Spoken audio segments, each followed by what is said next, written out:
All right, test one, test two. We are back live for day 3 of the Extraterrestrial Disclosure webinar and conference. And thank you everyone for joining us. And I hope so far everyone has learned a lot. I know I have. We've had some amazing speakers, presentations, and information so far, and we have more coming today and tomorrow. My name is Jonah Bolt from Starseed Radio, Starseed TV. And I'm going to be emceeing throughout the day. If you have any questions, please put them in the chat box down at the bottom. There's a question and answer, and I'll try to ask the guests if we have time at the end. And then we'll have a little sort of break after our first guest speakers today. And with that, I just want to say thank you to Portal to Ascension and Neil for putting this together, and also for all the sponsors out there for helping make this happen. It's another amazing event talking about the biggest conspiracy of our times, ET, disclosure, UFOs. You know, this is the biggest story of mankind that we are helping break open to the masses. So very important roles that we're all playing. Every participant here today is helping us do that. So thank you all for being here. Thank you for all the presenters. And with that, we're going to get started with our first presenter, Janet. And she's going to give her a little intro herself. And I believe she's also going to be joined by her husband. And Janet, can you hear me? Hi, Jonah. Yes, we're both here. I'm Janet Lessin and Dr. Sasha Lessin. Okay. And I would like you, oh, there we go. I would like you to feel free to interrupt. This is from a presentation that I do at many conferences, and it's always changing because we're getting more all the time. But if you have a question, please do interrupt, because I'm not going to get through this all. But I'm here to convey this information about experiencers. I'm an Anunnaki experiencer, which is a subset of experiencers. A little bit about myself. My husband, Dr. Sasha Lessin, and I live in Maui, Hawaii, and we frequent conferences all the time. We have a Aquarian Radio Network where we train other hosts to become hosts, because we need to train the succeeding generations. We're older now, we're in our 60s and 70s, and we need to keep this going and have full disclosure. I am a lifelong experiencer, and I'm a conscious experiencer. I've been having experiences since the crib, and I'm going to outline some of that in this presentation.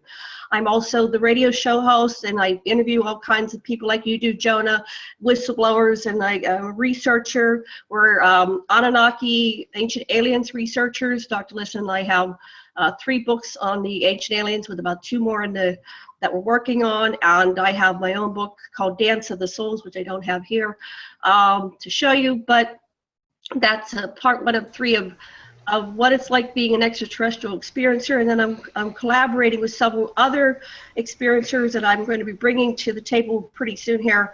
A female super soldier who was on a space station, a major command station like Battlestar Galactica, outside of Mars. And her husband just died. He was part of the program. I'll just announce it here. Her name is Teresa J. Morris, and she had to help her husband exit this plane because he was dying from being in space. And anyway, he can't come on because he's obviously dead. But she's going to come forth probably in the next time we do this, and together we're going to present our story of how the universe brought us together. So a lot of things that happen with experiencers is that our lives are orchestrated and led. Okay. Thank you. I'm going to give the floor to you now, Janet. I'm going to let you go ahead, go with it. Thank you so much. And you're a multitasker and a multidimensional being. So any questions that come up towards the end, I'll put in the chat box, and you have the floor. Thank you so much. All right. Let me do the screen share. Here we go. All right. So I'm an Anunnaki experiencer. Now I've had experiences with every kind of creature imaginable. I've been to a council with 100,000 distinct individual beings, and I'll talk about that later. So, and then we're going to be doing the Anunnaki part 1, part 2. This is the experiencer part, and my husband, Dr. Lessin, is going to take over the screen in the next hour and do the Anunnaki. And the Anunnaki are very important. So who are the Anunnaki? Are they giants? They were very tall, 8 to 12 feet tall, maybe 14. I've seen many of them. Did they create human beings? Let's see if I can move things out of the way. Okay. What do they look like? Are they humanoid? Are they reptoid? Do they have wings? There's many depictions of the Anunnaki with wings, and some people think they're bird people. Were they really bird people like this, or were these masked? And we see this all through time. These bottom depictions, I think, is their authentic form, what they really look like. And over time, when they started to interact with humanity, they went cryptic and they started wearing masks. And the reason being is they were vulnerable. They may be immortal, but they're vulnerable.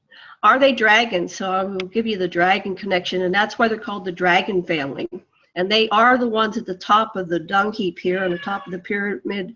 They're above the pyramid. And then how did I come to meet them? So here's how I came to meet the dragon at the end of time. My name is Jonah Lessin. I've been prepared since infancy. Many of us come in and are ambassadors to this mission, and we are prepared since infancy. We have some of our memories intact sometimes, and they have to quiet us down. And then we uncover things just like the rest of humanity. And I met the dragon, the Anunnaki, and the Golden Mother Dragon beneath Johnston Atoll, where I was stationed as a civilian working for the military.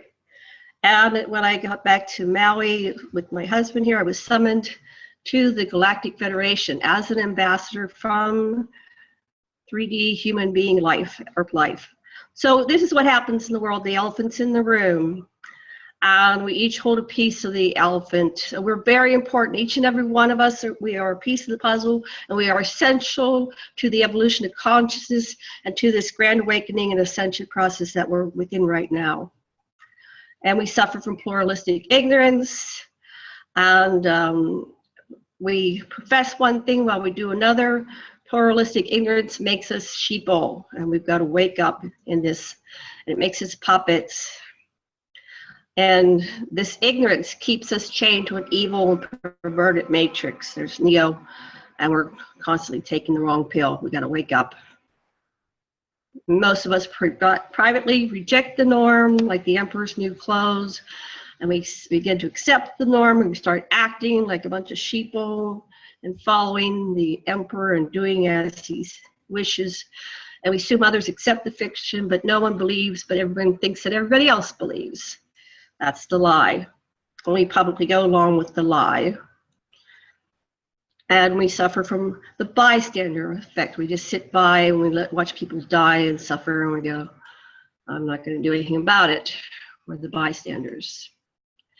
And this bystander effect slowly, and pluralistic ignorance and the bystander effect slowly kills us all. It's killing our planet. We need to wake up. We're like on the Enterprise, and they've already launched the self-destruct, and we're on a 10-second countdown. And we, humanity, need to wake up and pay attention. And so there's been millions that have had experiences with extraterrestrials, and now we're in a generation where people they have the need to tell. I'm here, and my whole crew that I work with locally and globally, we're here to help provide a forum for people to tell their experiences, whether they are anonymous or using their name. They have a need to tell. And so we also suffer from the more we think we're talking about only ourselves, the more we realize we're speaking about everyone. And there is nothing in the human condition that is alien to any of us. So the Wizard of Oz, it's 7:30 in the morning for me, sorry. Too much coffee. The Wizard of Oz hides behind the curtain. And, you know, who's really running this reality? So that's part of this journey, is to discover who's at the top of the pyramid, who's running this reality. And of course, there are many, many, many, many factions. But one of the main threads we explore is who is behind our secret governments that are controlling this planet. Cognitive dissonance is a feeling of discomfort that results from holding two conflicting beliefs, so we suffer. And there's a discrepancy between the beliefs and behaviors, and something must change in order to eliminate or reduce this dissonance. And so experiencers often suffer. They can't really believe what's going on, they suffer. And then this is me. Someone told me I was delusional, and I almost fell off my unicorn. So that's me, the Aquarian, here to lead us, if I can, the best I can, to this awakening, because that's why I came here to this earth.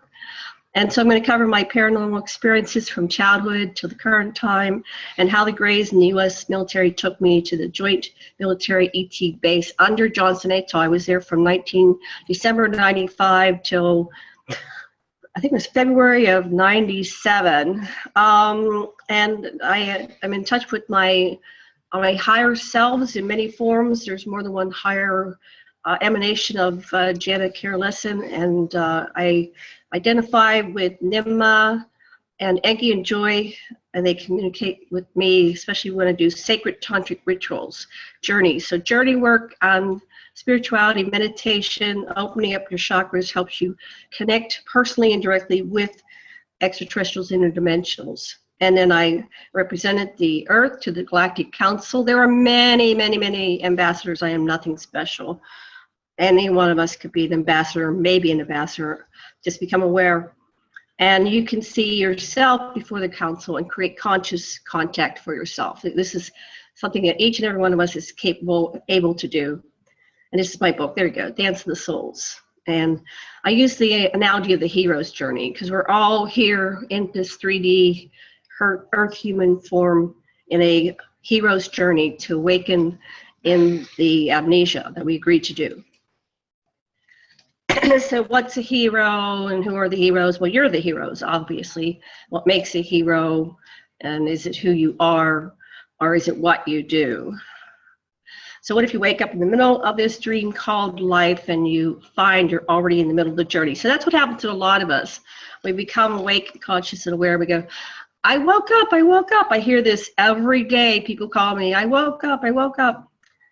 And it's really delightful. So you're like Bilbo, and your Gandalf yanks you out of your normal life and away to adventure. Sometimes you need just someone to wake you up, and you end up fighting dragons, and you face the monster. See, we're all it and everything. So when you eventually face the monster, you face yourself, but eventually you have to do all the stuff in the middle.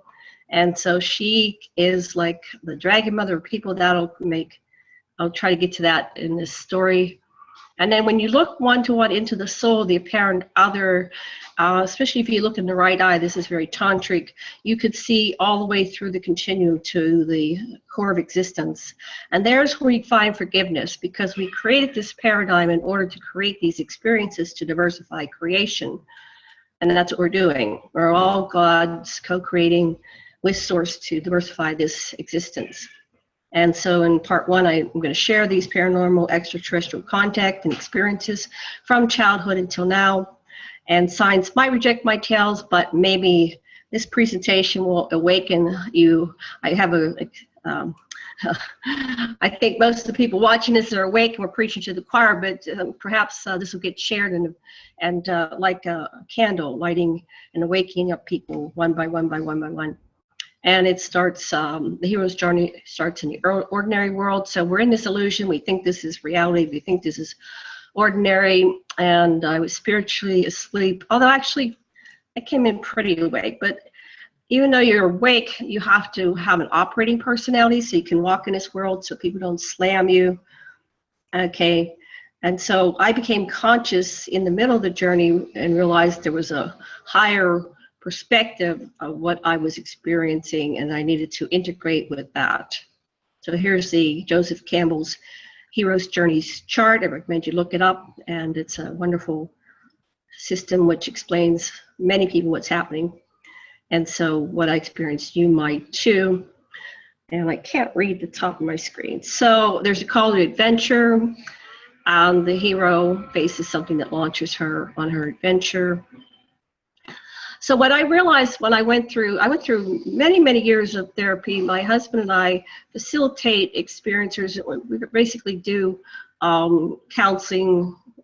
It's really psychotherapy, but we're not allowed to use that term because the Illuminati owns it. If you don't have their license, you get fined. So we're hypnotherapists, but we do more than just hypnotherapy. We really we've been together 19 years. We spend a lot of time in the first 15 years, especially working on one-on-ones and in groups with people, helping them go in and remembering the pieces of their soul that they've left behind somewhere else in existence in the continuum. So I realized that I had tried to come in 52, and my mother's miscarriage was actually me, and so then I finally was born February 6, 1954, and from my research, I'm a researcher as well, that's when Eisenhower contacted, the ETs contacted Eisenhower, and that's where it was allegedly agreed to start trading human experimentation for technology. And I don't know, we're trying to piece together those meetings, but that's a mystery. And that marks beginning, from what my research is showing, of the accelerated human abduction activity, although we've been contacted all along. So I postulated, as I was waking up my journey, am I part of Ike's alien contact program, which began when I was born? Seems like a strong correlation with that. There's initially the refusal to call. The hero tries to refuse the adventure because she's afraid. So I remember finally struggling to stand up, and I said, no, I'm not here again. So there was reluctance. And then I really realized in my research that both sides, my grandfathers on both sides of my family were Masons. And recently we pieced together that the grandfathers on Sasha's both sides were Masons. So these Masons, whoever they may be, I know there's a public thing they do, which is very kind, and they do a lot of charity work, and they're of course the people at the top, and that's how it all works. You have people in religions and they're kind and loving, and then there's people at the top and they're doing their word perverted stuff. So anyway, and they arrange marriages because we are of the bloodline. And both Lincoln and Booth, the hidden hand gestures. So my correlation with Lincoln and uncovering my connection to the Illuminati and the Anunnaki was that my uncle Gideon Wells, right here on my mother's side, he was the Secretary of the Navy. Now, basically, Sasha read the book, I didn't, but he said, the United States wouldn't exist if it wasn't for Wells, because he saved the Union. So we're in this reality because of my direct ancestor, Gideon Wells, which is really weird, right? But also my remembrance in therapy and just some spontaneous remembrances is that I was like this little boy at Lincoln's death, and I saw his soul exiting his body, and I said, does anybody see this? So I'm more than human. I have this, I'm psychic. I'm not sure exactly what it is, but yeah, I witnessed his soul passing through his body. I passed out of his body.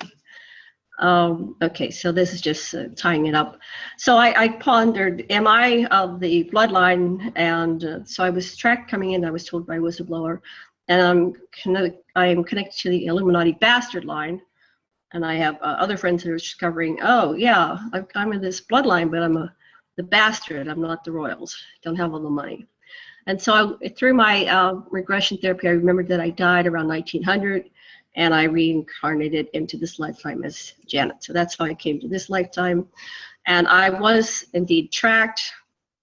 I was told by a whistleblower that they had a facility in the naval base, I think it was in Virginia, and he said that they were tracking me coming in. So some of the souls are players in the game, and they track us coming in. And that made sense because there was always this tension on me, but as I'm going to say repeatedly, I am not the only one. There are we're all important pieces of the puzzle, but there are some people that are here for this acceleration process, and I think a lot of them are right here today listening to this program. So when I was a child, they took me, my grandfather took me to the Masonic Lodge in Pittsburgh, Pennsylvania, and it's just this representation. This is my grandmother, and I was very young. I was actually newborn. They took me to a room. I remember the room was something like this with a lot of antiques and big table. But I remember the table was really huge and glossy. And the men around the table were dressed not exactly like this, but similar to this. And it was all men, of course. My grandmother wasn't allowed in. She just was. She carried me to the threshold, and then my grandfather carried me in. And he wasn't ever comfortable with handling me. So when I was put down as a baby, I stood up and I was in a human form, and I was only about 12 to whatever, how many inches tall. I don't know how many inches I was when I was born, but the height that I was, but I was in an adult form, but the same height. And I spoke to them. And I don't remember the exact details, and it's not time. That'll be revealed later, but basically it's about this timeline that we're on and what's coming, and there's nothing they can do, and they were very terrified. But they weren't allowed to kill me, so they had to let me grow up. But my mother tried to kill me. So my mother didn't know what to make of me. One time she came in and I was flying around the room. I went to a conference years later, and I met up with a guy who said, I was flying as a child in an orphanage, and he said, anybody else who was flying, come into the back of the room and talk to us. So there was about 13, 14 of us, and we had memories of flying before we were 2 years old. So, and then I researched, here we go, history, and of course there's people that have been able to levitate throughout time. And so I, like many of us, come from another world, and we come to Earth. We come in here, we have this stranger in a strange land phenomenon. We don't feel like we fit, but here we are. We're on a mission, and we make the best of it. So when I was 18, because I was too awake and conscious of where I came from, and I wasn't quite integrating, all the beings came around me. There were just hundreds of them to say farewell, and they finally the last one came, and they all did what's called puja. They look in your eyes, and tears were going down my eyes, and then they said, okay, time. And then there was this loud crack, and I screamed, and I started crying, and my mother came in, and I could no longer speak. I was able to speak, and that's what freaked out my mother. It's like, how's this baby talking intelligently like this? And it's like, at that point, my language just babbled. It was garbled, and it was just baby talk, although I could still think in adult terms. But that started to fade over time because I had to be human, just like everybody else. So we meet the mentor, the hero encounter, someone who can advise her and prepare her for the journey ahead. And so in spring of '58, I started to interact with these Vimanas, and they look like castles. There's many representations of Vimanas.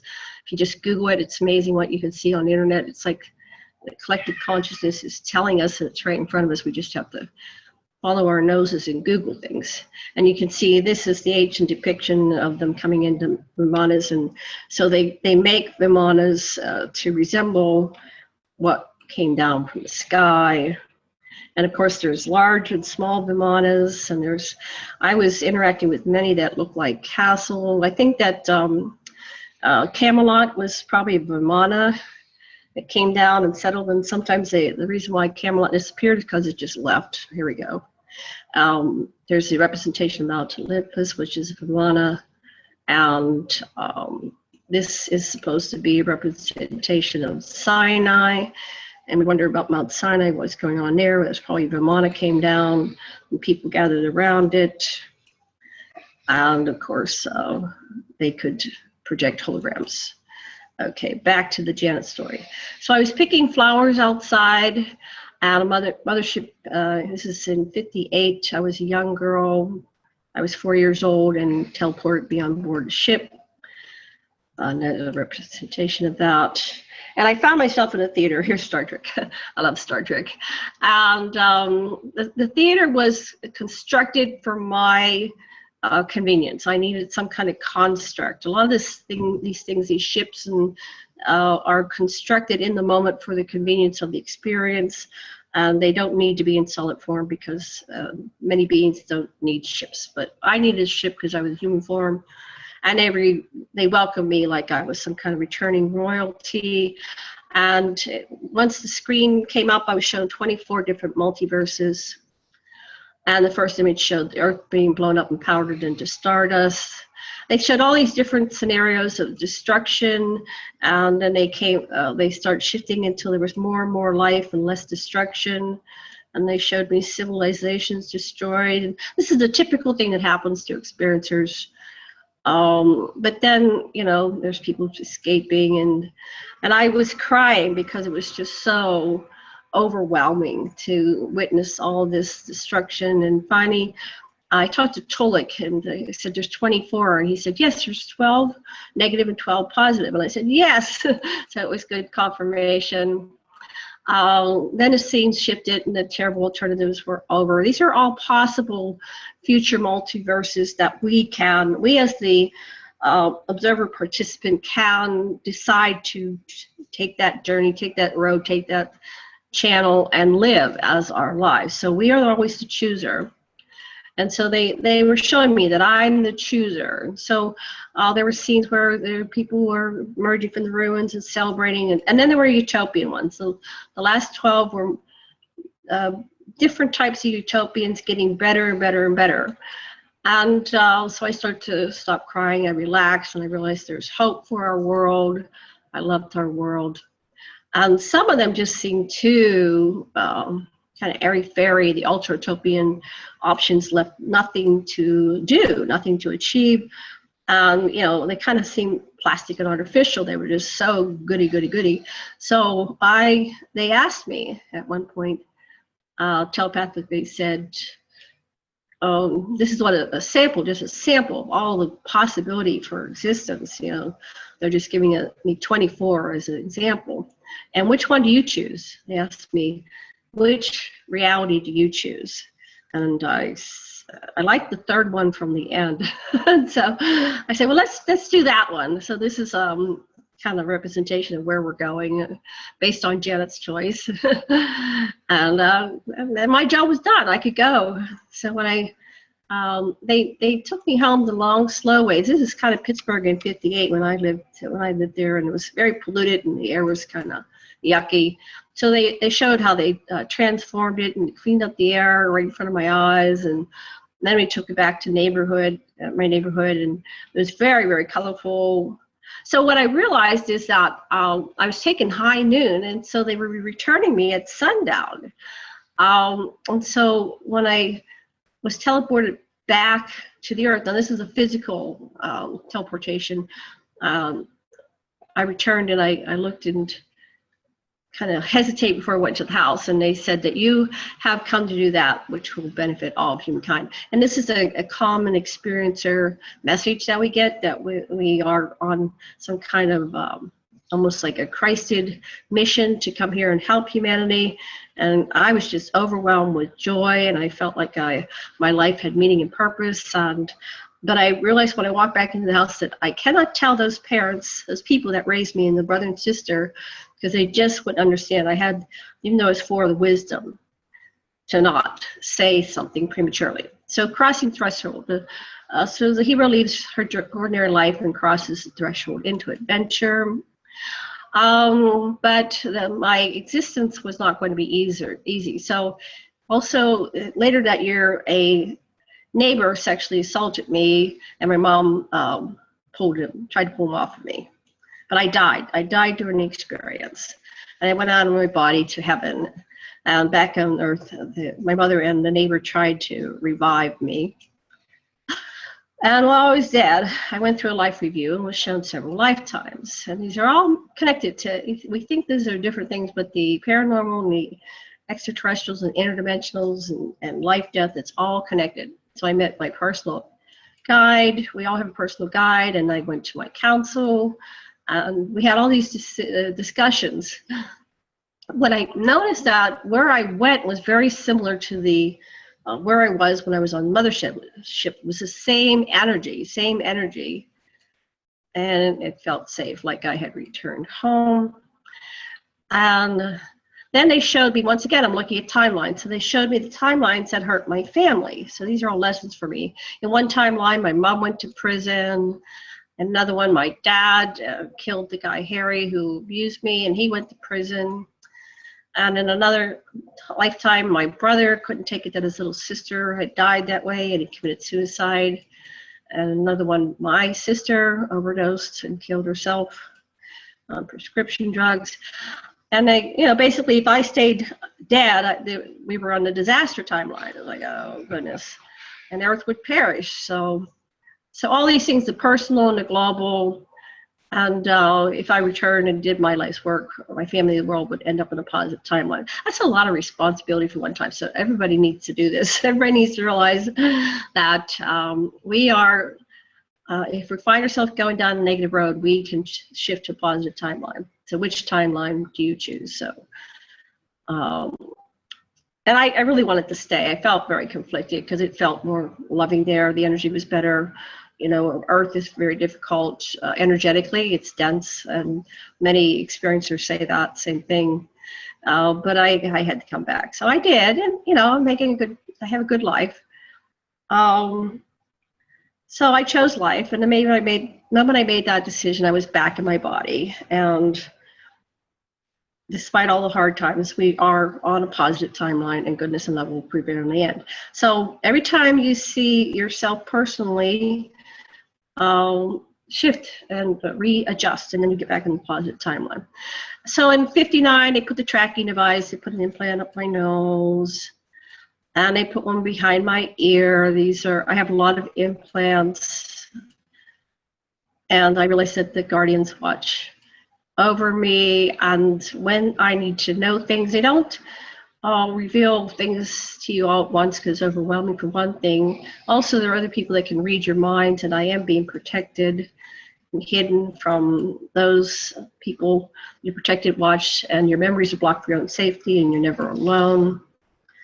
And now, along the line, you get your allies and enemies, and you learn how to endure the test to meet friends, foes, etc.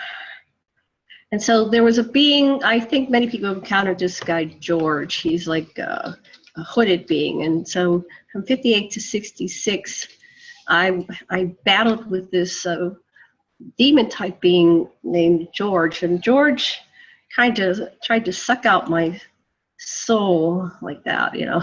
But mine was through the third eye chakra and the crown chakra. But there's people who have had these experiences, and they put it in fiction. Here's Harry Potter dealing with the Dementor, or Dementor, how we pronounce it. But mine was coming out more like that one, like third eye chakra, yeah. And so I would break away from George and run into the house, and George at one point would say, "Oh, that's who you are," like realization of who I was. It's like we were in a Groundhog Day type time loop. I did that over and over and over. And over time, I realized he was reptilian. When I was a child, I could not see his face. But when I was older and did therapy on it with my husband, I finally got his face. But this whole experience is splitting. I developed subpersonalities and alters to deal with the traumatic part of my life. And then I had a functioning personality which could do life and, you know, go to school and interact with the other people. So this is what happens when we have severe trauma, and some of these things are traumatic only because they're otherworldly. So, you know, I basically, by the time I met my husband in 1970, no, it was 97, and we finally did some therapy with the Stones, Hal and Cedric Stone. I had like about 18, 19 subpersonalities, but they all were there to protect me, and it was time to reintegrate. So we call that in psychotherapy soul retrieval. So it was time to retrieve the missing pieces of your soul, and this happens to everybody because life is traumatic.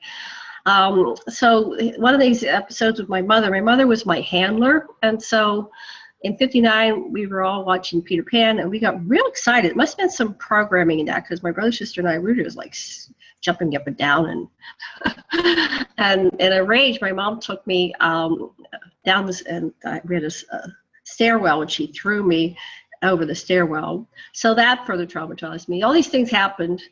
And then I had ghosts all the time. They were different energies. My grandmother was very loving and kind. She was, so I had to integrate the paranormal, the extraterrestrial, and all these things that were happening over time. One of the things I started to do to figure out the pieces of the puzzle is I started going astrally very, very young.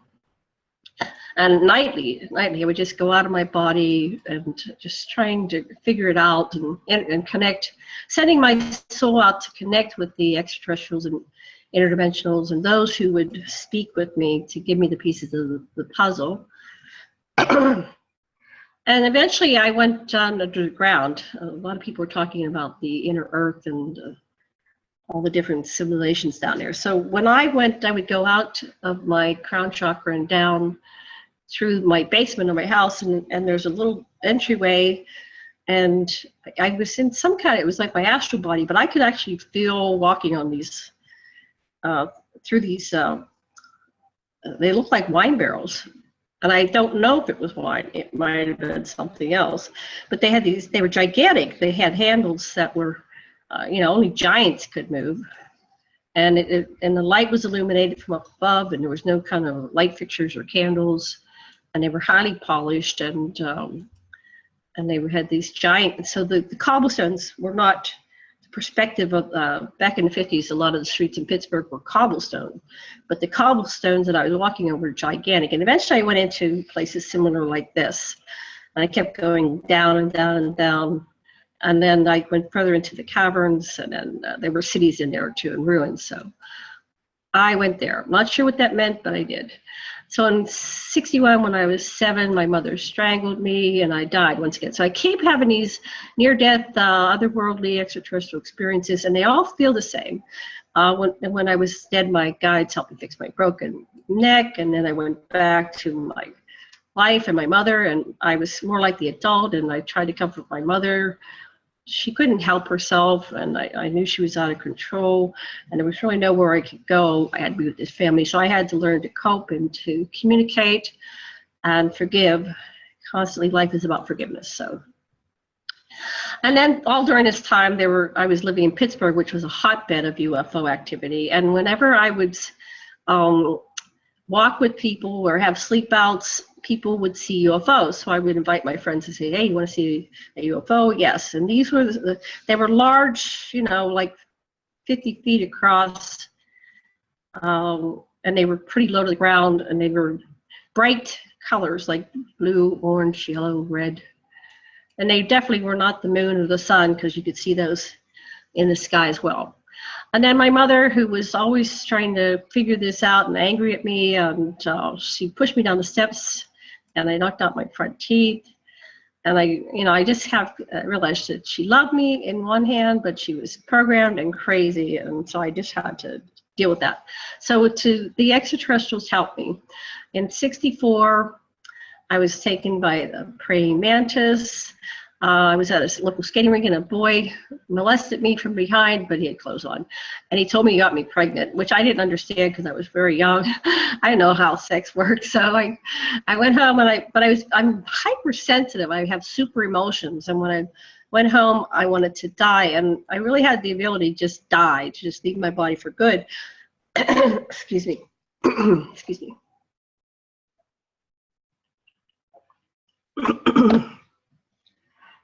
Excuse me. Okay, so this mother mantis held me. I was very little. Even though I was 10, I was about that size, and her arm is a good depiction, and sent me loving energy through me, and until I wanted to live again. So once again, when I have a traumatic experience, I go and I get recharged, and then I feel like, okay, I can come back and do this. Okay, so just other things. Ghosts walk through me. I saw the 68, which was a few years after Barney Hill. Similar, it looked very similar. Like you could see the craft and the beings in there. Couldn't quite make out what they looked like, but you could see them. And they came up from behind me. I felt them. They turned around, and they were telepathically communicating with me.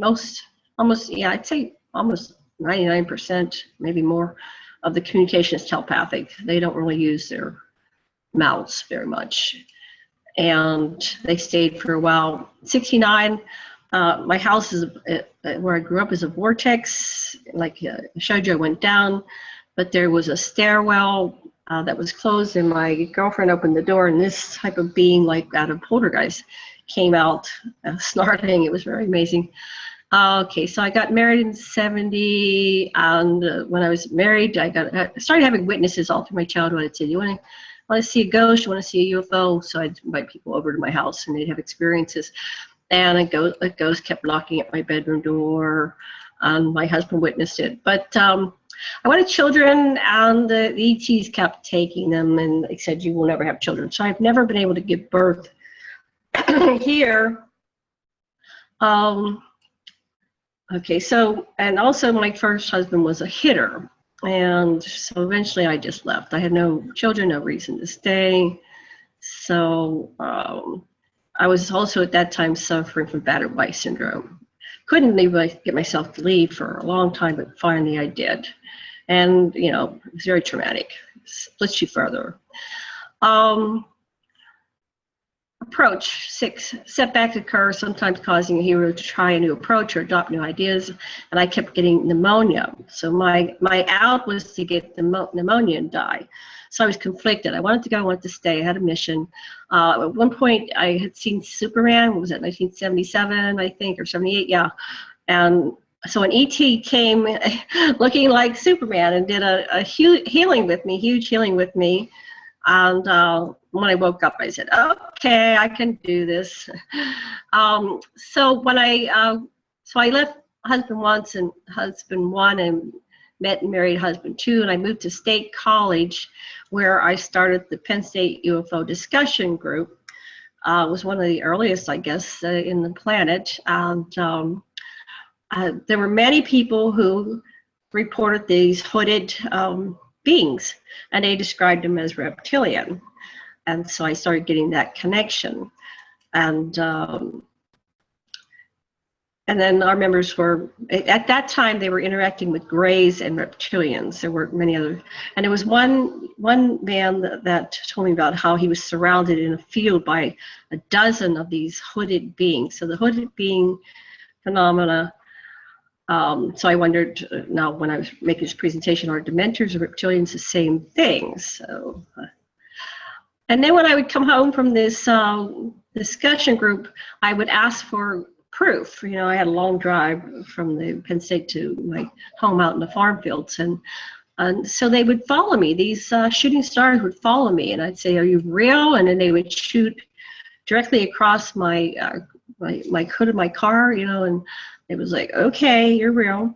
Ordeal. The hero experiences a major hurdle or obstacle, such as a life or death crisis. So around that time, when I was in my second marriage, I was told I had lung disease and I had 6 months to live. So here we go. And I was sad. And I had tried to have children with my second husband, and they just kept taking my babies. I used to time things because I was doing infertility work, and right when I was fertile, they would come and take my eggs. So I realized, and that just destroyed our marriage. So that, and they took my husband one time. He didn't like that. So my marriage was pretty dysfunctional, and I knew if I stayed there, I wasn't going to live very long. Oh, and during this period, yeah, I asked for proof one time. I said, if this is real, if there's a God, show me proof. And this is part of what freaked out my ex-husband. I got scratches on my back from side to side, from the entire back, and he saw them. He says, what in the world happened to your back? And of course, he was very like mainstream. He could not understand. And that was beginning of the end. So I ended up meeting a young man named Ed, and this is him now. And the reward, anyway, the reward. So after surviving death, I had a new hope for new marriage. So I moved to Hawaii. I moved all the way across from Pennsylvania to Hawaii. And he was part of a depth of still mind control, which was very popular in those days. And he was able to astrally project and have sex. So he told me about it at first. I said, oh, yeah, well, if you can, come to me. So he did. And that started our romance. That's when I was in Pennsylvania. And so I said, okay, come to me. And he did. And so we were astral lovers for a while. I guess I was cheating on my second husband. I don't know. I was married and miserable. But I had what was called a Kundalini awakening. And I didn't know what the word meant. I asked Ed, how can I get rid of this screen? I I asked Ed what is, he said, oh, you're having a Kundalini awakening. So I found a bookstore. I started researching it. It was part of Tantra and chakras. Do you want to stop sharing your screen, Janet? Okay. No, you said, how do I get rid of this? I just wanted to know if you want to stop sharing. No. Okay, I'm sorry. No, but it's a good time if you have any questions or feedback, or anybody have any questions? Sure. How about what happened when you met the dragon under the... Okay, I'll fast forward to the dragon, but does anybody have any questions or... Well, you can, go ahead and answer that. Yes. No, I'm saying go ahead and answer the question that he just asked, your husband. Oh, the dragon. Well, I'll go back to the video then. Okay, so I'll fast forward because we don't have much time. Okay, come on.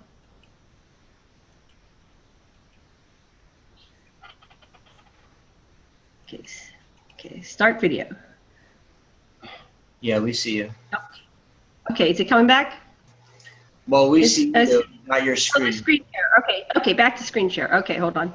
Yeah, just click the green. Okay, so I'm going to fast forward. So I moved to Hawaii. I did all kinds of stuff, table tipping at a group and channeling, and these are all part of a spiritual awakening. And then I got taken out of another major abduction with Ed, right out, just like the New York lady, right out of the side of the building, a tall building. And this is just, they returned us. I met another man, and I had the blood in the bed. We woke up flat like this, and there was blood all over the bed, and there wasn't a mark on either of us. And then I had the, what do you call it? What are these people here? They're solid black shadow people, yeah. But Jason was abusive, so I had to leave him, and I was, ended up going to a place called Johnston Atoll. And Johnston Atoll is a military base 800 miles southwest in the Pacific, and there's an underwater installation right here. See that little place that juts out? This is where they took me. So this is a big underwater installation, and the official story is that they carved this out for the submarines in World War II. So this is an artificial construct, and it really exists, but now it's abandoned. But I was there from 95 to 97, about 11, 12 months. Okay, so there we go. And here's just some pictures of it. So it's a real thing, and I ended up with getting another relationship, but that didn't last. And this is a JOC building, and it's where we worked. And on the third floor, there was an ET that I walked by every day. But I could just feel him communicating with me, like touching he was teasing me. And he wouldn't really talk, but you can feel the vibration when they were communicating with you. It's like it's right in here. And I would stop, and I'd try to look into the room and get a peek. But anyway, so I knew they were there. Plus, the night I had arrived on the island, this guy came over and said, "You're at a joint U.S. military ET base." And I said, "Oh, really?" Okay, so I finally had a relationship on the island with a young man named Vinny. And they came one night, and they took us right out of our beds. And there were soldiers with them. There were 6 military and 6 Greys, and they had the long kind of bulbous end fingers. Yeah, they were kind of bulbous end of the fingers. No, I didn't see nails, but could have had nails. But so this is what you call my lab's abduction. They took us to the beach, and it was the middle of the night, and a ship came in and landed. And the small Greys came out and joined the other Greys, and the Greys that were carrying us put us down. And so Vinny and I just looked at each other, we grabbed our hands, and we just calmly walked into the ship, which went underwater to the military base I showed you before. It's kind of some resemblances of the craft. And they took Vinny to the examination table that they always have, and he was not happy. He was struggling, And then finally they came and, do what they do, and he stopped protesting, typical thing, and then he was very quiet. And there were three types. There was a real tall mantis. It was almost like a mantis mix. I can't quite get a depiction, but it was very tall. And it was androgynous, so it was. Just to let you know, Janet, you have about 5 minutes left. Not to interrupt. I'm sorry. You have about 5 minutes left. That's okay. I'll fast forward. Okay, so anyway, we're going to get to the dragon. So I was sitting there on a chair like this, and they came over and got me, and they had me put on a gown. And I had these very pretty shoes, and I was wondering what they're about. I knew there was some purpose for it. So as I walked, I floated, and then I was once again going down, and then behind me fell into place these beautiful tall Anunnaki, and they started out about 6 foot tall, and they were like super humans. Like everyone could be a model on the cover of a magazine, and they all dressed like they were going to a ball, and nobody was dressed alike, and they kept getting taller and taller. They started out 6 to 7 feet tall, and they kept saying, is this the one? Is today the day? Is she the key? And they were all saying this telepathically. Is today the day? And more would join, and as they joined, they kept getting taller and taller, and so the ones at the end were like very 12 feet tall or larger, and then there was a really like masterful guy, kind of like this, but he had his wife with him, so they couldn't find one. And I finally stopped, and I said, how many are here? And we were deep in a cavern, and they responded telepathically. There was 1,000 of them. And I asked, are these Anunnaki? And they said yes. And I had known about the Anunnaki since I started studying them in the early 80s. And there was this beam of light, circle light beckoned me, and I went and stood in it. Eventually, there was a large wall that was more solid, but it was obsidian. And when I stood in the beam, the wall dissolved, and we were looking at the feet of a giant beast. And this beast projected an avatar, which stood in front of me, and we stood eye to eye, same height. And intense love flowed through us. And so I became like the conduit. We stared into each other's souls, and we remembered our oneness. We were connected. And the real form of the dragon was gigantic like that. And I was really, if I stood beside her in a real form, I'd be like the size of a mouse. But she was very kind and loving and gentle. And she said that she was the mother of her species. We started to telepathically communicate, and they'd been under the earth for millions of years. And she told me that even though we look nothing like her, she is our mother too. We shared DNA. That's all we have to do is share DNA. And then she loves us all, Anunnaki and human alike. So while we were communicating, I became a conduit, and everybody started communicating at once. So we went into like this beehive type of vibration of communication. So it was beyond, he was like Lucy, the film Lucy. All of a sudden I was in hyper speed and able to handle all this communication. It was all coming through me, and then out to everybody and back through me and up to the dragon. And I don't know why they needed me, so I guess I'm some kind of translator. And I don't have the details of this conversation because it wasn't ready, but it was all good, all kind and loving, and she was sharing me about the origins of the universe and the Lyrans, and it goes on and on, that we've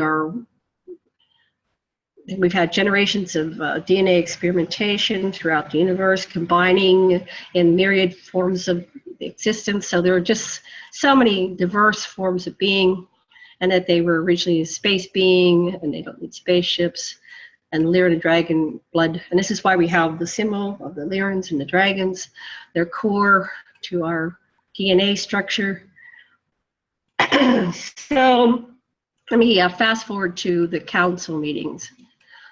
Okay, well, I don't know, do you want to ask some questions maybe? We have a few minutes left. I think if you want to just go to the dragon, that's about all the time we have to just wrap that up, and we're going to bring Sasha right on. Okay, anyway, so that's pretty much the end right there. Let me go to the council meeting. So there's the halls of Amenti at the halls of Amenti are inside the core of the Earth, which is an interdimensional portal. That's where the Watchers, they have a facility on every sphere, and they monitor life everywhere as it evolves. And it's accessible through, it's the singularity, the continuum through existence, and they are everywhere. We are everywhere, and they are everywhere. So Vinny and I remembered our abduction. We talked about it later. Let me see if I can get to the. Then I met Sasha, moved to Maui. Okay, I can't get there fast enough. So we worked through the trauma, and here's the. Eventually they said, oh, you're with him. So they came while we were here, and so you can use Tantra to. And psychotherapy and entheogens and meditation, and you can awaken your Kundalini energy by clearing your chakras. Your chakras have psychological and energy blocks based on your trauma in your life, and when you finally clear your chakras, then you have what's called a Kundalini awakening, and it reconnects you to source, to your totality of existence, through your amnesia, and you become conscious, enlightened, and aware. Although you don't kind of stay that way, you just keep going back in and out of consciousness. But eventually you wake up and you go, okay, what's going on here? How can I help other people wake up? So then you do presentations at conferences. And so there's a dragon within that awakens, and that's your Kundalini. That's a way of reconnecting with source, remembering who you are, reconnecting with the extraterrestrials. You can put out the call by doing ritual, by doing using your sexual energy, using your spiritual meditative energy, and you can basically put out the call. And when you do, then you start consciously traveling through existence and consciously connecting. So anyway, I will give up the cue. Thank you, everybody. I appreciate it. Excellent. Thank you so much, Janet, for that. And thank you for all your service here on the planet and your mission and all your work you're doing. And I thank you. We all thank you. Great presentation. And look forward to hearing what Sasha has to say. So thank you so much. Okay. Give us a second to get set up. Yes. Okay. Okay, hold on 1 second. Okay. The Anunnaki are 8 to 12 foot tall people, Homo sapiens, from the planet Nibiru, who rocketed to Earth 450,000 years ago. And I'm just going to give you 4 slices. They came for gold. They came here 450,000 BCE or so. They made slaves, that's us. And they created, their chief scientist created a mind mutiny so that he could make these slaves, that's us. Actually a race that he hoped would do better. The third slice would be about the deluge, how Yahweh or Enlil wanted us all to drown, but Enki, with some help from the Federation, saved us. And I will finish with a nuclear holocaust, which the Anunnaki inflicted upon themselves, first bombing some of their people and then having the fallout come back on most of them, leaving the world to Marduk, who's pretty much been ruling things through the Illuminati since then. Okay, so let's look at slice 1. The Nibiruans came to Earth for gold. Their atmosphere degraded 600,000 years ago. The volcanoes, which had been spewing the ash which protected their ozone, dissipated. And so Nibiru chilled in space and heated when it got close to Nemesis, the twin star of Earth, of Solaris. And when they got close to our sun, Solaris, Nibiru also heated up. They weren't protected from the radiation. Well, the king of Nibiru, a guy named Lama, ignored what his scientists told him to do. He told him to nuke the volcanoes. Maybe you'll get ash going there. He said he didn't do that.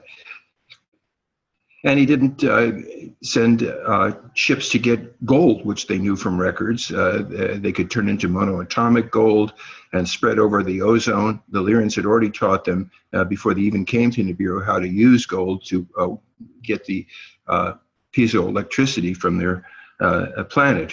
What Lama did instead is He prayed to the creator of all at his wife's, the queen's advice.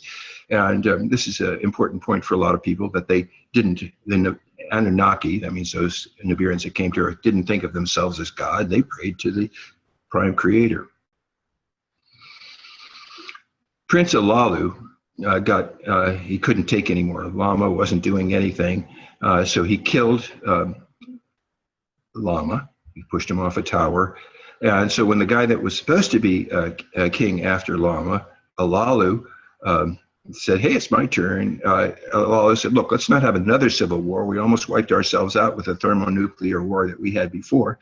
Why don't you have your son, Enki, the great scientist, marry my daughter, Damkina, and then after I'm no longer king, said Alalu, then Enki's son with my daughter can be the next king. Now here's a picture of, shows Prince Alalu saying, I'm king now, and he throws the old guy Lama off the turret. And so there's Damkina, whom the Alalu married off so that there wouldn't be another civil war. Here's some depictions of Enki. He's also known as Ea, Ta, Soiden, and Adonai in the Bible. There he is on the left. There he is in his form as Soiden on the right. So Enki and Prince and Damkina begat Prince Marduk, who, by the treaty between Alalu and Anu, would be the next one to be king after Alalu. It's going to have a lot of effect on Earth. Now, in order to do this marriage, Anu broke the engagement that his daughter Nimma had to his son Enki. They married their half-sisters, and so that Enki would be free to marry Damkina, Alalu's daughter. And so they got married. There's a depiction of them from the ancient Sumerians. Damkina and Enki wed. And so Nimma goes off and she has an affair with Enlil, who was Anu's son and legal heir. And they begat a very important actor in our life story. His name is Ninurta. There's some depictions of a beautiful Nimma, who's also in her older age known as Ninharsag or Hathor. There's a depiction of Enlil. And so Anu said, okay, I'll be your number two. And that post was called to Alalu. That post was called cupbearer. Here's a depiction of Anu bearing the cup for King Alalu. And Alalu tried nuking the volcanoes, but it didn't work. He sent a rocket to Earth for gold, but the craft hit an asteroid. It's an asteroid. Anu couldn't take any more after a while. He challenged Alalu. They got naked in the middle of Agade, the capital of Nibiru, and had this big wrestling match. Anu won. They are fighting. And now he's the king of Nibiru. And of course, Alalu had killed the last king before him, and so he snuck off. And he got one of the rocket ships that still had the nukes in it from when they bombed the volcanoes, and he flew off to Earth. He landed on a marsh near Basra, misspelled there, on the Persian Gulf. And there's Basra. Waiting for the next slide. Oh my gosh, there isn't any next slide. Oh yeah, what in the world? What the heck happened here? I seem to have lost. Go ahead. Minimize that. You just put the link in your own. Yeah. What happened? Just minimize the window. Go ahead and minimize it. Yeah. Go to the top right. The thing, it can't. There's something covering up everything on the top right. I can't see what's there. Let's see. Oh, here it is. Okay. There. Got rid of that. No. Yeah. Okay. Let's see what happens now. I'm pushing advance, and there's this little thing going around in circles. Now something else popped up. It says it's loading.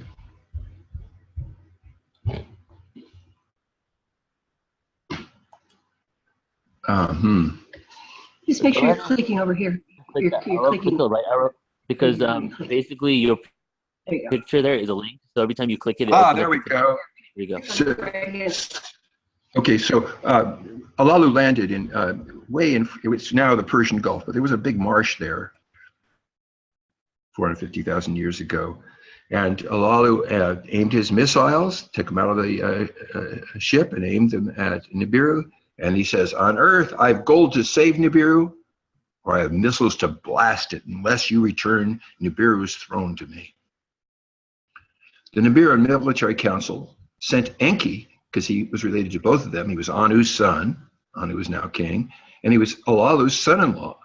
They sent Enki and 50 men, and they were piloted in their trip by Alalu's kinsman, Anzu, and they headed off for the Persian Gulf. But Enki did not want to use nukes like Alalu used. He used water cannon and blasted through. They got down to the Persian Gulf. The first week was founded the weeks, 6 days of work and then rest. And then Enki and his personal pilot, Alalu, went into Alalu's ship and took the missiles, and they hid them in a cave in Africa. Only Enki and Abgal knew where the nukes were. And this is going to be really important in the history, because we'll see Abgal will later betray Enki and tell his enemies where the nukes are. So Enki, when Anzu came back and said, hey, where's Alalu's nukes? Enki says, you're fired. It's none of your business. I ain't telling you. And Enki sent his Abgal back to Nibiru with gold samples. And this seems to have skipped a lot of history, but I'll just tell you what's missed before we get to this one.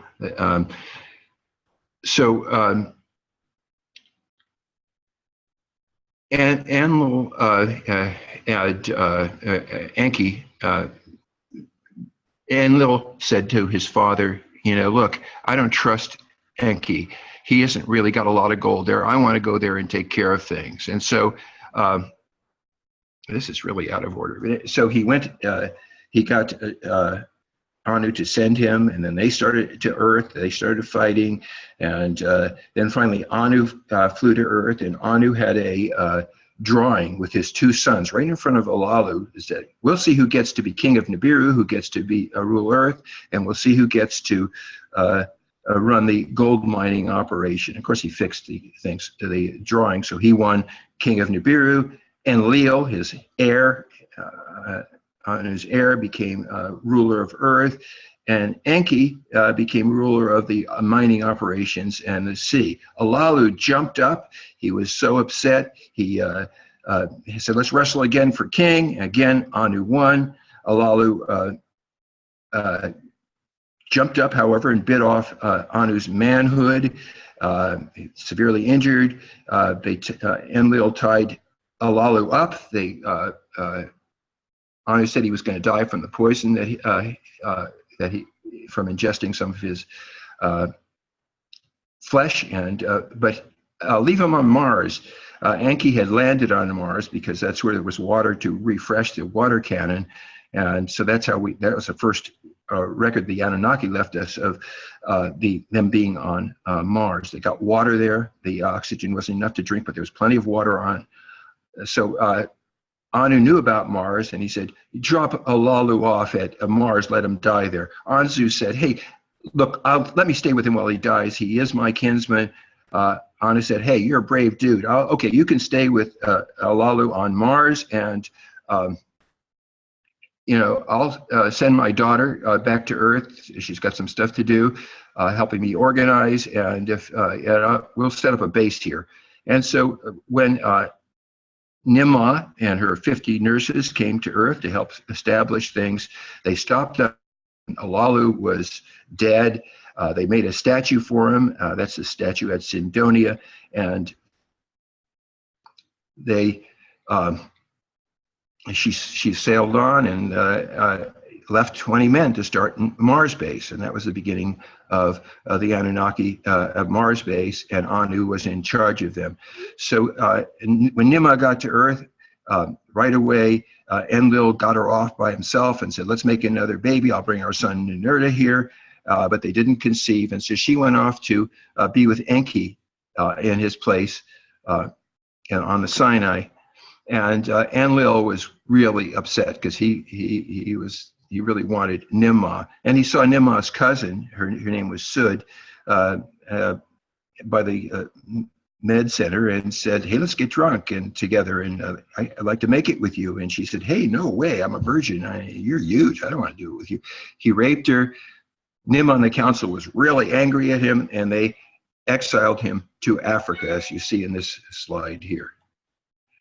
But Abgal, the Enki's pilot, was taking Enlil to his place of exile, and he said to Enlil, hey, here's where Enki hid the nukes, and here's their activation codes. You can use the nukes and get rule of Earth back. But Enlil decided to keep his knowledge of where the nukes cave was as a secret. And in the meantime, Sud got pregnanter and pregnanter, and the council talked her into marrying Enlil, and so it wouldn't be rape anymore, and they could bring him back to rule, and she agreed to that. So things progressed.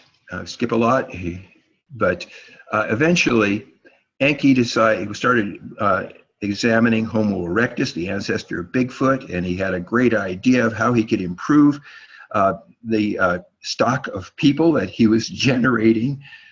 He wanted to generate people that would do better, and he used the Homo erectus genes, Bigfoot's ancestor, because Homo erectus was a very compassionate, telepathic creature that was letting animals out of their traps, and he was fascinated by Homo erectus.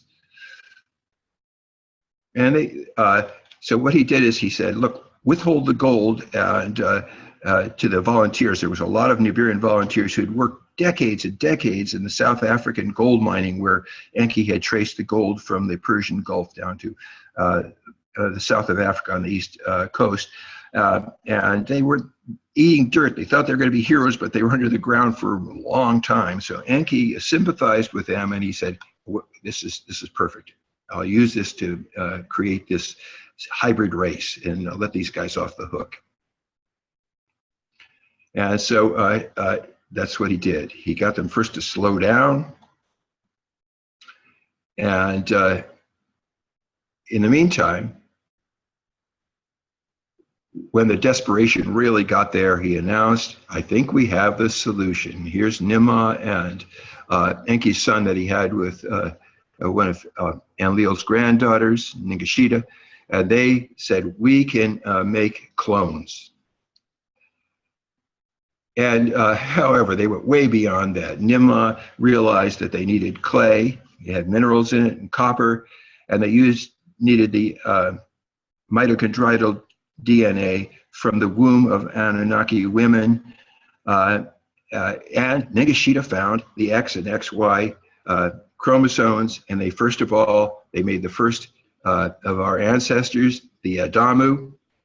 He was just like the men of the Anunnaki, except that he had a foreskin. Nibirians didn't. And he had a red-brown skin like the clay of Africa and black hair. There's the depiction, famous tablet of the Adamu. And the first female of our race was a blonde, white-skinned, sandy-haired girl named Tiamat. And she had different mitochondrial DNA from Adam, because she had the Tiamat was in her womb, but Tiamat already had some of the mitochondrial DNA from Nimrod too. But so the first girl was this, in our species, was this blonde kid. And here's the big discovery that Ningishita made about the X and the XY chromosome. Tiamat was the first self-aware ancestress. When she was making love with Adam, she had a Kundalini awakening, and she knew of herself, and she knew something was wonderful and something was special. And she was an extremely bright kid. And Enki took them from Africa, from his place in Zimbabwe, back to his place in Basra in Iraq, and raised these kids with his family.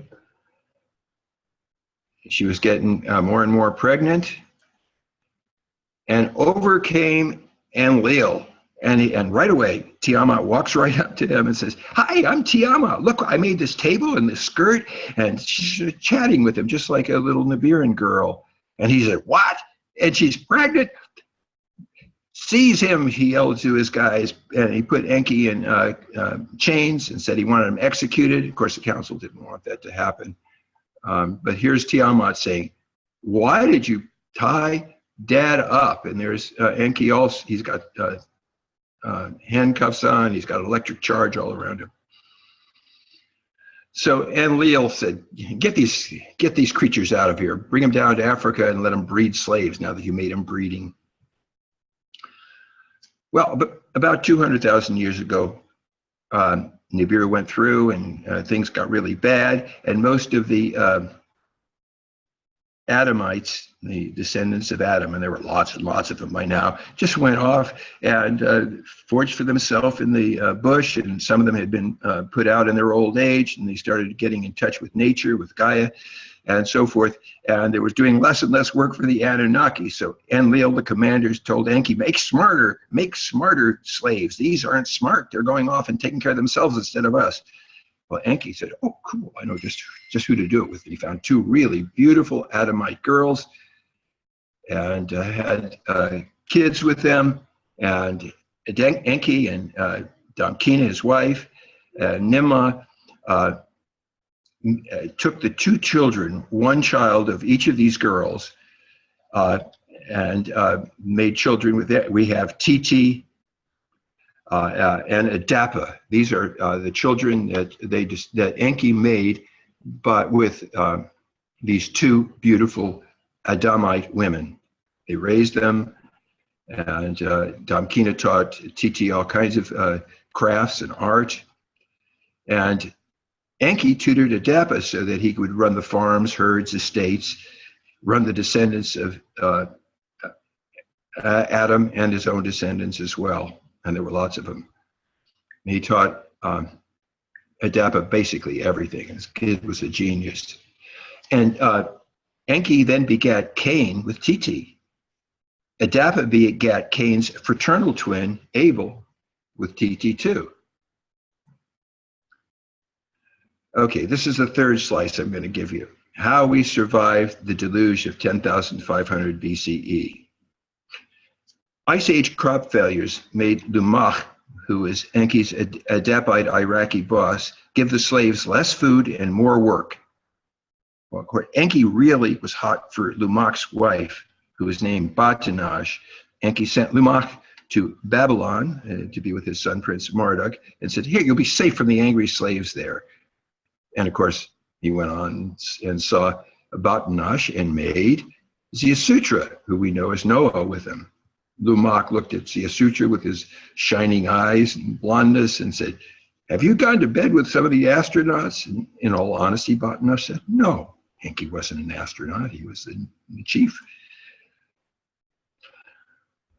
In 9703 BCE, Nibiru's nearing caused Noah's flood. And the Anunnaki knew it was going to loose the Antarctic glaciers, which would flow into the sea and flood the earth. And Lil said to all the Anunnaki, "Keep the coming flood secret from the hybrids so it'll kill them all off." Anu, the king in Nibiru, ordered the Anunnaki, "Evacuate Earth, return Nibiru." But on one of the ships that they came for the evacuation, off came this distinguished looking dude, Galzu. He said, "I speak for Anu." And he gave him credentials.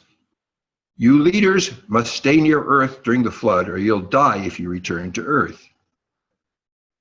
And so there's Galzu speaking for Anu. And Enki, of course, was forbidden to tell the Earthlings, that's us, about the coming flood, because he said they would make it hard for the Anunnaki to get off the planet, and he wanted them all to die anyway. But Galzu wasn't going to allow that, so he gave Enki a computer program, we call them MEs, and this Enki put into the wall computer of Ziusutra, and here's a depiction of this from the ancient times, telling him how to make a submersible. And so they're building it. By now, Noah, or Ziusutra, is recognized as the king of Shuruppak, the Med Center area. And when they're building this submersible, Enlil comes by. How come you're building this thing? Oh, we're going to sail down to Enki, says Noah. He's in Africa. And Enlil says, good, let him just die there with everybody else. Let him drown. They're building this huge boat. The Antarctic ice let huge glaciers that were riding on a slide into the sea, and they made a great big kerplunk and made the world flood.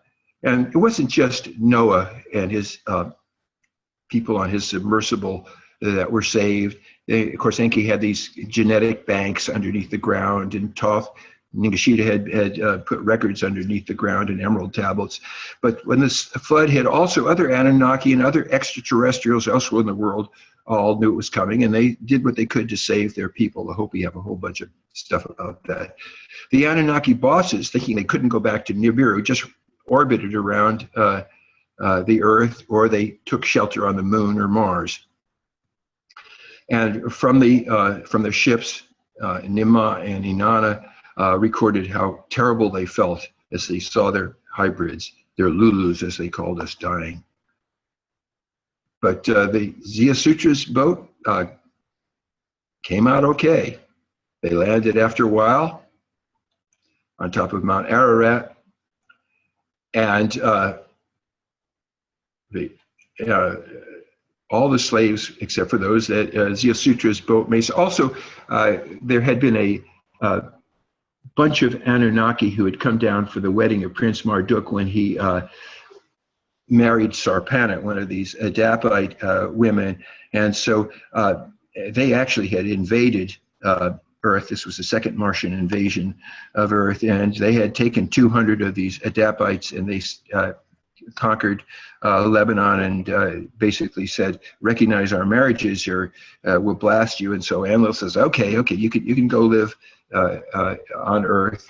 And Anu said specifically, let these guys get to high ground with their families too. So they also survived. And everything was covered with mud. Most of the people were dead. Now, of course, Noah was on top of Mount Ararat, and he's having this big feast. Ninagal, Enki's youngest son, had been their pilot and directed the boat. And Enlil saw them down there, saw Ninagal there. He came down, he saw Enki, said, Enki, I'm going to kill you. This is treason. You've let these Lulus live, and they're supposed to all be drowned. That was my rule. I'm going to kill you for treason. But Ninagal quickly messaged Ninurta, Enlil's son, and Nimma, his sister, bring your whirlers down. You got to stop this fight. And Enki agreed. Look, okay, you're saying we need to repopulate the earth so we can, and we'll be able to rule as gods? Yeah, that's pretty cool. We'll rule through Noah's son, Shem, Japheth, and Ham, the three sons.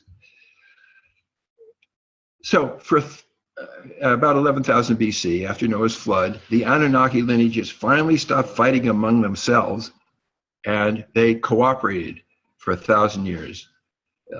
They reclaimed Iraq from the mud. They built cities of up to 20,000 hybrids under chosen kings. Enki and Nimma, of course, had found the genetic bank that they buried in Basra, and they had all the genetic starts. The Nibiruans revived, actually created Sumer from 11,000 to 10,500 BCE. They gave Sumer crops, beasts, plows, wheels, carts, chariots, bronze, bricks, big buildings, canals, dams, and taxes. They ruled us slaves through Ziusutra's sons. Ninurta built great dams and dug canals and drained the floodwaters into rivers like the Tigris and the Euphrates. Trade grew in Sumer. The cities grew till they were up to 50,000 of us hybrids there. The Sumerian had these temples where the Anunnaki, who are now saying they're gods, certainly not gods, hung out and were served. Ningishita built the pyramids at Giza as markers and also as power stations. They had multi-functions for incoming crafts so that they would now land, since mud had ruined the landing platforms and places in Iraq.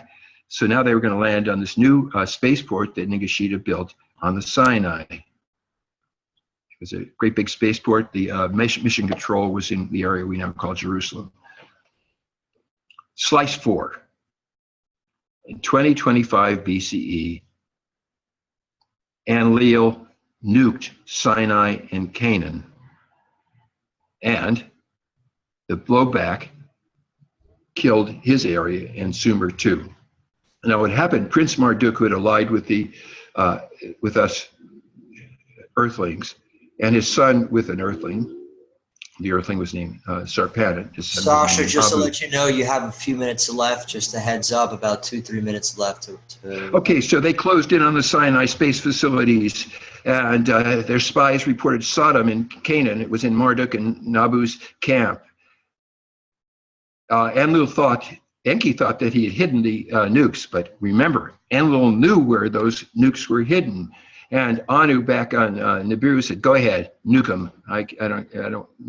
Marduk could take Earth and then take Nibiru." So the Nibiruans nuked Sinai and Sodom to stop Marduk, and they broke the Nergal, a turncoat, nuked the south end of the Salt Sea, which became the Dead Sea, killing Sodom and Gomorrah and Zoar.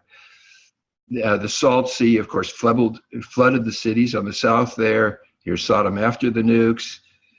Here's Sinai, all burnt out after the nuking. And then what happened is the radiation blew back and killed all of Sumer, except for Marduk's Babylon. Ninurta's wife Bau died trying to save at least make it easier for the Earthlings at Lagash to die in Sumer. Enlil took his survivors, the last band to survive, Abraham, and he had them branded by having all the adult men circumcised. Owie. And so Babylon was spared and Marduk ruled for a while. And so those are my 4 slices. Marduk dissed women. He degraded astronomy to astrology. And most of the Anunnaki returned from Nazca. Enlil had built an alternate spaceport at Tiwanaku, and they took off, and most of them went back, but some of them stayed. And so that's my 4 slices for today. The Anunnaki are our creator gods. They made us, they modeled how to be, warlike hierarchy, and they've been manipulating us to this very day. However, there's been a good change of heart as the Galzu have convinced the Anunnaki to help us transition, as this particular perigee coming close of Nibiru is here, and we can ascend with their help, and they are here to help us. Marduk has renounced the pain he's caused and wishes to make amends, and Galzu have ruled that this is the age of Aquarius, the Sati Yuga. It's time for us to ascend. But, thank you so much for listening to us. Thank you. Thank you guys for being patient. We still have time. We still have, how much time do we have, Jonah? We're out of time right now, but if you have some last minute things you want to say, we're out of time. Sasha, if you want to give out your website information, upcoming webinars, events, please let us all know. Okay, so enkispeaks.com, www.enkispeaks.com has got lots of stuff, and Janet knows about our events. Tell her. Okay, well, we're going to be at the thealiencon.com in October in Santa Clara at the Convention Center. It's a big, huge event, and I listened yesterday. I think David Wilcock's going to be there. So a bunch of the Ancient Aliens people are going to be at the aliencon.com, George Suklos, and please do join us there. And then, let's see, February, we're going to be we'll have a table at the UFO Congress in Scottsdale, Arizona, and then we'll be at Contact in the Desert in May. So our schedule's filling up, and we're working on some more webinars. We have a webinar on experiencers in October on the Portal to the Cosmos. So lots of exciting things happening, and we might be in Laughlin, but I don't know. We're working on that one too. Lots of things going on. We try to get to as many events as possible, either presenting or having a table, because we're reaching out. We want to meet each and every one of you, because like I said earlier, it takes us all. We're all pieces of this puzzle. We're all important, and together we will create this new paradigm of love and consciousness for everybody. Can you give out your website and spell the website? Someone asked once again, please. Your website. Spell it. ENKISPEAKS.com. EnkiSpeaks.com is the main website. Please come there. Yeah, I'm on Facebook. There's an Enki Speaks on Facebook, and you can and lots of personal pages for both of us. Thank you so much, Jonah and Neil and everybody, all the listeners. Thank you for having us. Yeah, thank you for all the research and all the light and information you guys are putting out. We're all doing the same thing in our own ways. All the listeners here today, everyone online, and it's like you said earlier, one by one is how we awaken. So as much as we can get this information, even if you tell one person a day, one person a year, whatever it is, one by one is how we spread this information. Word of mouth is the best advertising. So we're trying to help enlighten people by seeding people and dropping those seeds. And you guys have been doing that a lot with your books and your webinars. So thank you for your service on the planet. And thank you both for everything you're doing. Really appreciate it. Thank you for joining us today. Thank you. Thank you, Jonah. Aloha. Aloha and blessings. And now we're going to move to our next guest here at the Extraterrestrial Disclosure. Now, just so people know, this is the largest gathering ever in history of a live webinar exposing, talking about, demonstrating the ET disclosure existence. I know that they've been here for a very long time. The evidence is everywhere, and all of our guests so far have given some pretty good proof to that, meaning that whether it's diagrams or their talks or whatever's going on. So lots of great information coming through. And one more thing, I just want to do a little intro. If Cynthia, can you hear me? Are you with us? Cynthia? Let's see if she is. Cynthia Crawford has had contact with various races of beings throughout the universe since she was a toddler. In 1983, she learned from her father that she was a hybrid from a secret government project in their first attempt to create superhumans. Her health was always a problem because of being a hybrid, so throughout most of her life she has had healings by star people to keep her alive, to work a special mission here on Earth. Part of Cynthia's mission here is to provide ET sculptures that have special powers, so they assist star seeds, as needs to say, they too complete their missions on Earth. In addition, she provides counseling and workshops to assist the star seeds in coming into their true powers. Cynthia devotes her life to doing counseling, workshops, and talks like today, as well as she's connected to all the star people and how to live on an integrated galactic society in the very near future, which we all know is coming very soon. She also helps the star seeds reconnect to their star family, understanding DNA activation, reactivating their true powers, and remember their missions on Earth and how to prepare for them.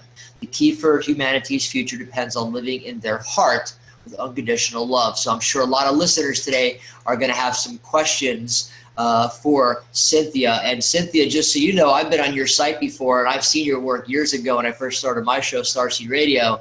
And when I first saw your Octorian sculpture, Octorian being you did, I instantly resonated with that as in genetic memory, and very, very powerful work you do. So thank you for joining us, and thank you for all the service you're doing. And with that, the floor is yours.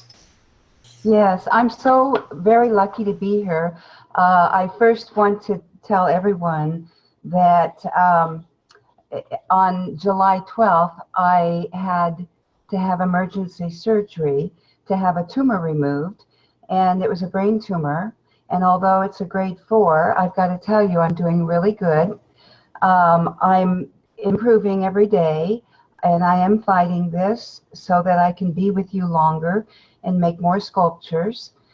But what I have to tell you today is extremely important for all of you starseeds. And I know that you know which ones you are. And it is because you felt when you came to Earth, when you were quite young, you even felt there was something important you were here to do. Many of you have lived in your heart most of your life, and that is extremely important for us starseeds. We have to be in our hearts right now. So what I'm going to be sharing is what information has come through to me more recently since my surgery.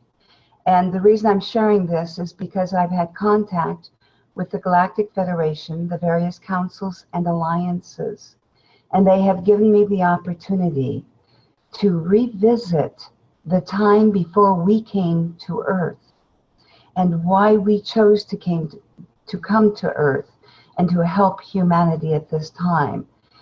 It is one of the most important times, as people have been talking throughout this conference about the Ascension.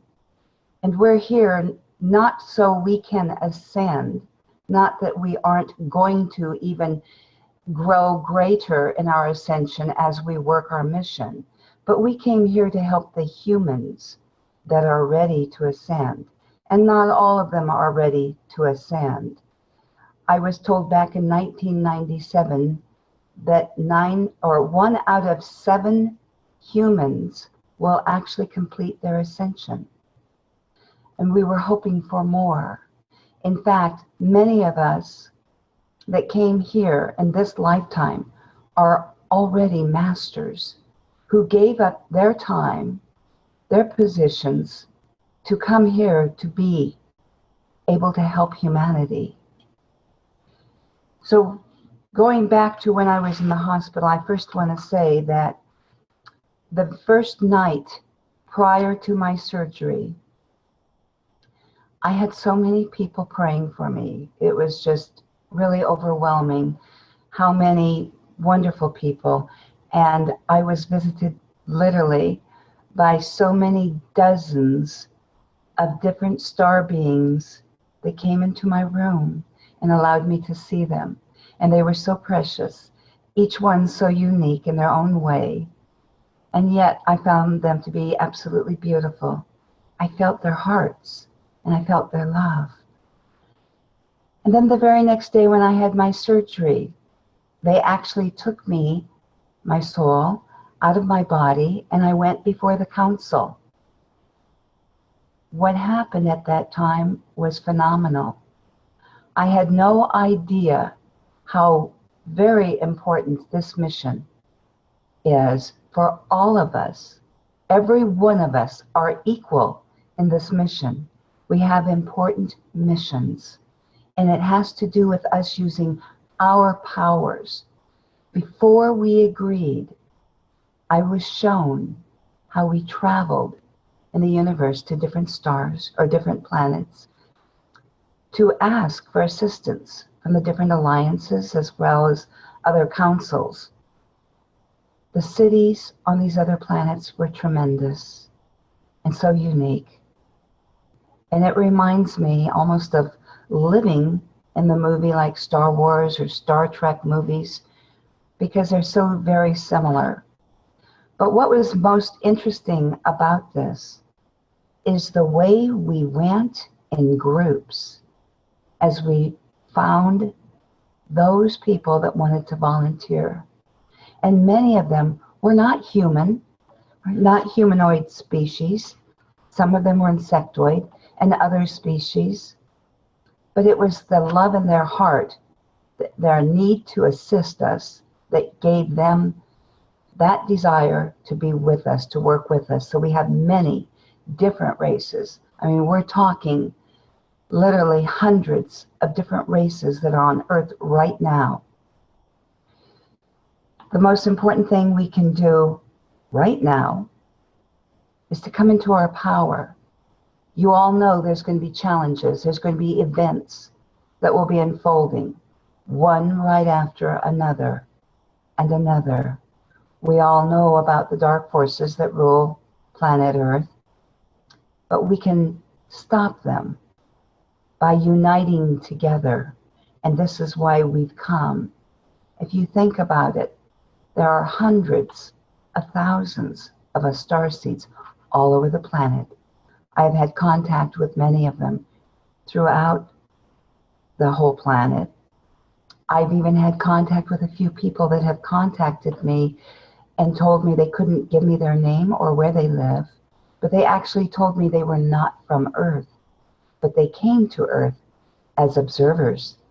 And they came here to see what humanity needed most.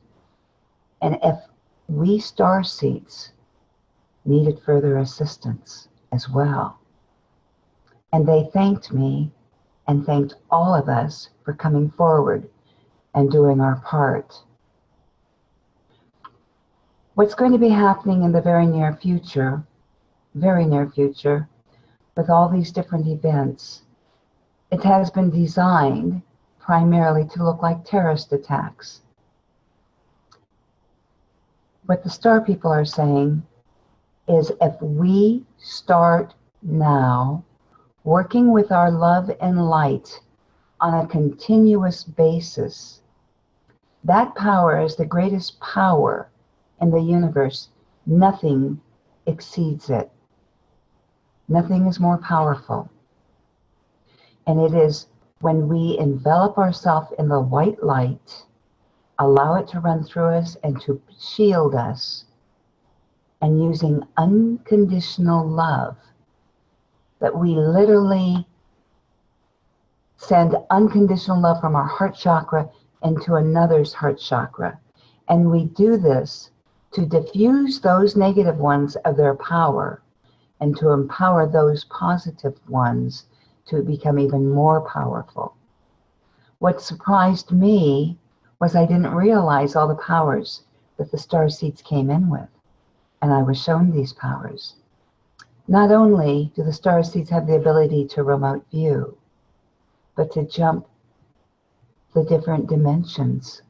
And as an example of that, they were showing me that should martial law actually take place, and we were in a position where we needed to protect ourselves or protect a group, if we're leading a group, to whether it's a Stargate, a ship, or to shelter, that we have the ability to envelop the group even in our powers and move them into another dimension so that we cannot be found and that we will be able to come back into the third dimension when it's safe. We also have the ability to bilocate, the ability to fly. And I've talked to many of you starseeds who have told me about your dreams of flying. And even I had a dream, or actually I should say it was in the etheric realm, where I was being shown how to remember to fly. And I remember a voice looking down at the ground and a voice saying, "Oh, what are you doing up there? You can't fly, get down." And my first thought was, believe. Our powers come to us by what we believe we can do. We sabotage ourselves when we don't believe that we can do it. So this is the time when we must believe. We also need to know how to protect ourselves. And I will give you an example. A few years ago, I found myself on a draconian ship. I was shackled to a chair, and there was a draconian captain, and he had kind of like a velociraptor type head and a body armor on. And he said to me, "We will give you all the money you want, your own army, any of the things you want to be comfortable in your life, all the riches, as long as I change from the light and go to work for them." The interesting thing was, these draconians are also known as ISIS on Earth. They even showed me their spinal column, how to recognize them in human form. But the most important part was, not only did they make a great offer, but I gave them a great reply. I said, thank you so much for the offer. I honor you for what you are here to do, that you are playing the part so that humanity can learn what it is to come into the light. But I am of the light, and I will always be of the light. And I will love you unconditionally. And I sent unconditional love into his heart. And I said, if you are ready to transform to the light, I will be happy to take you. At that point, I was returned back to my bed. And for 6 months, I had a virus. And I just couldn't get over it. But the interesting thing is, I also learned that this virus was something that has been used by our dark forces that try to rule this planet. They use the viruses in the chemtrails and in other things. These viruses, they've been experimenting with for some time. So what we really need to do is to know how to protect ourselves, to help others protect themselves, as well as to keep the light around the planet while all this is going on. Now, I know a lot of you have said, I won't watch the news, I don't like the news, it's too negative. But my guides have always told me, I need to know where we need to send our light and our unconditional love. And therefore, we need to know what countries, what people need our help. I'm also offering for anyone that wants to contact me that needs any assistance, that you can contact me through my email. And I'm sure that will be put on afterwards, but I'll give it to you right now. And it's ctcrawford1949@gmail.com. One of the other things I want to tell you about when I was in the hospital was I was visited by some of the most awesome star beings who actually put a piece of their aspect into the sculptures to help each and every starseed that gets one to have contact. I didn't realize this, but they also said the sculptures will act as like a transmitter.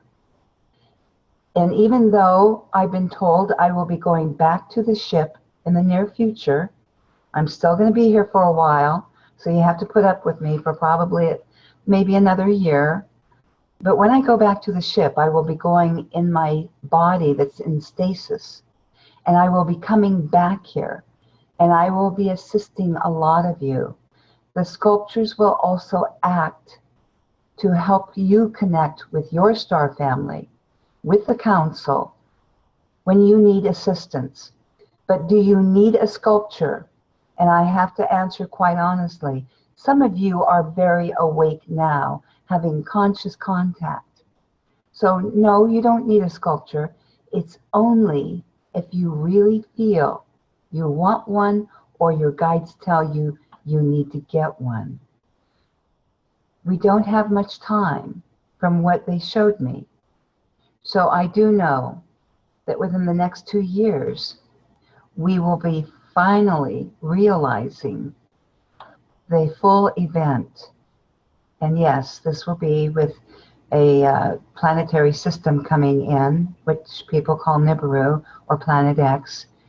And this is something that we do not have to experience. In fact, we won't. We will be lifted off of the planet. We will either go through stargates or we'll go on ships. And we will get to observe the transformation of planet Earth from above, from a distance, watching it and watching the beauty as the planet transforms. And that's what it's truly about. It's about Earth being a school, a third dimensional school, for the human souls to evolve, to ascend. That's really what it's all about. And during the last days, it is going to be a fight between the dark and the light. We have numerous warriors that are on Earth now, and many more that are coming to Earth.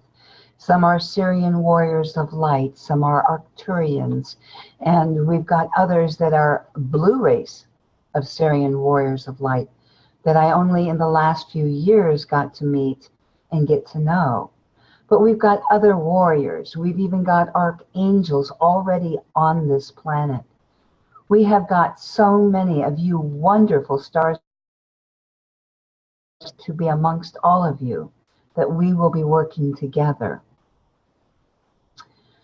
Now in 19... Cynthia, I just wanted to say, for one, thank you so much for saying that about the news and being aware, because that's such a misled thing in the spiritual New Age community, where people don't want to watch the news because it lowers their vibration, I've heard, or they don't want to hear about Fukushima because it's going to, bring them into fear. And I've always said, a great master is aware of everything, all of their surroundings, not just the little bubble in Asheville or Sedona or wherever they want to be living in that.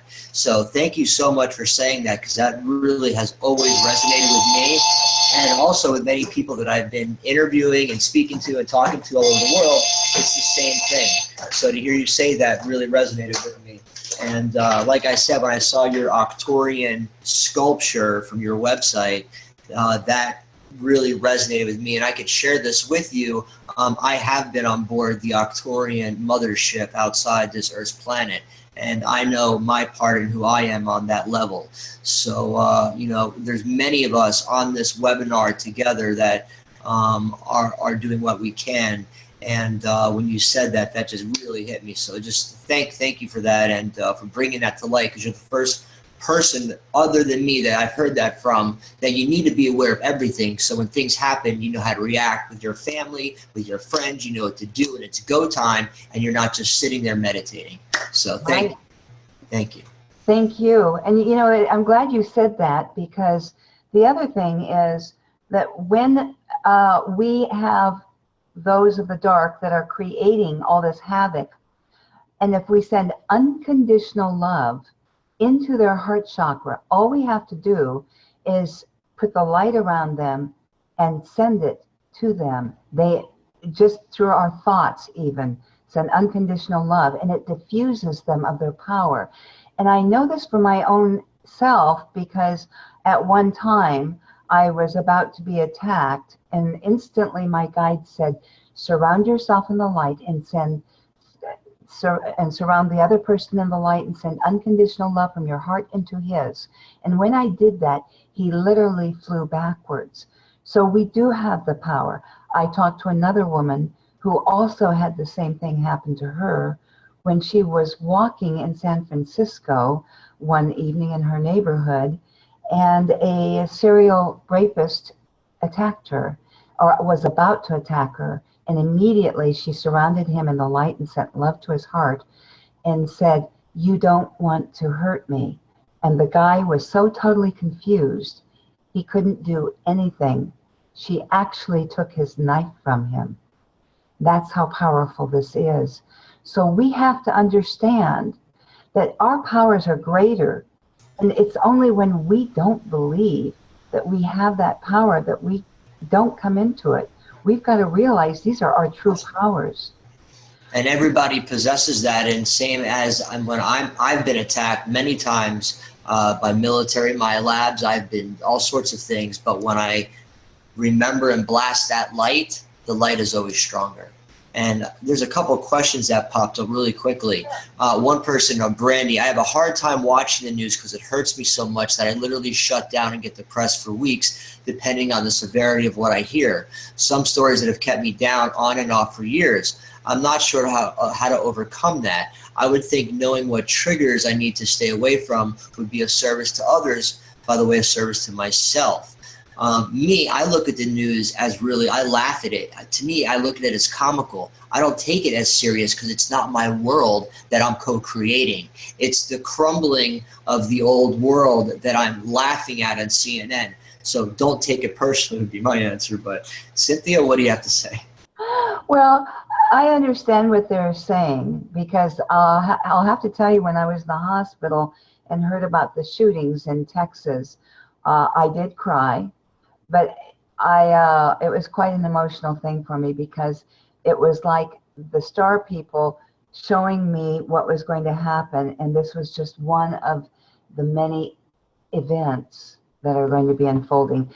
But what I did was I had to, number one, realize that those who died in this, that they were immediately out of pain, and they were immediately in the love, unconditional love.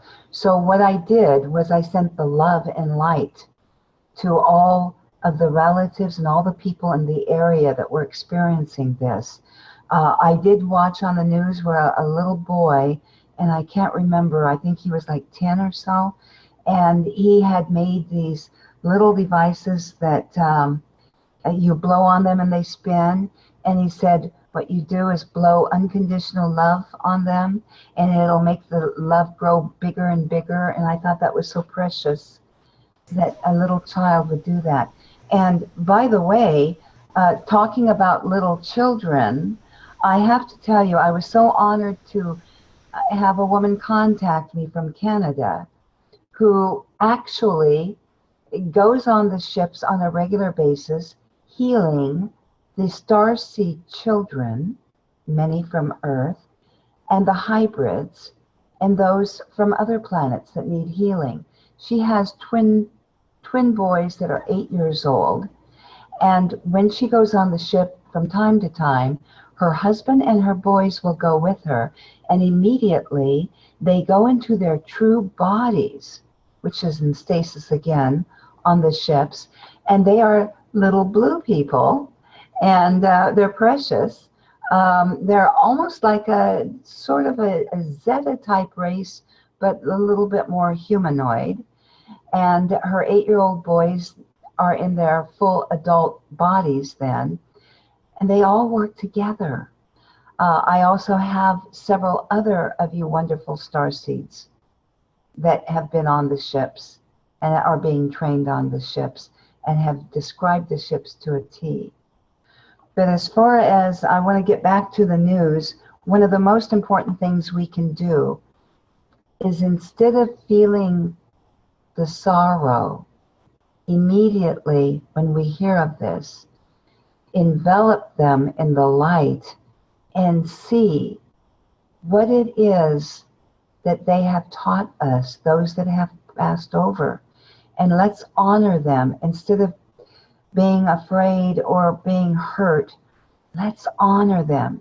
In fact, the star seeds or star people, different races, when they have to take a life, which they don't like taking lives, but when they have to take a life to save another light worker, they always honor them, no matter how bad that being was, because they understand the need for duality, for there are no lessons learned if there is not the good and the bad to choose from. This is humanity's time to choose to walk in the light, to choose to be of the Christ consciousness. And that has nothing to do with religion. It has to do with living in the heart without any judgment, prejudice, greed, fear, resentments. It's seeing the God within each and every being, or what the star people call the source within each and every being. That's what it's all about. So what you're saying is that the understanding that we all will pass on to heaven is the the grounding force that when events happen where lots of lives are lost, like the Holocaust in Nazi Germany, many of those souls were volunteer souls that volunteered to do that, and other events that have happened, 9/11, because now, and everyone on this webinar has the understanding that we are these greater gods and goddesses, that we're just transitioning. It's okay when these things happen. That's that soul's path. Don't take it personally. That's why I say I laugh at some of the news, because I know it's that transition. So such a key tool, what you just said, is the understanding that you and the rest of us possess that help us mentally prepare and transition for what's to come. So thank you for that. Thank you. The other thing that was really exciting was when the humans do finally ascend into the higher dimension, they will go on to a fifth dimensional world. Actually, it's going to be like an Earth, and it's beautiful. I was taken there so that I could understand it. And this is where they learn to integrate amongst other star beings. And this is also where they learn to how to work with one another and honor one another without judgment. Then after they are complete with this fifth dimension, they then get to go from there. And what was interesting, it sort of reminded me when they were showing the various choices we have as we continue our ascension. It was kind of like going on a job interview in which there are all different groups, whether it's the Galactic Federation, Ashtar Command, the Syrian Warriors of Light. There's so many different races and groups that we can join. And we can join them for a short period, or we can join them for a long time. I didn't realize until my experience before the council that I have one of my aspects is with the Galactic Federation, and that's the aspect that is here in this human hybrid body at this time. But I also have an Arcturian side to me that's in a parallel Earth. So that was quite interesting. I was told a few years ago, a guy contacted me and said he had gotten transmission from an Arcturian that said that they had a message for me. And the message was, when I had asked if I could be an Arcturian in my next lifetime, they said, you already are another aspect on a parallel Earth. How else did you know how to sculpt us? And that was a great experience. And sometimes we need other people to help validate what we think and what we are working on. So are there any questions to this at this point? Yes. Yes, we have a few questions. Another question from the first person to sort of finish. Brandon, not to keep going on about the news, but what about the stories that are staged or not real that I don't know, that I'm struggling with news being necessary, I guess? You know, saying like, you know, when you see things that you know are staged and stuff like that, what's a proper way to deal with that, to handle that? Which I think you said answer, send in light and love, you know, imagine a bubble. Another one, Ruth, she said, yes, you are right. I sent unconditional love to some Anunnaki, and they dissolved into a liquid spiral and transformed into beautiful beings. It is a fourth dimensional ability. Another question from Casey, how do I find out my galactic origin? Great question. Well, first of all, what I do, I kind of cheat. I'll tell you how.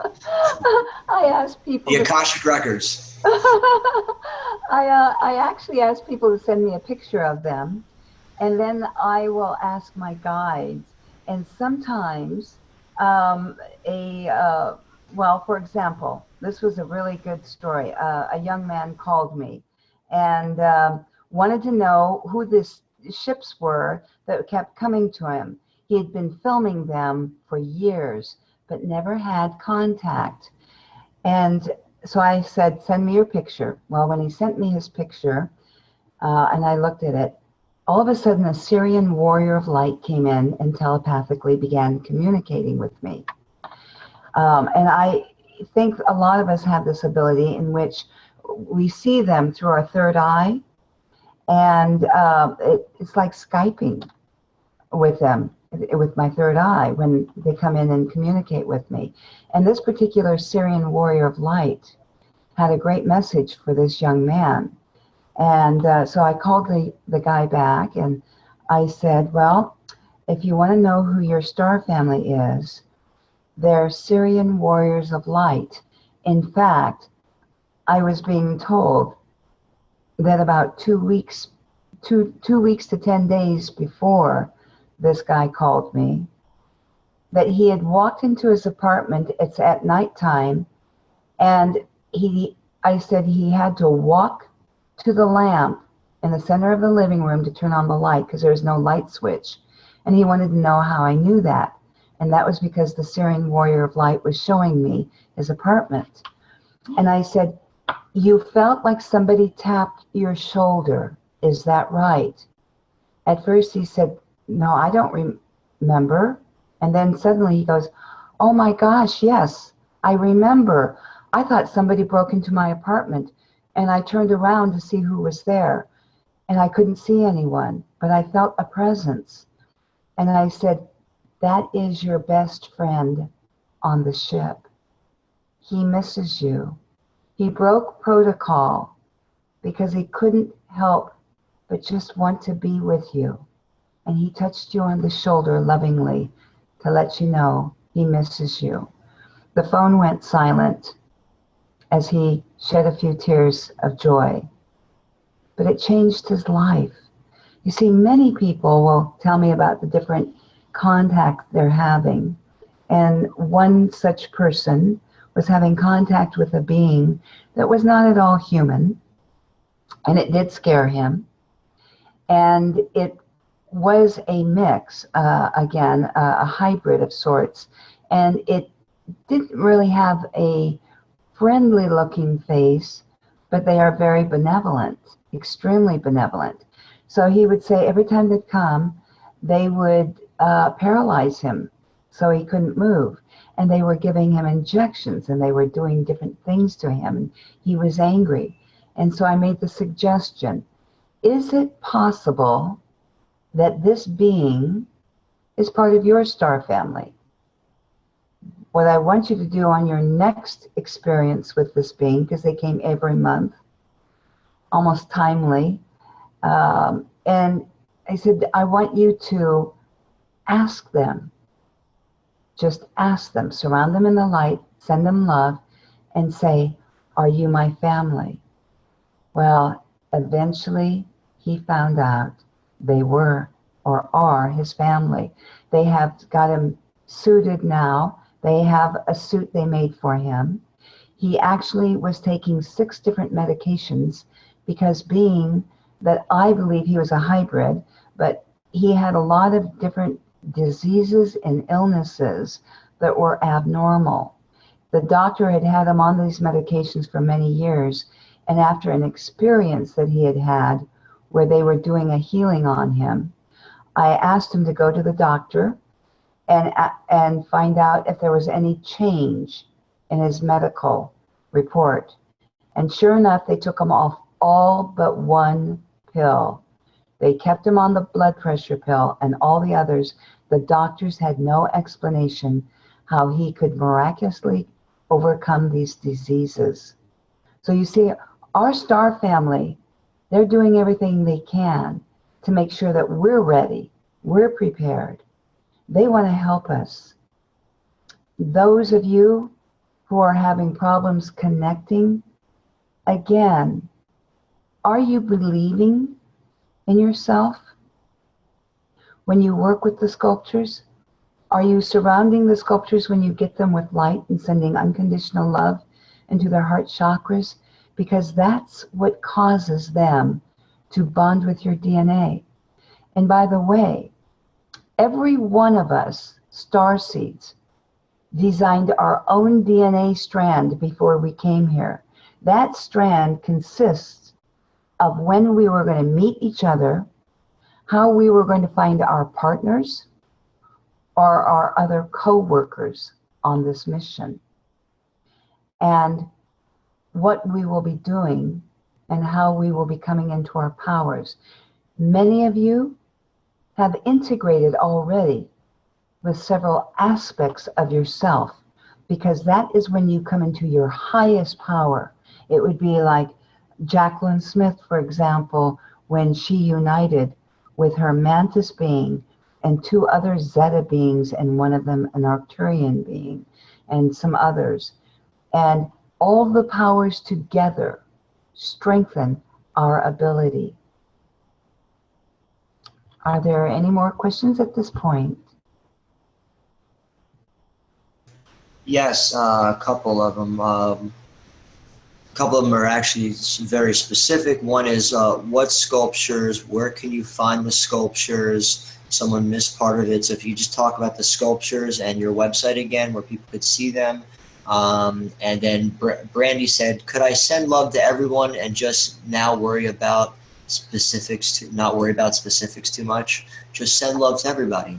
Absolutely. In fact, what my guides told me to do is they said, imagine the white light being like water, like you're washing the whole planet with white light.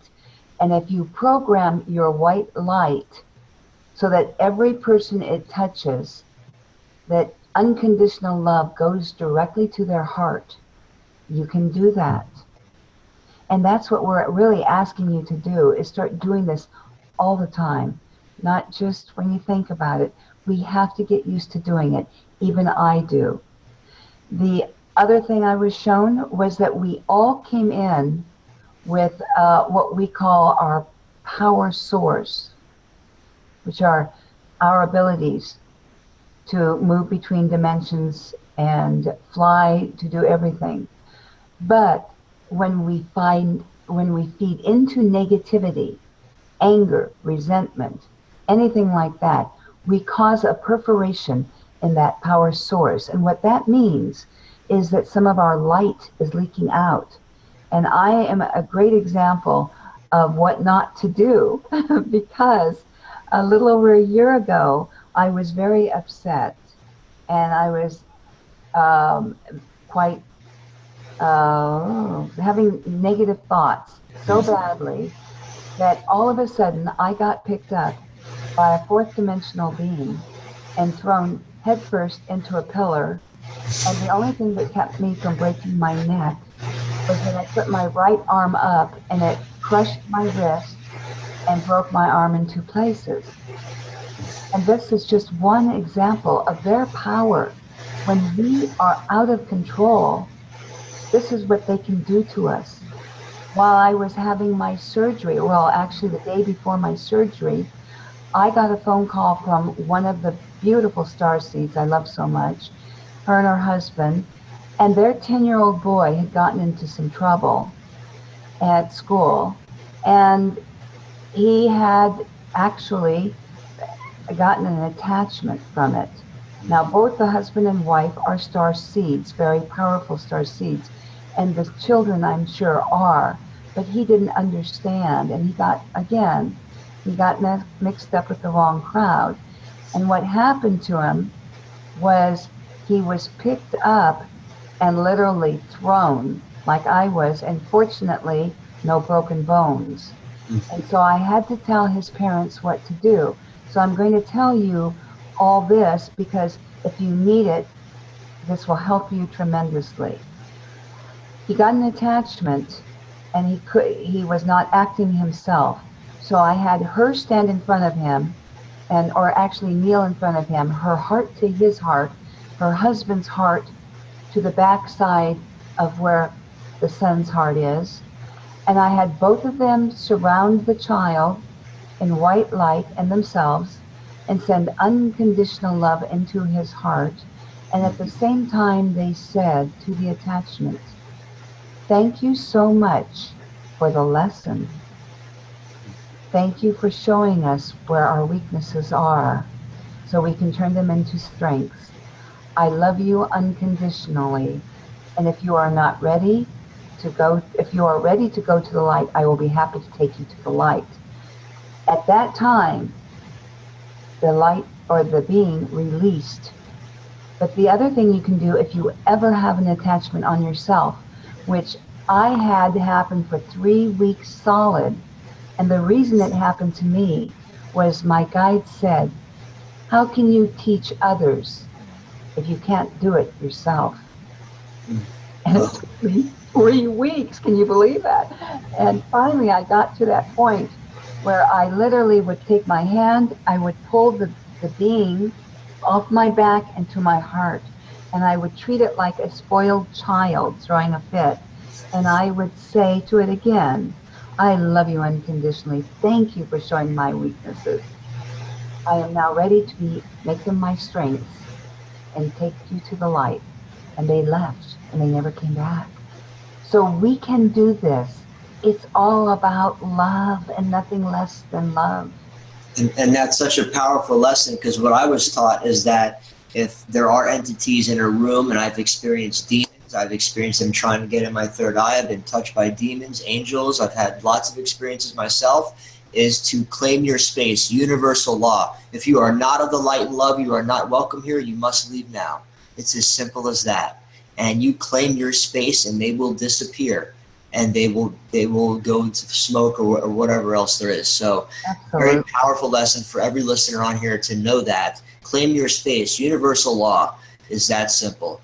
One last question, and I'll give you the floor again, is I'm ready to connect with my star family, but don't know how. I mentioned the Akashic Records before, because that was a way that I sort of cheated, went into my Akashic Records, and wanted to know my history. So that was how I did it. But Cynthia, your response, please.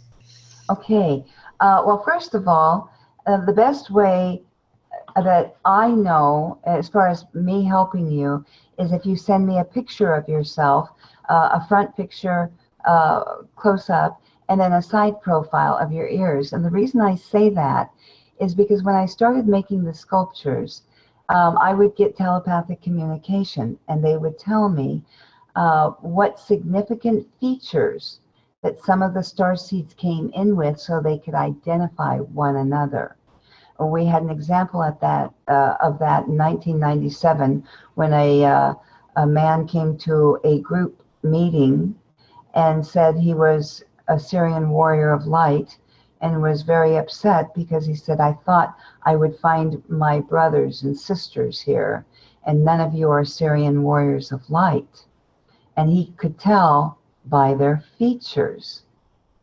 But what was interesting was that the same man, the very first Syrian warrior of light I ever sculptured, was identical to what this man looked like. So I felt it necessary to send him the sculpture and hopefully diffuse his upset about not finding his brothers and sisters at our meeting. But you will find them. In fact, I will say this, that the alliances have asked me to please make sure that the star seeds find groups in their area, whether they be star seed groups, experiencer groups, or contactee groups. Just find a group in your area and join it, because you might be surprised how many people in that area you will be working with. They may be on your team, or they may be assisting you, or you may be assisting them at some point. But you need to find them. We've also been getting a bunch of the groups together and asking anyone that has a group to please contact me so that we can put you in a database for anyone seeking a group to join. We want you to have as many people as you can, star seeds as you can, that you can assist at this time, and that we can all work together. As far as sculptures, I would like to actually, could I take just couple secards here to go get a sculpture? Sure, absolutely, please. Okay. Maybe Nocturian. It is our Nocturian. Awesome. And I found Cynthia years ago doing research myself, and her sculptures were quite powerful when I saw them. and quite reasonable as well. I see some more questions coming in here, so as soon as Cynthia has some more time, I will ask the questions. Okay. You can see this. Can you see it okay? Yes. Okay. I'm putting the Arcturians in the white robes now because that's the master robe.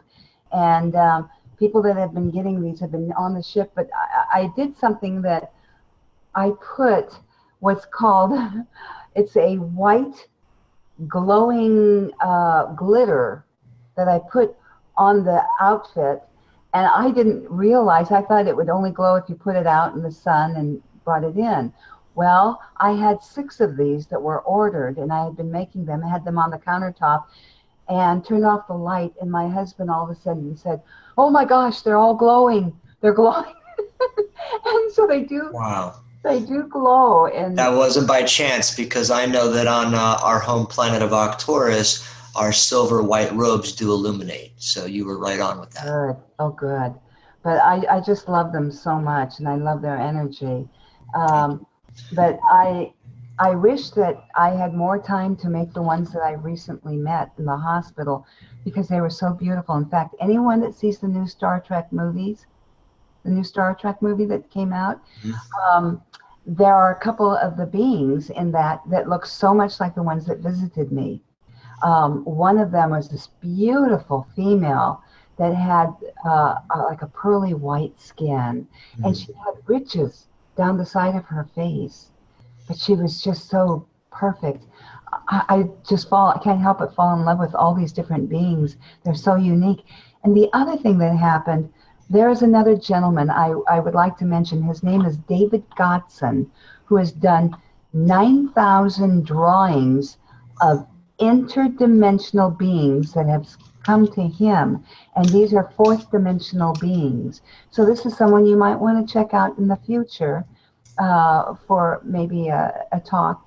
And what was interesting was he asked them to come to me, and while the doctors were checking me to see how my brain was functioning, they were standing behind him and beside them, and the doctors had no idea, and they were waving and they were making faces and doing things trying to cheer me up, you know. They were so precious, and they are adorable. And when I first saw David's drawings, I thought, wow, they look almost animated. And you know what? It doesn't matter. They're adorable. They're precious. So there is so much we get to explore.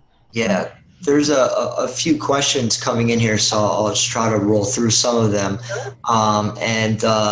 This one, how can we learn to communicate telepathically, which is, I think, is a great question. And just to share a little bit, when I went aboard the Arcturian ship, when I first was aware I was there, the first thing came over me was fear when I was looking at the planet. And I was trying to scare myself. I was like, how come I can't feel fear? And then they telepathically told me, there is no fear here. There is none of that here. This is just love here. And I was like, it can't be true. This is crazy. And so you can't freak yourself out in those higher vibrations of staying in your heart space, as they showed me telepathically. But what is a good tool or way people can use to try to hone in on their telepathy? Wow. The only thing I can say is it came natural for me when I was younger, and up until 1994, when I had a very serious accident where I lost 1/3 of my brain. I keep having brain loss, you know. I don't know what it is about me, but I lost 1/3 of my brain and lost my abilities to communicate and to see inside bodies. I used to be able to see inside bodies as well, to see what was wrong with them. Little by little, it's coming back. And I think the most important thing about telepathic communication is not trying too hard. Sometimes if we try too hard, we literally frustrate ourselves and expect more than what we should. So we just have to listen. They tell me, quiet your head sometimes. And they'll say, just listen, just be. So we do have, I work with a group as Barbara Lamb had talked about. Can you spell his name? You mentioned a name. Someone asked a question. Can you spell his name, the gentleman you just mentioned? Okay, David Godson, and his last name is spelled Godson. Great. And also another question, does Cynthia sculpt with her eyes open or closed while channeling? Do you sculpt with your eyes open or closed? They're always open. And right now, because of the tumor, I did lose a little bit of my vision, but I have to now wear much stronger glasses so that I can see detail. And it's okay, you know, as long as I'm making them and so forth. I had 2 psychics one time that came over to my house at the same time. They didn't know each other, and I wasn't expecting it.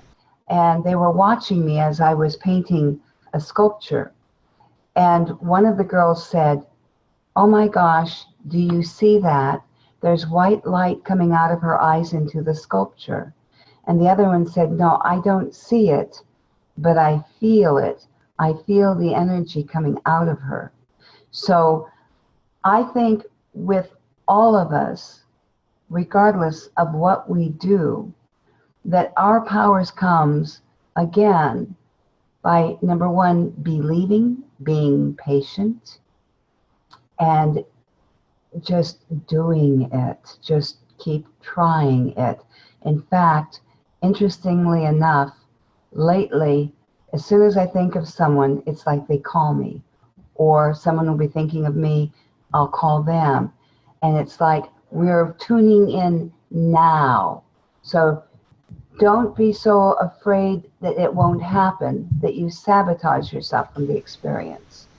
A couple more questions. Could we have been many different beings? If so, would they be our star family? Have we lived on past other planets? I believe yes. Absolutely. Okay. Yes. By the time we starseeds have come to Earth. By the time we get here, we've been around. We sure have. We've been around. Yeah, we've had many aspects of ourselves, and we share the knowledge with the same soul, you know? And a lot of times when we've been regressed into a past life, are we truly, is it that past life that this particular aspect has experienced, or are we tuning in to another aspect's past life? Mm. And have you ever experienced being on other planets where it's totally devoid of anything?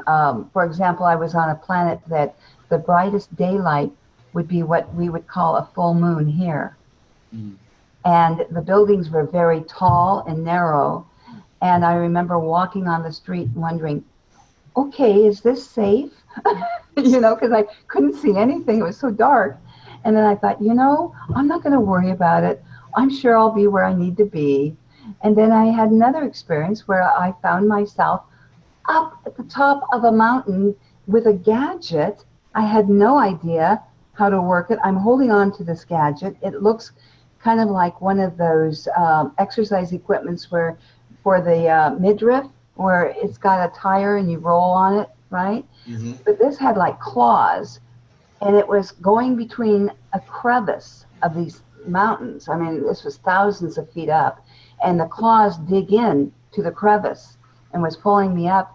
And I'm thinking, okay, I want to go back into my own body, and whoever has this body can get back into it. I couldn't wait to get out of it because it scared me. I'm afraid of heights. So we will have a lot of different experiences with other aspects. And from my understanding as well, even as an Arcturian being, which I consider myself, my soul was born from the star of Arcturus. We have 4 surrounding planets. Each planet represents another stage of consciousness. That alone, we've lived on 4 different planets just to get out of that star system to start traveling to other ones, which leads into another question. Could my connection to the elementals through my practice keep the star people from contacting me? And my first thought is my practice is maybe she's a stripper, or maybe you're doing something that's not of the light, or you're, follow me, you're doing something that is blocking her from her star. I'm not saying that's what she's doing. It was actually a guy, but I'm just saying they're doing it. Sorry, Philip. Just what came to mind was something, you're doing something not right, or something out of the light that is blocking that star family to contact you. Absolutely. As a hitman, you know, for example. Yeah. Well, I will tell you, one of the most surprising things was that back in about 2009, a gentleman had ordered a Syrian warrior of light, and he kept calling me about, well, at least once a week, and he was very disappointed he wasn't having contact. And so I told him, I said, well, again, you're more afraid of not having contact than of having contact. So that's why. Well, what happened was I told him he had to work on it, and he had to assume that he would have contact, and he had to thank them, because if you assume you're going to have contact and thank them for the contact, it's like it's already done. Well, he calls me up while he's driving on the freeway, and he says, you're not going to believe this. There's a ship over my car right now, and it's staying with me, and this is in broad daylight. And then finally it took off, and he was so excited, and it gave him hope. So you see, our star family, they want to connect with us, but they also have to protect us. When we first came in, we couldn't know who we were. We had to know what it was to be human, to live amongst the humans. How can we help them if we don't understand them? And then little by little, that DNA strand we programmed of our entire mission begins to activate, and we begin to be having more contact. And then we begin feeling them in our room or going on the ships. And it's wonderful. And I don't know if you are, do you know if you're a captain of a mothership? Josh? It's actually Jonah, close. I'm sorry. That's okay. From what I was told is that I am the starship commander of the mothership, the main ship, Athena. But my ranking, even though I am the head captain, my ranking is still as even as everyone else on the bridge that I work with. And that is my personality here on Earth. We're all the same. I can get in the trenches and dig a hole and fight with the soldiers, or I could be behind the scenes and help manage the army.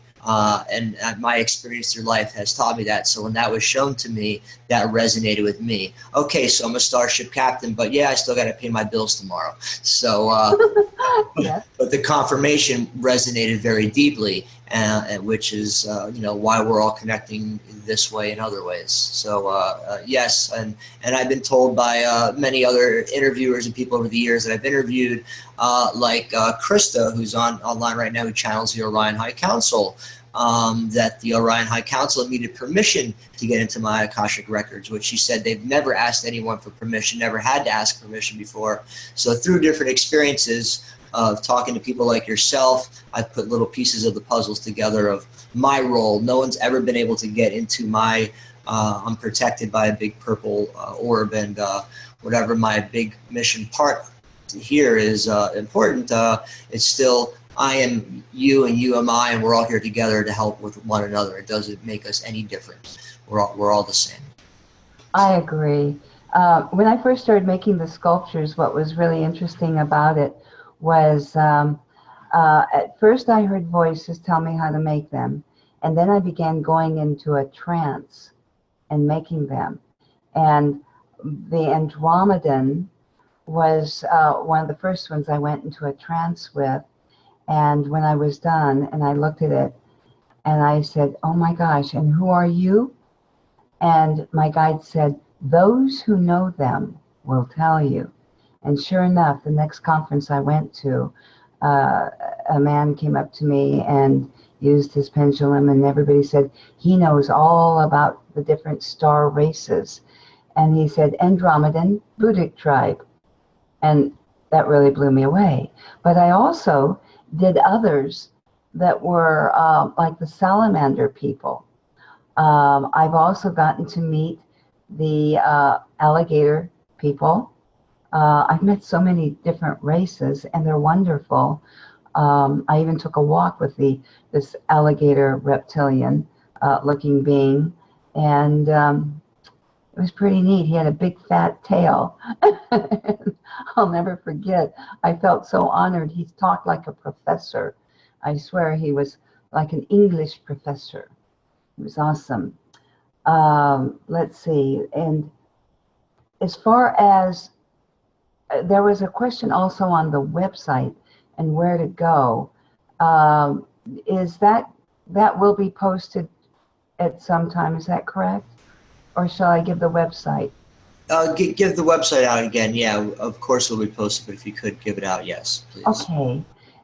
So the website is called etsculptors.com, and it's with an S because a friend of mine, Diane, makes some of the sculptures. She makes her own sculptures, of course, and I make the ones that I do. And I would love to be able to have some new sculptures available. However, I do know that the events that are coming are going to be speeding up, so I won't have probably more than a year at the most to make the sculptures. So I think I'm going to be sticking with the ones I've got for now.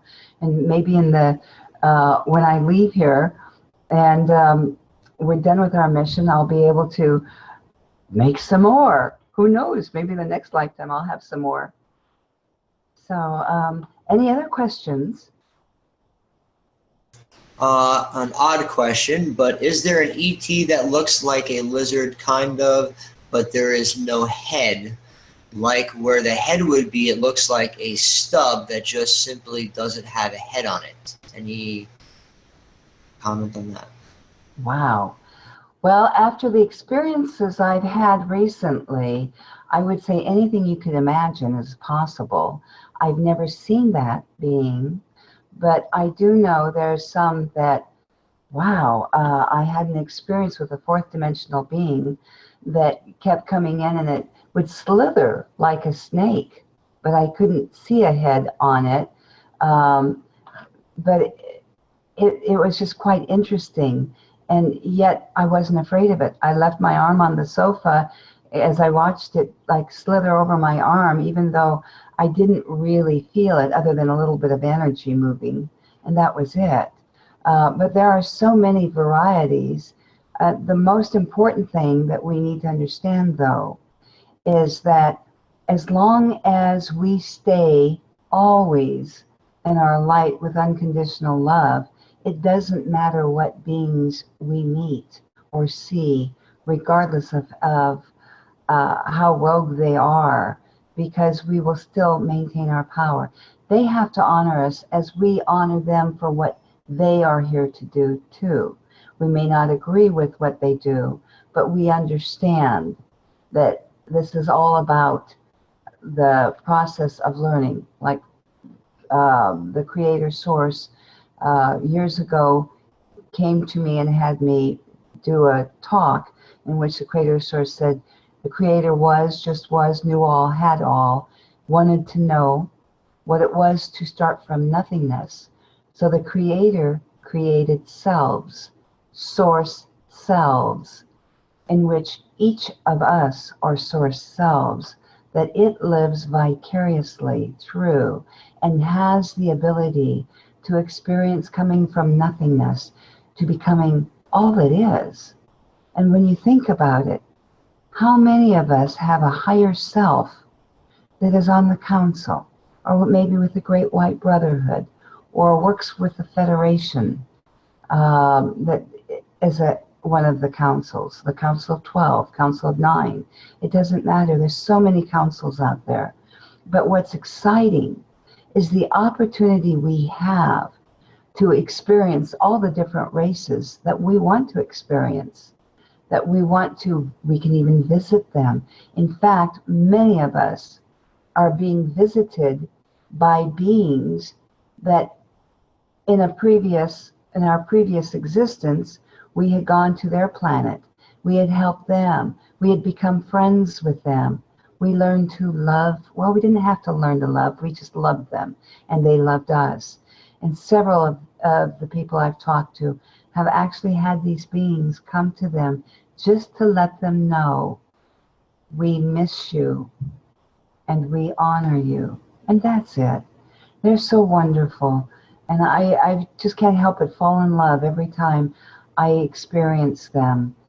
I just wish everyone, I wish humans that didn't believe in ETs or thought they were evil, I wish they could experience the beauty of them and all the lessons we've got. And even when I came home from the hospital, all of a sudden, the birds were communicating with me, the animals were, even the insects, and I'm looking at the world in a totally different way. And it's like I got a renewed look at what life really is all about and how precious every single moment is and every single being here. Of course, I'm not wild about flies, but... Thank you. It's so funny because I know for myself many times when I leave my body in astral travel, the first thing I tell myself is, Jonah, stop complaining so much on Earth. You stop, you know, you're so lucky you're there. Get back in your body. Stop always trying to get out there. You know, it's and they're right. Heaven on earth is this. This is, we're witnessing this firsthand.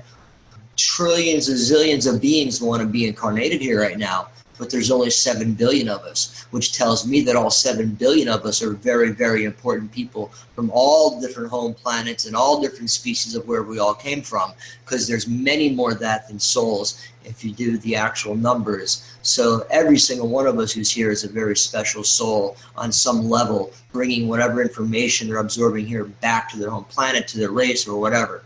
Another question, Cynthia, have you seen any amphibians? Krista channels those. Have you seen any amphibians? I have.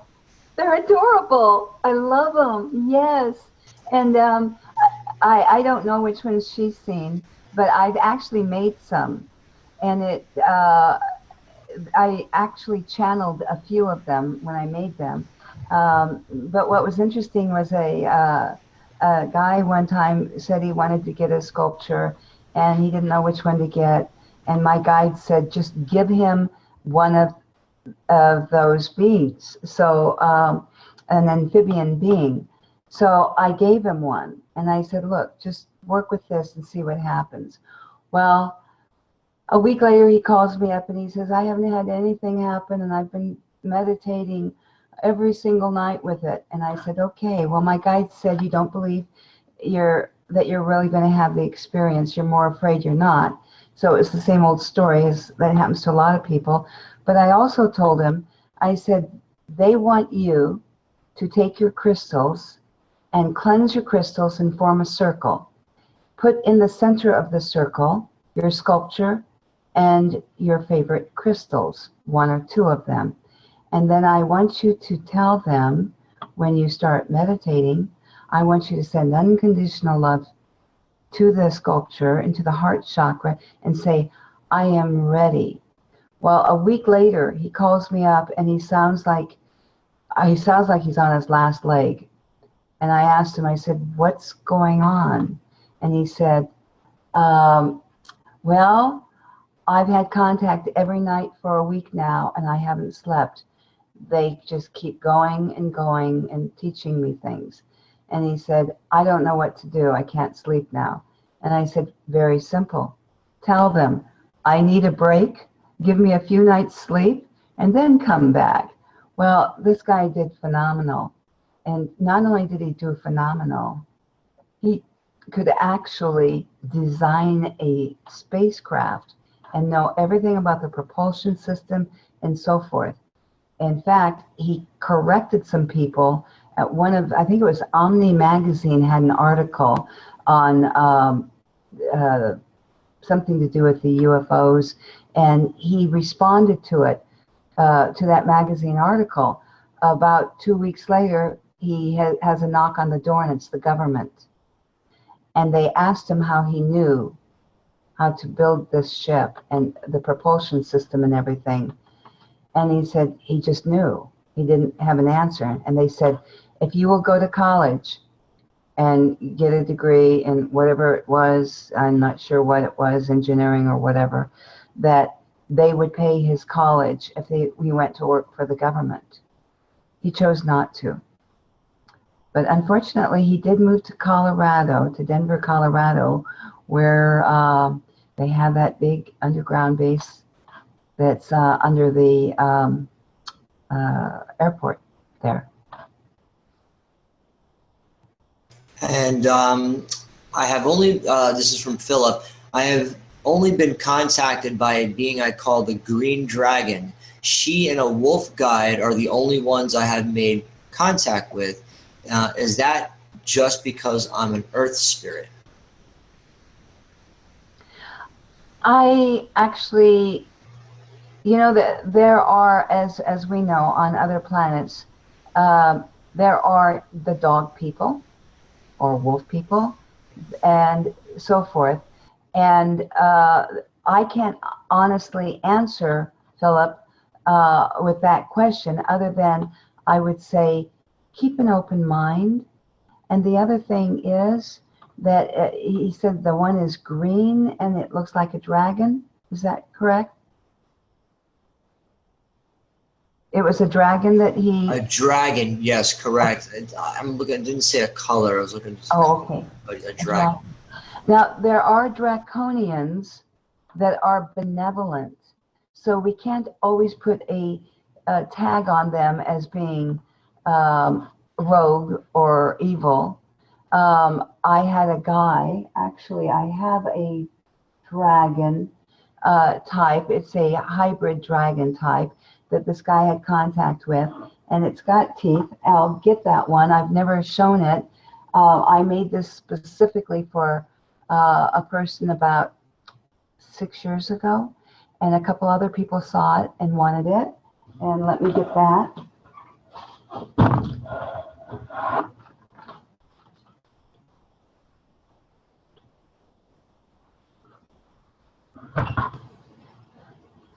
Now this one is made of clay.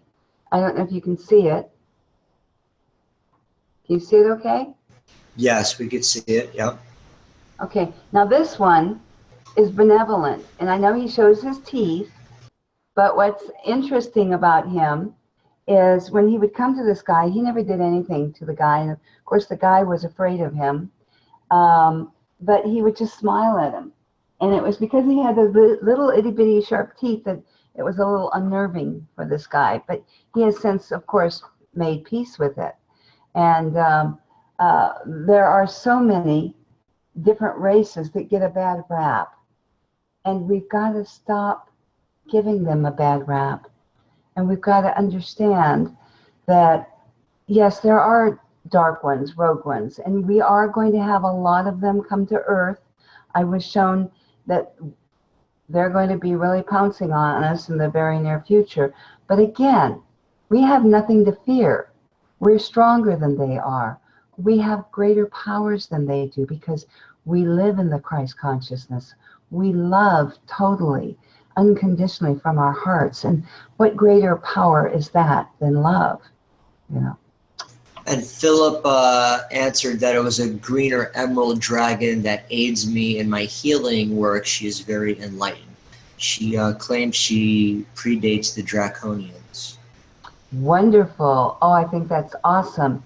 And I definitely believe that this is from another world, and this could be her star family. And I agree with you about the Draconians because I've talked to people that have interactions with reptilians themselves that have had pleasant experiences with them. In fact, I've had my own experiences with them. They weren't so pleasant, but I've had others that had pleasant ones. So they're not all bad, as you said. We shouldn't label all the reptilians as flesh-eating, you know.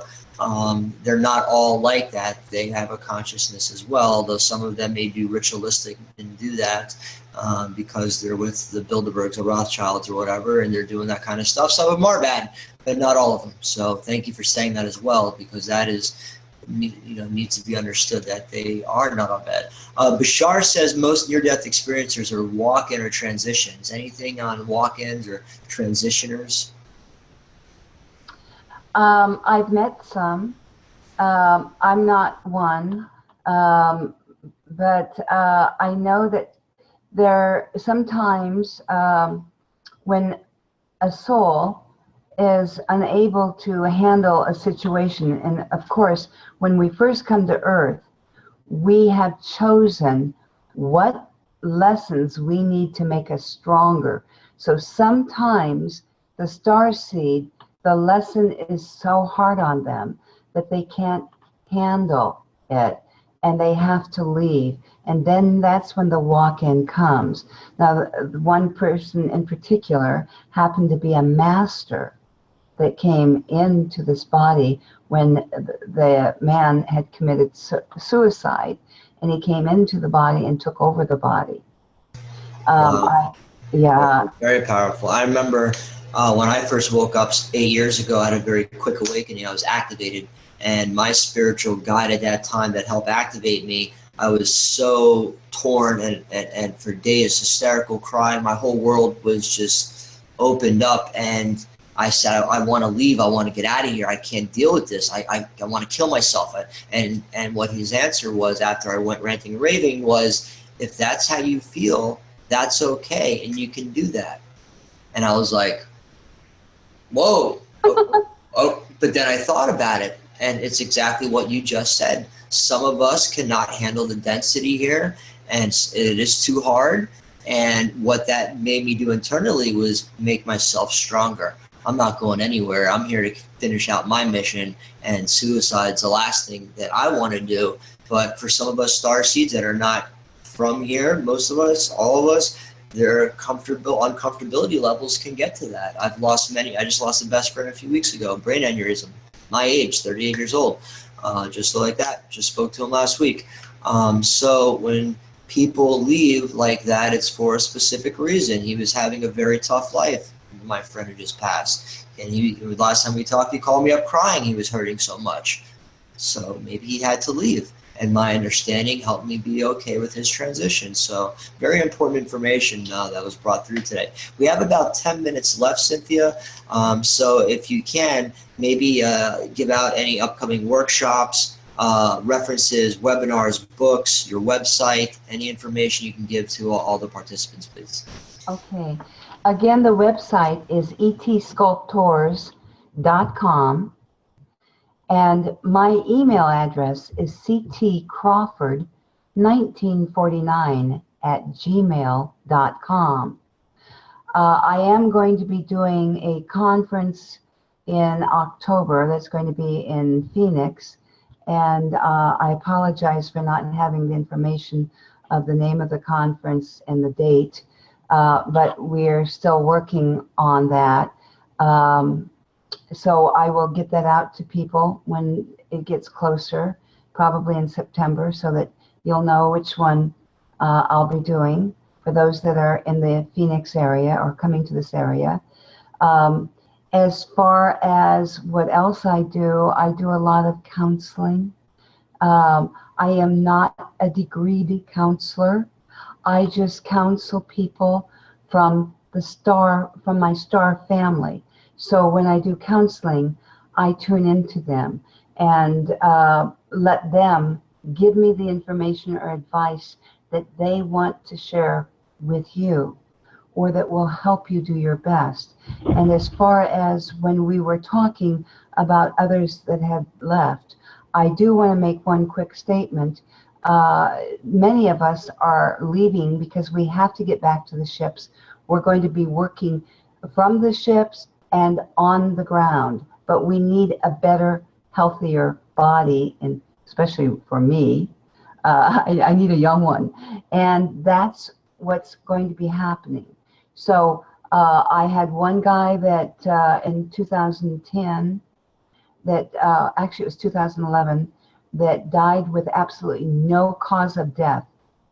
He had nothing wrong with his heart, brain, any organs. He just died.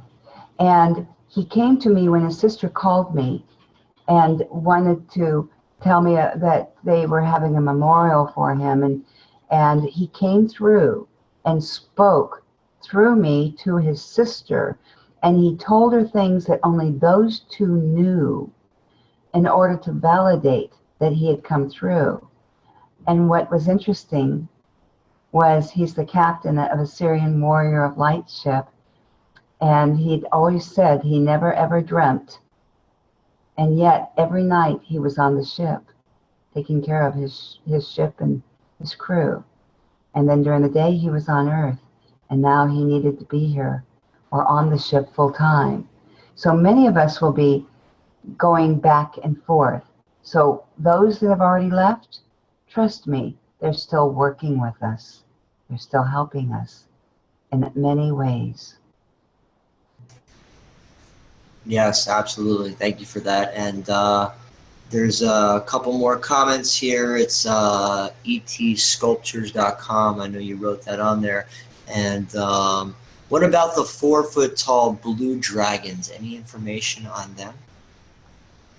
Wow, I don't, but I'd love to get it if anybody has it. I'm sorry, I don't.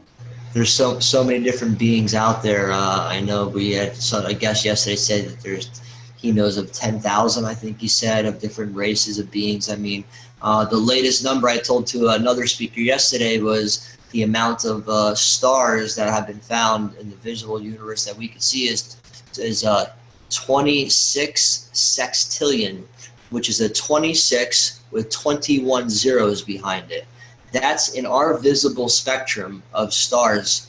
You can't even imagine how many planets are around those stars, but that's the amount of just visual stars that we could see just here on Earth. So the amount of life in this universe alone and the multiverse is astronomical. So the 7 billion of us that are here, every one of us is important and has a very important part to play.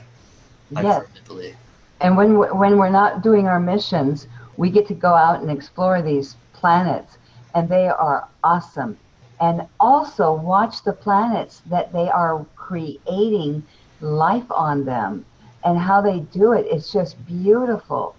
It's wonderful out there. Another question, how often do you get sick due to being a hybrid, not personally you, but to being a hybrid?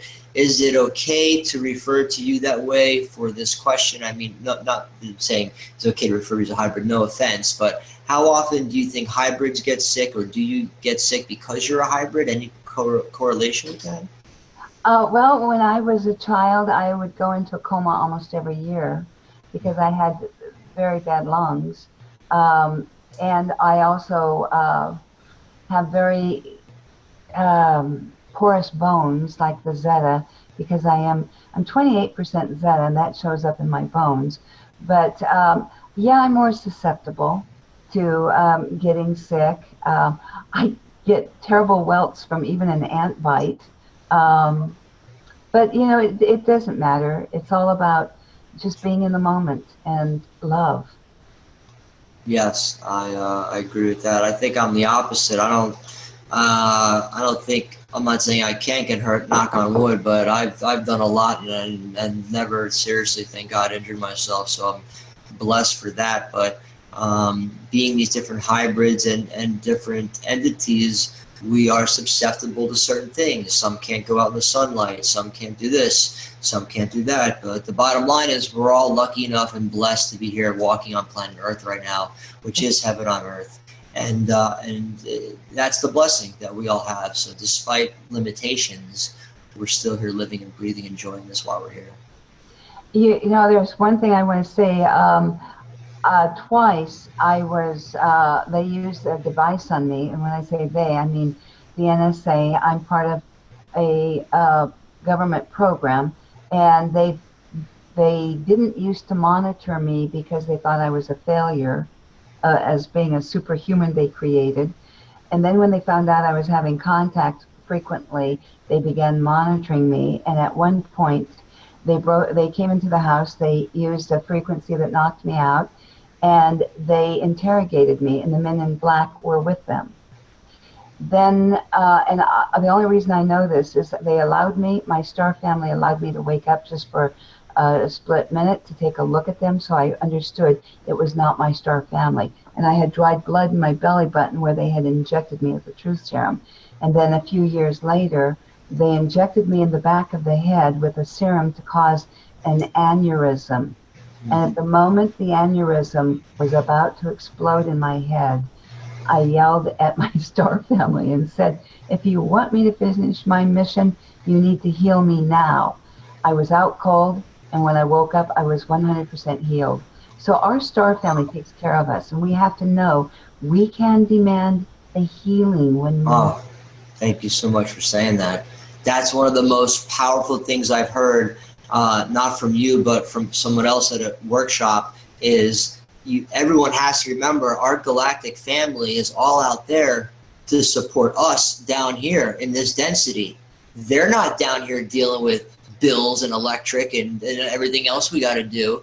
So when you need help, you need to voice it, you need to vocalize it. They can't read your brain.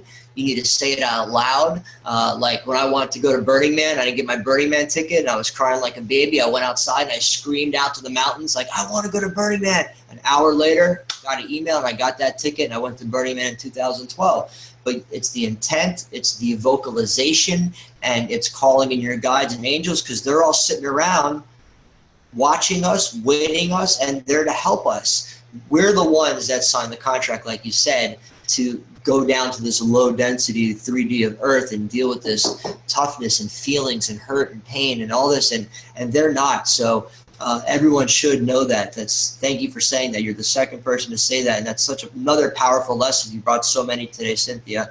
Thank you for that, because people need to know that. If you need help, say it out loud. It will happen like this. I've experienced it many, many, many times. And it works every time. You have to believe it, vocalize it, say it, and the intent behind it has to be pure. You can't just say, oh, I want $1 million. It doesn't work like that. You know, or how are you going to treat that $1 million? Because everyone who's won the lottery, most of them are all broke. So that's not the type of manifestation we're talking about. We're talking about healing. I need healing. Help me. Boom, that's done. I need this. You know, that's the intent, the vocalization, and verbalize it. Our star family can't read our brains.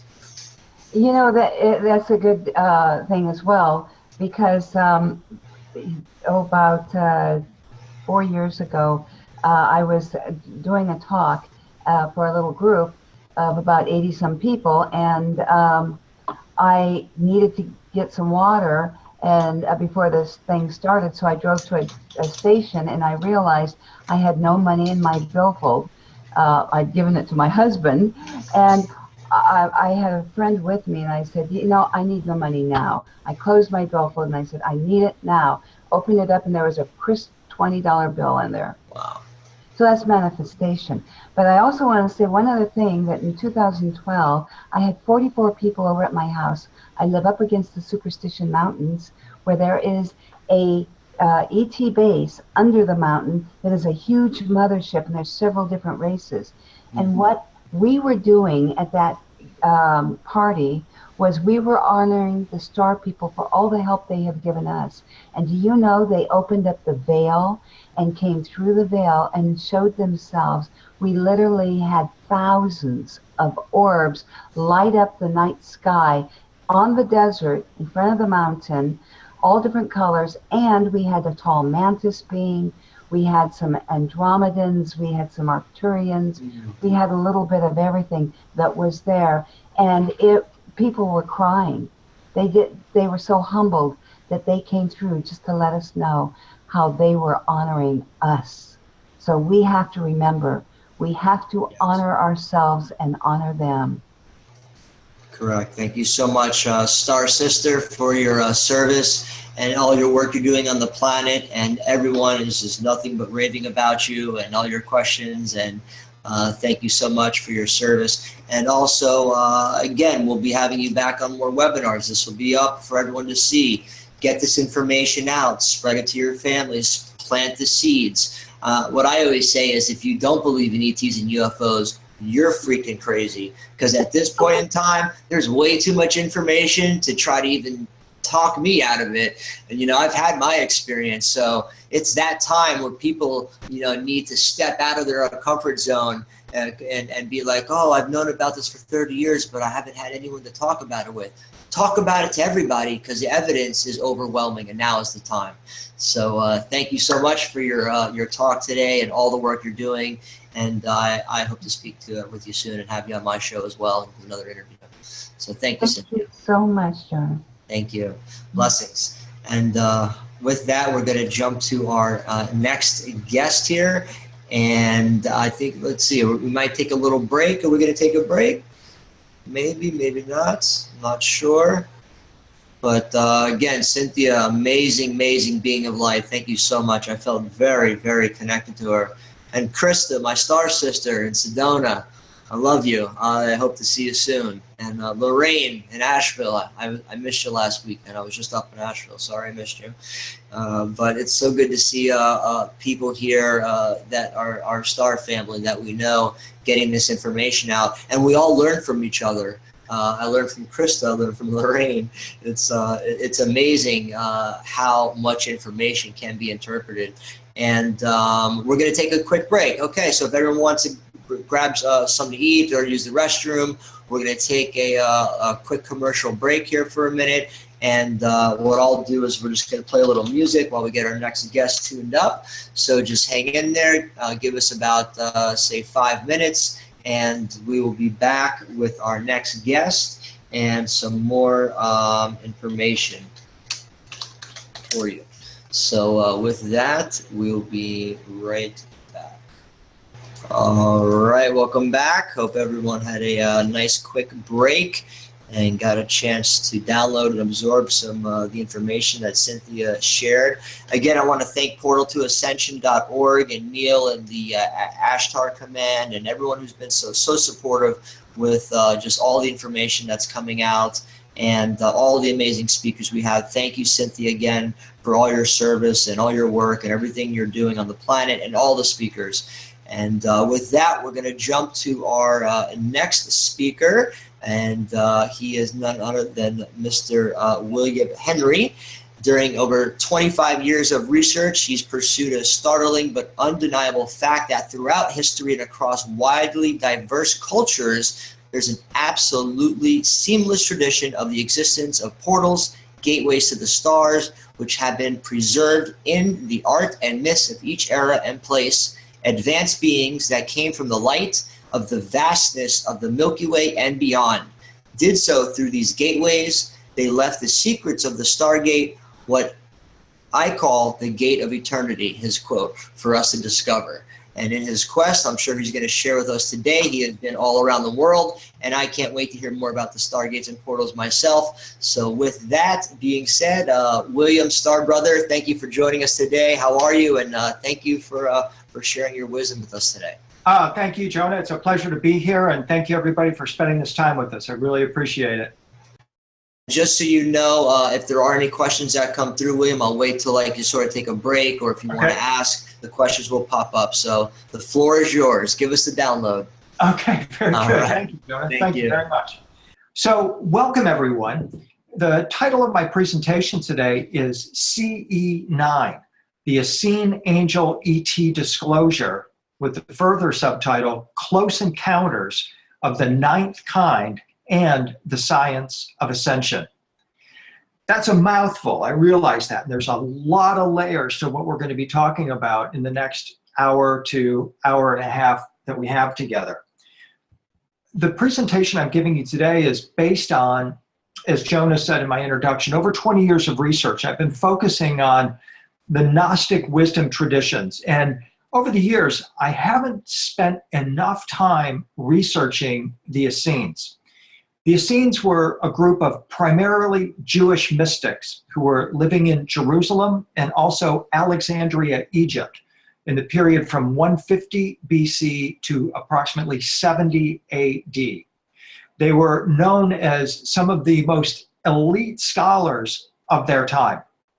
They were deeply interested in a singular subject, and that was, how can humans transform into celestial beings or angels? I'm going to use those terms interchangeably. The documentation about the Essene belief in human transformation is found in what is known as the Dead Sea Scrolls, a cache of documents that was discovered quite serendipitously in 1947. Virtually from the moment the Dead Sea Scrolls were discovered, they were controversial, because the moment scholars began peeling away the layers of the Essene teachings, they realized that Christianity, in its earliest and most primitive form, was based on the teachings of the Essenes. And this, as we're going to explore here in a moment, was enormously controversial at the time, because the ET disclosure movement was just beginning to accelerate in the late 1940s and early 1950s. And when you have a cache of documents that comes along and says that the family of Jesus, who we are talking about here, were interacting with extraterrestrial beings, that's really red hot type of information. But these scrolls affirm, and we're going to discuss them as we continue, that the Essenes were not just talking about making contact with angelic beings. They were living with them. These celestial beings had come down from the heavenly realms and were communing, living with the Essenes. And not only that, they were taking humans into the celestial realms and transforming them into angelic beings. Now, in the vernacular of Dr. J. Allen Hynek, this is describing not only close encounters of the first, second, and third kind. They're not just seeing angelic beings here in heavenly spaces. They are making contact with these beings. These beings are living with them, teaching them, which is a close encounter of the fifth, sixth, and seventh kind, and also assisting humans in transforming themselves into celestial beings or angels. That's a close encounter of the ninth kind. And what we see in the Dead Sea Scrolls is an assimilation of the ancient secret practice of ascension, which was actually begun several hundred years before their time in Babylon under the watchful eye of the Watcher angels that many of you know better as the Anunnaki. So what I'm saying to you, and we'll demonstrate as we continue, is that actually the Anunnaki were living with the Essenes in Qumran. And that is just enormous, has enormous implications for Christianity, as I said. We're looking here at a 1955 painting by Salvador Dali of The Last Supper. In my opinion, it's perhaps the most extraordinary depiction of the Last Supper. Leonardo da Vinci's is very famous, but it's mundane in its setting and its iconography. Dali's painting is loaded with esoteric knowledge. To begin, we see Jesus not in a fully physical form. He's in an interphasic state. He's neither fully flesh and blood nor fully in his celestial body, which Christianity calls the resurrection body, the glory body, the perfect body, or the light body. If we look at this detailed image, we look at Jesus's arm, and he's got this plasma field around his body, rainbow-like. This, in my opinion, matches perfectly with what the Tibetans refer to as the rainbow body of light. For the past 1,200 years, the Tibetans have taught this spiritual teaching that is far, far older than that, that the human body was designed to have its frequency accelerated so that it could be spun into a vortex of energy that ultimately manifests as five-colored rainbow light, the rainbow body, leaving behind only hair, toe, and fingernails, which have no nerves to be transmuted. This rainbow body, I propose and submit to you, is the primary or primordial celestial form of the angelic beings. And what the Tibetans teach is that once the Lama, the spiritual master, has achieved the rainbow body, they have the ability to phase back and forth between the physical body and the immaterial celestial body. So by linking the Tibetan teaching with that of Jesus, we have put together an extremely important piece of information. I am the first researcher scholar to identify in the Dead Sea Scrolls the Essene belief and understanding of how the human body is transmuted into light. And I propose that this is what the most closely guarded secret of the Essenes, and was ultimately taught to Jesus as a young man. And in his resurrection, he demonstrated his understanding of this secret practice. Now, the amazing thing to me about the rainbow body teaching is that according to the Tibetans, this teaching did not originate on Earth.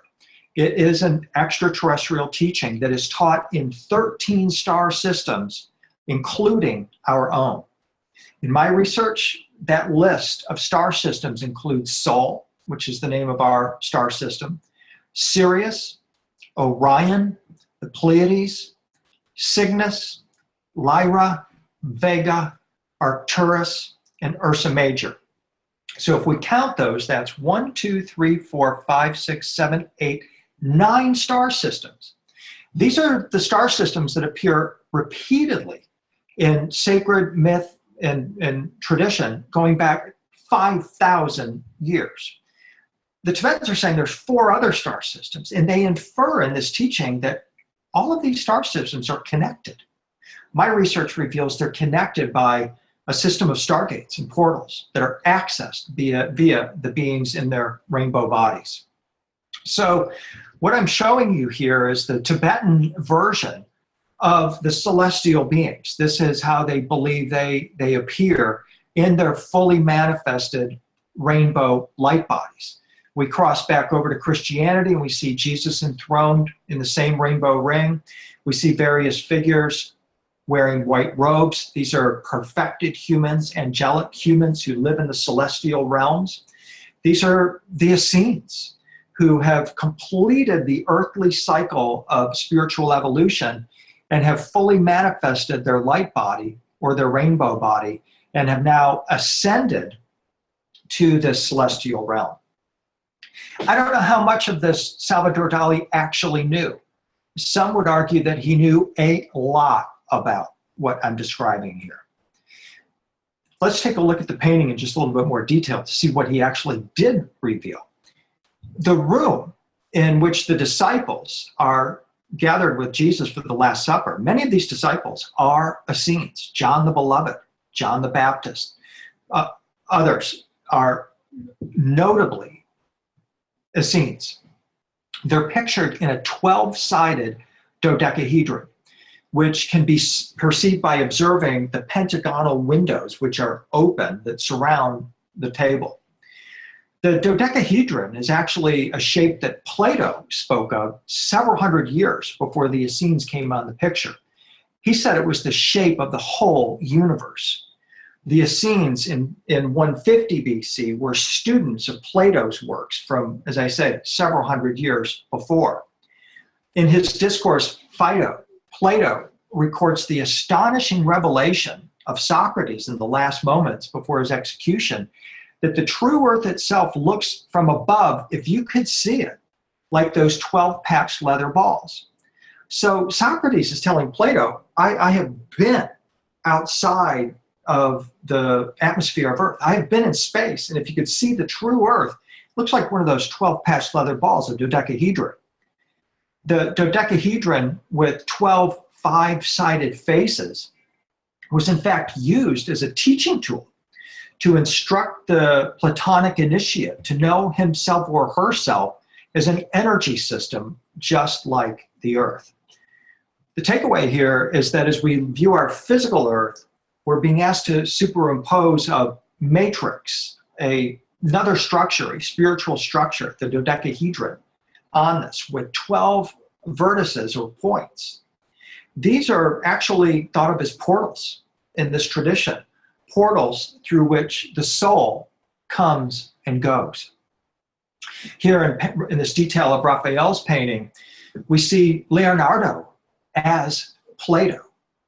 And remarkably, Plato is describing Earth as a three-dimensional pentagonal web into which our soul incarnates, takes on this physical form, and then must ascend from. Plato likely learned this from Egypt. The ancient Egyptians were well versed in the knowledge that the human body is ideally structured geometrically to interface with the dodecahedron and its pentagonal grid. Leonardo encapsulated this idea in his famous painting, drawing the Vitruvian Man. Dali himself, though, gives us a perspective on why he chose to use this 12-sided shape. He says, contrary to the anecdotal and obscure conceptions in paintings, on this same subject, I wanted to materialize the maximum luminous and Pythagorean instantaneousness based on the celestial communion of the number 12, 12 hours of the day, 12 months, 12 pentagons, 12 signs, 12 apostles of Christ, so forth. The big flashing word in this statement to me is that he wanted to maximize the maximum of luminous and Pythagorean instantaneousness. This is important in a discussion about the Essenes because in addition to being students of Plato, the Essenes were also students of Pythagoras. Pythagoras was taught by his adopted brother, Astraeus, who was adopted by Pythagoras' father and who was claimed to be a star child, who instructed Pythagoras in the secrets of the universe. In 1955, Salvador Dali, along with the rest of the world, were just learning from the newly discovered Dead Sea Scrolls that the Essenes, who, as I say, were students of both Pythagoras and Plato, predicted or planned for the emergence of a 12-gated celestial city called the New Jerusalem, or Sion, that would come out of the sky. So here's Dali painting the Last Supper with this 12-gated dodecahedron at the Last Supper, which is, in my opinion, quite profound, whether he intuited this or knew of the significance of this. This Last Supper is the moment when Jesus transmits to the disciples the power of resurrection into a celestial being. He literally exudes this to his disciples, and it transforms them. And this teaching about the 12-gated celestial city is at the apex of all of this, because when you're talking about ascension, people want to know, well, where are you going to ascend to? And the answer from the Essenes' point of view is you're going to the New Jerusalem, this 12-gated city that they suggested in the Dead Sea Scrolls is parked just above Earth, especially Jerusalem. The Essene Ascension teachings were then focused on human transformation into ephemeral light beings, like the angels who dwelled in this celestial city and who came down from the celestial city to teach the Essenes how to transform. What's fascinating about this is that in 2003, French physicist Jean-Pierre Luminet proposed that radiation left over from the Big Bang suggests that we live in a finite universe that is shaped like a dodecahedron and which resembles a video game or a hologram in certain respects. So here is modern science providing backup to Plato, the Essenes, and others. We're talking about the revelation of the matrix of Earth life, but we are also going beyond the veil as well and peering into the cosmos itself. As Leonardo said, learn how to see, realize how everything connects to everything else. The Essenes would absolutely concur with this. And the idea of the New Jerusalem is focused on that very concept. So we're going into beyond the Essene veil here and looking at the prospect of a celestial city parked above Earth. The Essenes' idea about this 12-gated celestial city were picked up and repeated by John the Revelator, another Essene, in the book of Revelation. In Revelation, John describes this New Jerusalem as shining with the glory of God. Its radiance was like a most precious jewel, like a jasper stone, clear as crystal. The city had a great high wall with 12 gates, inscribed with the name of the 12 tribes of Israel and 12 angels at the gates. There were 3 gates on the east, 3 on the north, 3 on the south, and so on. And at the center of this New Jerusalem was the tree of life that brought healing to the people and all the nations. Now, the thing is that John the Revelator was visited by an angel, arguably an extraterrestrial contact, a close encounter of the 4th and 5th kind, who came down out of heaven, says Revelation, clothed with a cloud and with a rainbow around his head, who gave him a book to eat. Now, your traditional Christian preacher isn't going to say to you anything about this angel being an extraterrestrial and being in his rainbow body. But that's my take on it. I'm asking you to follow me in that perspective, that we're dealing with a manifestation of a celestial being here in his rainbow body, who could then phase into a human form and handed a heavenly book to John, who then consumed that book. He ate it. Now, whether or not this is some kind of a psychedelic substance that suddenly brought everything to life, we can absolutely argue that that is the case. The book is described as being bittersweet with a taste like honey. And when John ate it, he was instantly illumined.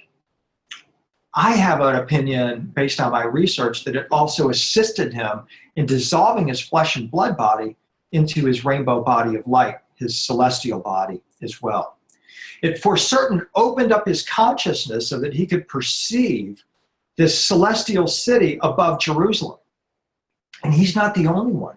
In 66 AD, Rome had enough of this nonsense about this spiritual, supernatural wackiness going on in Jerusalem. The Temple of Solomon was lighting up during the day, these historians said. They would look into the stars, into the heavens during the day, and they would see celestial battles going on. So Nero, this idiot emperor, complete nutcase, sends Vespasian to Rome to decimate and sever this connection with the celestial realms. And as many as 1 million Jews were exterminated by the Romans in order to eliminate this teaching and take back control of the Temple of Solomon and close the portal that was linking Jerusalem and the Essene community of Qumran in particular with this celestial city. And that's what happened. And we didn't know a whole lot about this until 1947. You will certainly see references to the New Jerusalem as this cube-shaped space vehicle in Christian art in the intervening period. But we didn't have the backstory of where the Essenes were getting this knowledge, and especially about their belief that humans could transform preparatory to ascending to the celestial realm. It's interesting, 2015, hundreds of people in China in 2 different locations see a floating city in the sky, in the clouds, and they filmed it. Chinese TV news reports told how actually thousands of residents in 2 areas reported separately seeing a huge city form in the skies. Now, I don't know if this is some kind of hoax or what, but it sure is kind of very similar to what the Essenes were describing of the manifestation of this celestial city in the skies above Jerusalem. Let's talk for a moment in detail about the Dead Sea Scrolls. They were recovered from the caves near Qumran and are believed by most scholars to be the property of the Essenes. They tell us explicitly that the Essenes were dedicated to perfecting their bodies. That's their word, perfecting. For the past probably 10 years or so, I have used this word perfect as sort of a golden needle to thread my way through various spiritual traditions. And anytime I see it, I'm linking these traditions, because almost every time I see the word perfect, it refers to human transformation into an ascended being. And here are the Essenes talking about this. It's astonishing. So they're dedicated to perfecting their bodies and souls in order to transform into angels, close encounter of the ninth kind, and to dwell in the celestial city. Back up. Actually, the reason they wanted to become more angelic was to transform the entire planet into a planet of light and love. These aren't selfish cult members that say, oh, I want to be an angel, I want to be an ET. They realize they're doing this to transform the earth. And one of the benefits of that is that then they will be able to go on in their own spiral of evolution. This teaching, according to the scrolls, was given to the Essenes by otherworldly beings referred to in the Dead Sea Scrolls as the holy angels of the Lord, or the Watchers, and the Essenes were specialists in creating stories about the Watchers. And now we know from scholars that the Watchers and the Anunnaki are like this. They're virtually interchangeable. So we are not going way out on a limb here to say that the angels that were living with the Essenes at Qumran and at their other compounds at Mount Carmel and in Alexandria and elsewhere were indeed the Anunnaki. This is Cave 4 at Qumran, where one of the most important caches of the Dead Sea Scrolls were discovered. It caused a sensation in the world press when they were discovered in 1947. I mean, absolutely revelatory. Considered one of the greatest archaeological discovery of the 20th century, which is saying a lot because that means it's even greater than the discovery of Tutankhamun's tomb and other discoveries. Immediately after they are discovered, they're sequestered. A few fragments are put out, enough to get scholars writing hundreds of books throughout the early 1950s. But for the most part, the scrolls are mishandled, for one thing. They start to deteriorate, but also the scholars, greedy scholars, grab them and they sequester them away, and they don't let other scholars have access to them. In the 70 years since, these scrolls have been just kind of gradually doled out, but the infighting among scholars, children behave better than these people. But what I've tried to do, what I have been doing for the past number of years, is scale those ivory towers where the scrolls are kept and where the scholars write in their private and exclusive journals to one another. Unless you have access to a top university library, it's extremely difficult to get a hold of this material. Unfortunately, here in Nashville, where I live, I have access to the Vanderbilt University Divinity Library, which is one of the top divinity libraries in the world. And so I've been able to get ready access. I live 5 minutes from the library, and I've had ready access to these materials and have been going up the ivory tower and getting these materials, and then I'm now trying to bring it back down to the popular level. In early 2017, I will be publishing my findings in my book called Angels from the Celestial City, the Essenes and the New Heaven on Earth. And I will be sharing with you today some of those findings in anticipation of that book coming out next year. One of the things that I am most intrigued by, and going back, this is a depiction from Herculaneum that portrays one of the Essene Therapeutae in Alexandria, Egypt. It's pretty assured now that the Essene movement was actually started by monks who came from India, disciples of the Buddha, who came to Alexandria, Egypt, and began working with the Jewish mystics there, as well as mystics from Persia, Iraq, and also Egypt. So the Essenes, actually, their origins are traced to India and the disciples of the Buddha. Now, the thing about this is that during the 2 centuries after Buddha's transition, Buddhism actually split into 2 schools or streams, Theravada and Mahayana. These are known as the great and small chariots or vehicles of enlightenment. The Essenes referred to these small chariots or vehicles of enlightenment as the Merkaba mysticism, throne chariot mysticism. They believed that our body was to become the chariot of the soul, that the soul would then ascend into the celestial realms upon. So here's the Buddhists already establishing the great and small chariot mysticism, Theravada and Mahayana Buddhism. Theravada, from the Pali meaning Thera, meaning elders, and Vada meaning doctrine, is the doctrine of the elders, or the way of the elders. These elders go way, way, way, way back. People talk about a progenitor race in extraterrestrial conversations. They talk about the elder race. They talk about the shining ones. I believe we're talking about the same group. Theravada is the school of Buddhism that follows the original teachings of Buddha, known as the Pali Canon. They strive to become arhats, or perfected saints, there's our word perfect again, who have attained enlightenment, shining bodies, and nirvana. That's our goal, right there.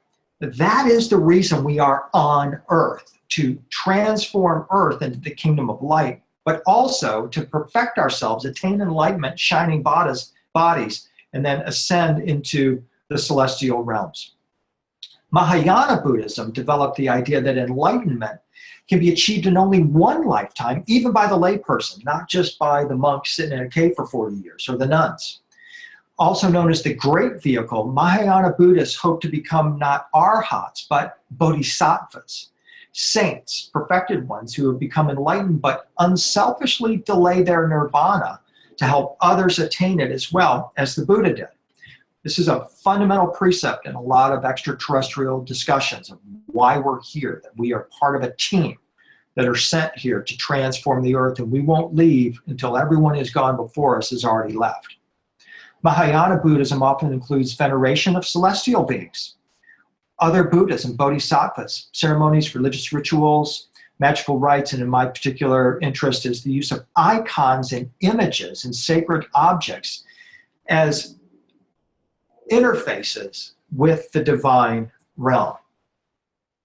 Paramita, or perfection, or completeness, is a Pali term for the qualities that must be fulfilled by a bodhisattva during the course of their spiritual development. The Sanskrit word paramita means from beyond. In other words, from beyond the earth plane. This is a universal teaching. It's derived from para and ida rather, meaning across, over, or beyond.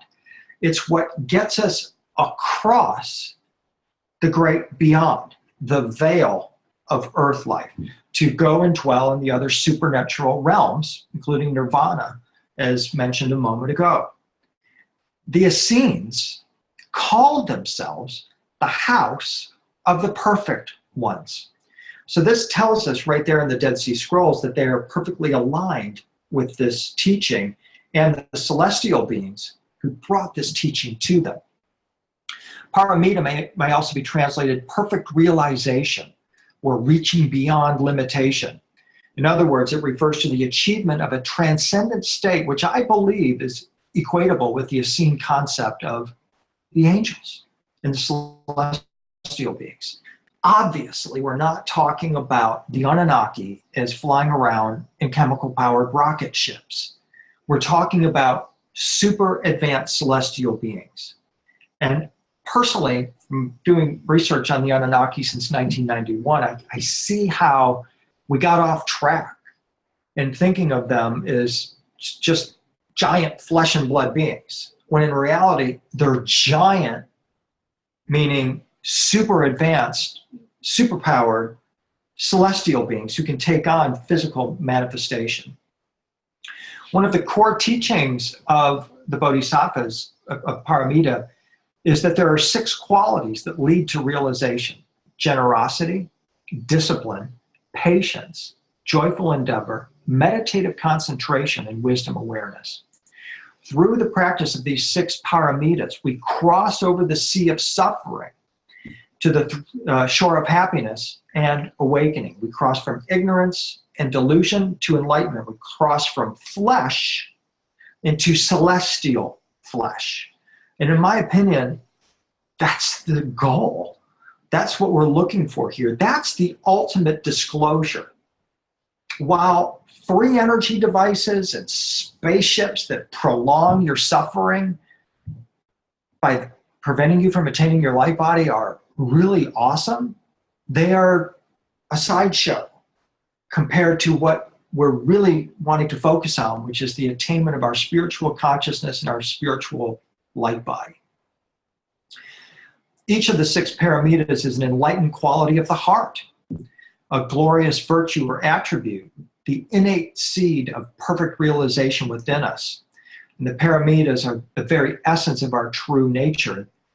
Practicing them today is as fruitful as it was 2,300 years ago, or even longer, out into the cosmos, where this is the universal teaching. The message here is that if you want to fly with the angels, the celestials and the bodhisattvas in the celestial realm, you have to live like one on earth.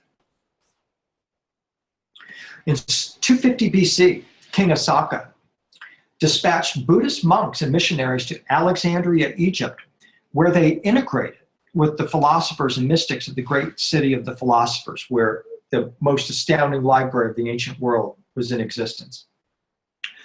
Among these missionaries from India were the Therapeutae, from the Pali term Therapeuta, literally son of the elder. And remember, I'm suggesting that the elders here are the elder race, the progenitor race. And we note that their title, Therapeutae, is very close to Theravada, or doctrine of the elder. So they're clearly the same people.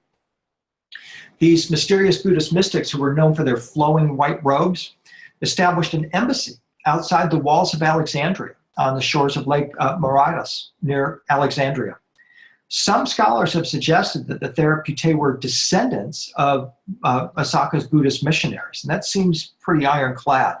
It's without question that they heavily influenced the Essenes and early Christianity.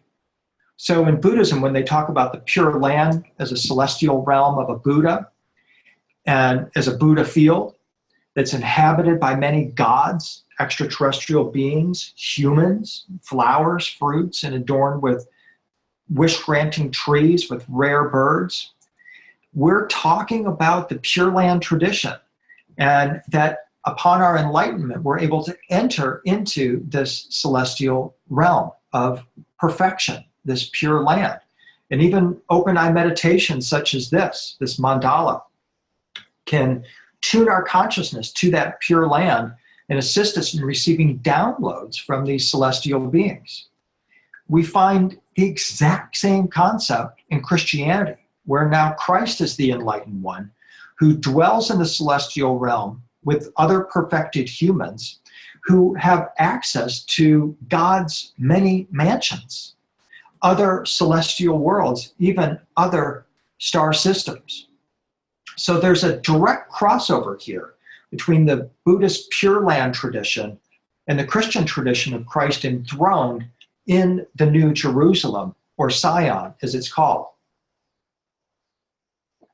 The empowerment or enlightenment teaching that was brought by the angels of the Lord, the Anunnaki, the Watchers, is referred to in the Dead Sea Scrolls as the perfect way, perfection of holiness, perfect holiness, or walking in the way of perfection. It was given to the Essenes by these otherworldly beings who were referred to as heavenly holy ones, sons of heaven, holy angels of the Lord, or perfect ones. These angels delivered the heavenly secret, or the mystery, that resulted in the transformation of their body into a supernatural substance, or what is termed celestial flesh. The Essenes sought this bodily and spiritual perfection in order to cross over a veil or boundary to the celestial city and to commune with these beings, to stand united with them before God, and to live in a perfect state called the perfect light for all eternity. That's the Pure Land of Buddhism. So here again we see that crossover, and here we see the angel of revelation coming out of the celestial realms in his rainbow body, delivering to John the Revelator this mystery and trace these teachings back to Babylon and to the Anunnaki. And what I'm saying is that, once again, this mystery teaching that the Essenes received and utilized was about dissolving their body into their rainbow light body, glory body, resurrection body, ascension body, and then dwelling in the celestial realms. Now, here's the thing. You got to go back in time a little bit. Let's go back to 1952. 5 years now, the scrolls have started to be talked about. This is the era of Elvis, the king of rock and roll. This is the era of Ike battling the godless commies. This is the era of Billy Graham preaching Judgment Day. And suddenly, from out of the scrolls leaps the teacher of righteousness, whom the Essenes called the Maskil, the enlightened one, who proclaimed that he's here to teach humans how to become angels? No. Those guys at the top table have already discussed this. We've been through the Roswell crash in 47. We're not letting this type of information out. Humans, Earth civilization is not ready for this kind of contact. And they're especially not ready to understand that this is the basis for Christianity. There's a whole other agenda here. They've got to protect the coming New World Order, right? So you can't have this teaching about human perfection or translation into celestial beings coming online. Remember, 1947, the year in which the scrolls were discovered, is the very same year that Kenneth Arnold is flying in his private plane over the Cascades, and he sees a fleet of, as he described, boomerang-shaped craft skipping across the sky like a flying saucer. And the term is coined. And suddenly there's a frenzy. This is June 1947. July 1947, Roswell Army Air Force captures a flying saucer on a ranch in Roswell. Suddenly, flying saucers are everywhere in human consciousness. Wait a minute. Where did the angels go? Where did the celestial light beings go? Why are we focused on these boomerang-shaped craft and crashes of hardware spaceships? Let's get back to, okay, we'll get back to that in a minute. 1951, you've got the day the Earth stood still. The flying saucers land on the Capitol Mall. That's followed up by Earth versus the flying saucers in 1956. The flying saucers being anchored in our consciousness. Extraterrestrials are robots. Extraterrestrials are flesh and blood beings. We've lost the original conception of them as these ephemeral light beings. Skeptics say there's a reason for this. That is that the atheist, godless, Soviet, communist government officially promoted what's called paleo contact, or ancient astronaut hypothesis, during the Cold War of the late 1950s and 60s, likely as a military psyop to torpedo religious faith in the Judeo-Christian West and torpedo this idea, especially the promise of Christianity, was that we can be transformed in the twinkling of an eye into a Christ-like being. Well, these godless commies aren't going to allow that, so they put a meme out there. They put a torpedo out there that says, you know, those biblical miracles and supernatural bullshit, all that crap, that's space aliens in hardware spaceships and nothing else. There is nothing spiritual going on in the cosmos. It's all hardware, big boys and girls and hardware spaceships, period.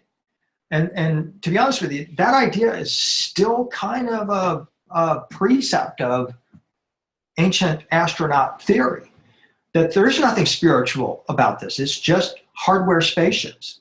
And the theory is that this the Soviets did this to cover up its own advanced spacecraft research.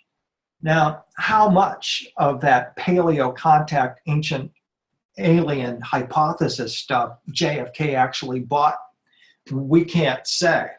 But there was a shift in American consciousness that began to happen in the 1960s.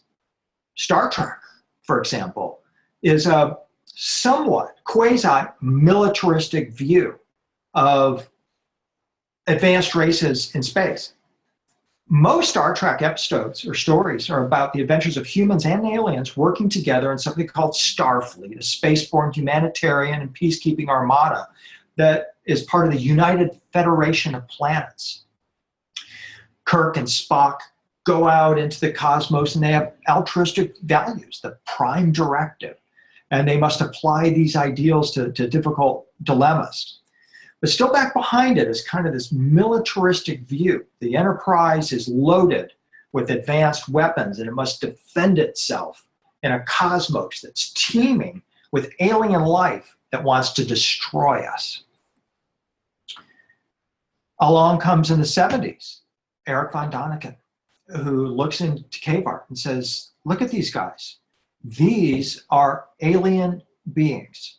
These ideas came actually from the Soviets, from the 1950s. They had already tilled this soil, looking at this cave art and saying, this is all extraterrestrials. Von Däniken looks at this incredible sarcophagus lid from the Temple of Inscriptions in Palenque, Yucatan, and sees Lord Pakal and says, wait a minute, that is unmistakably and definitely Pakal in a Mercury rocket.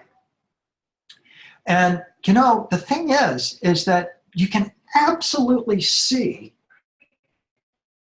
where the idea is in the Mercury capsule, and you compare it with what you see on the lid of Pakal's sarcophagus, and you say, yeah, okay, I can kind of see that.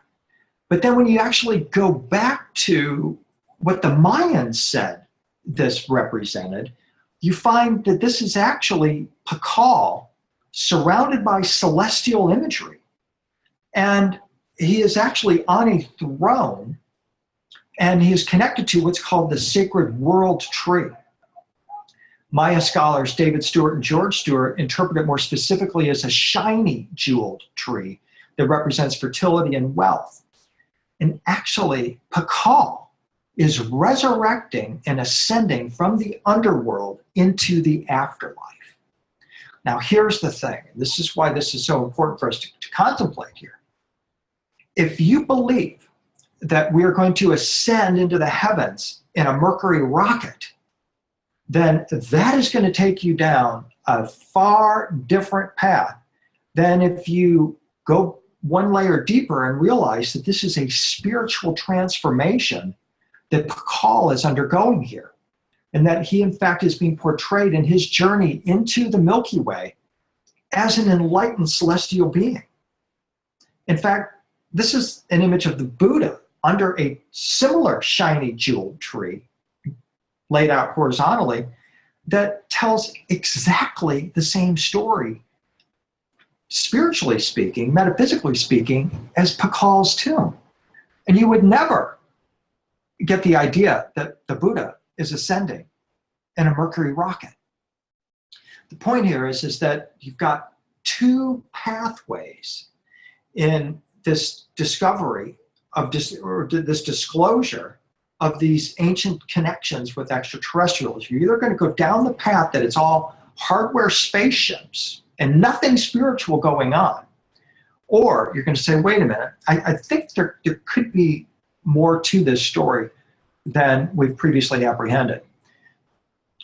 Zachariah Sitchin is another who picked up the Soviet concept of paleo contact. Sitchin was in fact born in Russia and grew up in Israel, and then came to America. He's in the Metropolitan Museum of Art in New York City one day, and he looks at this incredible Nubian painting and says, wait a minute, that's a rocket ship. Here's a line drawing of the same image. And it absolutely, to the eyes of a person in the 1970s, would look like a Mercury rocket on a launch pad. The only problem is that Mr. Sitchin didn't look beneath the cone-shaped object up on top that resembles the Mercury command module, For if he had, he would see that underneath that cone-shaped object, that ascension vehicle, is the Egyptian symbol for the hope for the afterlife. And in no way, shape, or form did the ancient Egyptians ever say that our afterlife is going to be spent in a flying saucer cruising around the cosmos.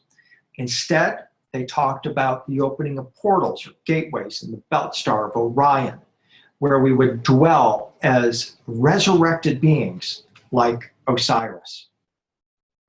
So the skeptics say that once the European and American authors had taken the Soviet bait and began citing the Soviet claims from the 1950s about alien rockets at Baalbek, astronauts in ancient rock art, or aliens in rocket ships, that the Soviet government just abruptly and conspicuously withdrew its support for the ancient astronaut theory. Beyond this, documentary evidence indicates that the Soviets and the CIA intentionally used the UFO, flying saucers, to bait one another, both to cover up their own activities and to try to gain information about the enemy's activities. What this leads to is recognition of a secret space program and a secret government. More, it leads to the revelation of a secret civilization, which is kind of the rage these days, to talk about the US government, Soviets, others, actually now Russia, being in space, super advanced civilizations already out in space, having wars with other space civilizations. I'm not discounting the possibility of all of that. I just haven't seen personally enough evidence for that, but I am absolutely willing and have an open mind about that possibility. But personally, I want to know more about not spacecraft, but ascension craft. I want to know more about the spiritual implications of this, because I know that there are forces on this planet that do not want us to know anything about that aspect of extraterrestrial disclosure. As far back as 100 AD, historians like Pliny mysteriously claimed that the Essenes had existed for thousands of ages, hinting that the Essenes were part of a forgotten eternal race that exists outside of time. This may be the race referred to in the Apocryphon of John, a Gnostic text of secret teachings, as the immovable race of perfect light humans, the immovable race, or simply the race. Undoubtedly, there are celestial beings out there that travel the stars in spacecraft.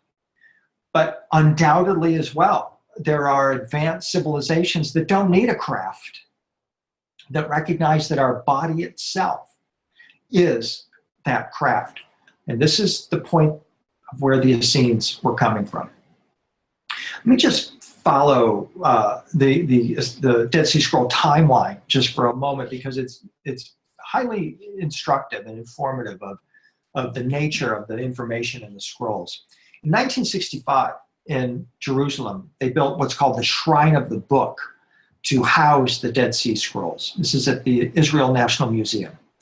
The colors and shapes of the building were based on the imagery of one of the scrolls describing the war of the sons of light against the sons of darkness. The Essenes were duelists. They were the sons of light battling the incarnate sons of darkness, who at that time were incarnate in the bodies of Rome, the Roman soldiers, the Roman Empire. And that Roman Empire then becomes the Nazi Empire. Then it becomes the current cabal, if you will, to use the current term. The white dome that we're looking at here symbolizes the sons of light, and the black wall symbolizes the sons of darkness. Now, right off the bat, you're going to look at that and go, yeah, that looks like a flying saucer. It absolutely does, but that's not what it is. It, in fact, is one of the lids of the jars on which the scrolls, were housed. Here's an interior view of that same lid, and you see the Torah scroll there. So it's kind of interesting that it looks like a flying saucer, but it's not. There are actually three key pieces of art at the Shrine of the Book. You have the white lid of the jar that looks like the flying saucer, the black wall that symbolizes the sons of darkness. You've got this other installation there designed by Indian sculptor Anish Kapoor that looks very, very provocative as well. Let's look at the black wall just for a moment, because it brings up some very interesting associations in terms of the way they think about scrolls. That black wall is very similar to the black stone of light in the meditation room of the UN. The UN, of course, is the globalist organization that seeks to eliminate all borders, even eliminate genders, and to create a unified human race that is dormant in terms of religion and spirituality, that is then prepped to become a multi-planetary civilization. So here in the meditation room, we have this black stone cube that is sitting there in front of a piece of art by Bo Beskow, who was the lover of Dag Hammarskjöld, who then in the 1950s, when this was installed, was the Secretary General of the UN. Beskow's painting portrays all the symbols of the world's religions. Dali picked up on this black stone cube theme and incorporated it in his Corpus Hypercubicus, in which he shows the resurrected Christ transcending the sons of darkness, overcoming the black light, if you will, of the sons of darkness and going into the light. In 1968, you have Arthur C. Clarke's 2001: A Space Odyssey brought to the screen by Stanley Kubrick, where we see the black stone monolith as the stand-in for advanced extraterrestrial race. This monolith is perhaps one of the best cinematic solutions to the "we don't want aliens to be dudes in flying saucers" problem. I should say, we don't want them to be dudes and dudettes in flying saucers problem. Stanley Kubrick, the director, and Arthur C. Clarke, the writer, wanted to make a film about man's relationship to the universe, and was, in Clarke's words, determined to create a work of art which would arouse the emotions of wonder, awe, and even appropriate terror. The Stargate scene, of course, in 2001: A Space Odyssey was revolutionary, and it's one of the reasons why Kubrick won an Academy Award for 2001: A Space Odyssey. But it anchored, once again, this idea of the black stone cube as symbolic of a gateway into the heavens. The very same cube turns up in Islamic mysticism, where it stands for the Kaaba, the most sacred black cube of Islam, where each year millions of Muslims make the Hajj to Mecca in order to circumnavigate the black cube. It also appears at the World Trade Center Memorial in New York City. And it's now turned up in Arrival, a movie coming out in November 2016, starring Amy Adams and Jeremy Renner and Forrest Whitaker, about an extraterrestrial invasion that features 12 black pod-shaped craft that suddenly manifest on Earth. And Amy Adams is sent out to communicate with these guys and find out why they're here. Are they here for love or for peace? So my point is that this symbolism has some very interesting connections to be made, not only cinematically, but also spiritually, with what was the core of the Dead Sea Scrolls, the battle of the Sons of Light and the Sons of Darkness. The other significant piece of art at the Shrine of the Book in Israel, in Jerusalem, is Anish Kapoor's hourglass form here. Look at the curves of this and look at the mirror image. What we see is the reversal of sky and earth that relates to the spiritual importance of Jerusalem as seen in the concepts of the earthly and celestial heavenly Jerusalem. They're mirror images of one another. What I find so interesting about this particular sculpture is that the shape not only prompts this connection between earth and sky, heaven and earth, but it's also very distinctively wormhole shaped. And this is the other core concept in the Dead Sea Scrolls, this idea that Qumran,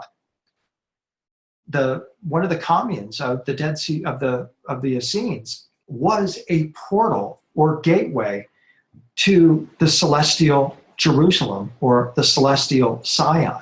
So this artwork is got the consciousness of the Essenes encoded or enfolded within it. As I said earlier, over half the Dead Sea Scrolls remained sequestered or hidden until 1941, 44 years after their discovery. Scholars kept this stuff under lock and key. And not even scholars had access to it.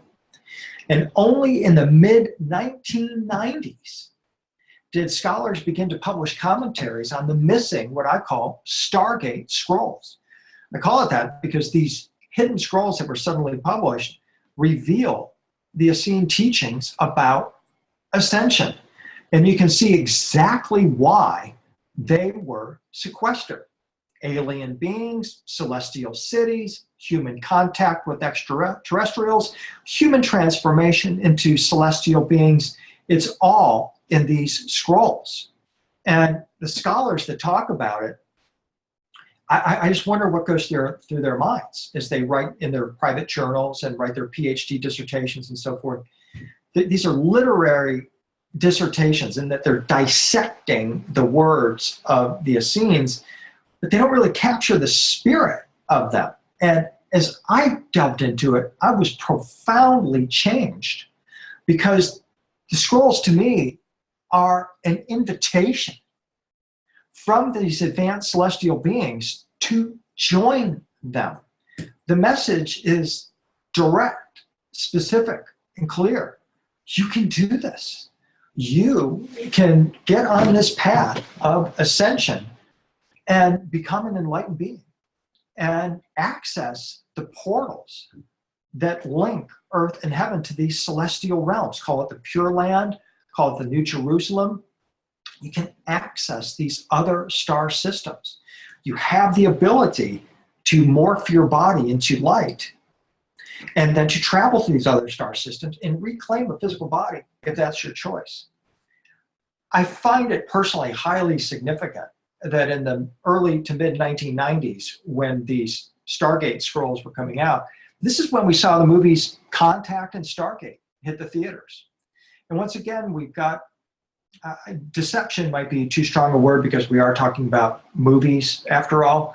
But in the movie Stargate, they resurrect an ancient device, a device through which a flesh and blood human can enter a portal, in this case, filled with some kind of a watery transformational substance, and then travel across the cosmos. I loved the conception. The problem is it goes completely against what the ancients said about Stargate travel. That the flesh and blood body isn't going anywhere. And by the way, neither are those stupid nuclear missiles that Kurt Russell, playing an Air Force commander in Stargate, took to another planet with him. It's not going to happen in the concept, the vernacular of the Essenes. These advanced celestial beings are not going to allow us to take our pea shooters and firecrackers into space with us. And again, that could be a very controversial subject for people who already tell us that the secret space program, we're already engaged in wars out there with advanced weaponry. All I'm saying is that based on my understanding of the Dead Sea Scrolls and the understanding of their interaction with these advanced celestial beings, it's not going to happen. The flesh and blood cannot inherit the kingdom of heaven. It's not going through the Stargate because the body is actually the Stargate. So as clever as the movie Stargate was, the Essenes had way one-upped this concept 2,200 years ago by telling us that, in fact, the human body is the Stargate, that we are meant to transform our body itself through loving actions into a being of light, and then we can join the advanced celestial beings out there. So again, let me be clear. I'm not trying to say that people who say there's a secret space program out there are wrong. What I'm trying to say is I would rather go this way than that way. because ultimately I believe that learning about the advanced capabilities of my soul and the human body is going to do me a lot better in the long run than trying to hitch a ride on a spacecraft. Talk about that in another presentation in more detail. Let's go back to the scrolls again. The Essenes believed that they were not only privileged to receive the divine mysteries, but that doing so would put them in the company of a family of angels. This one particular scroll tells how they were instructed in the laws and learned in wisdom, that they have heard the voice of majesty and have seen the angels of holiness. That's a close encounter of the third and fourth kind. They have seen the angels, the extraterrestrial beings of holiness.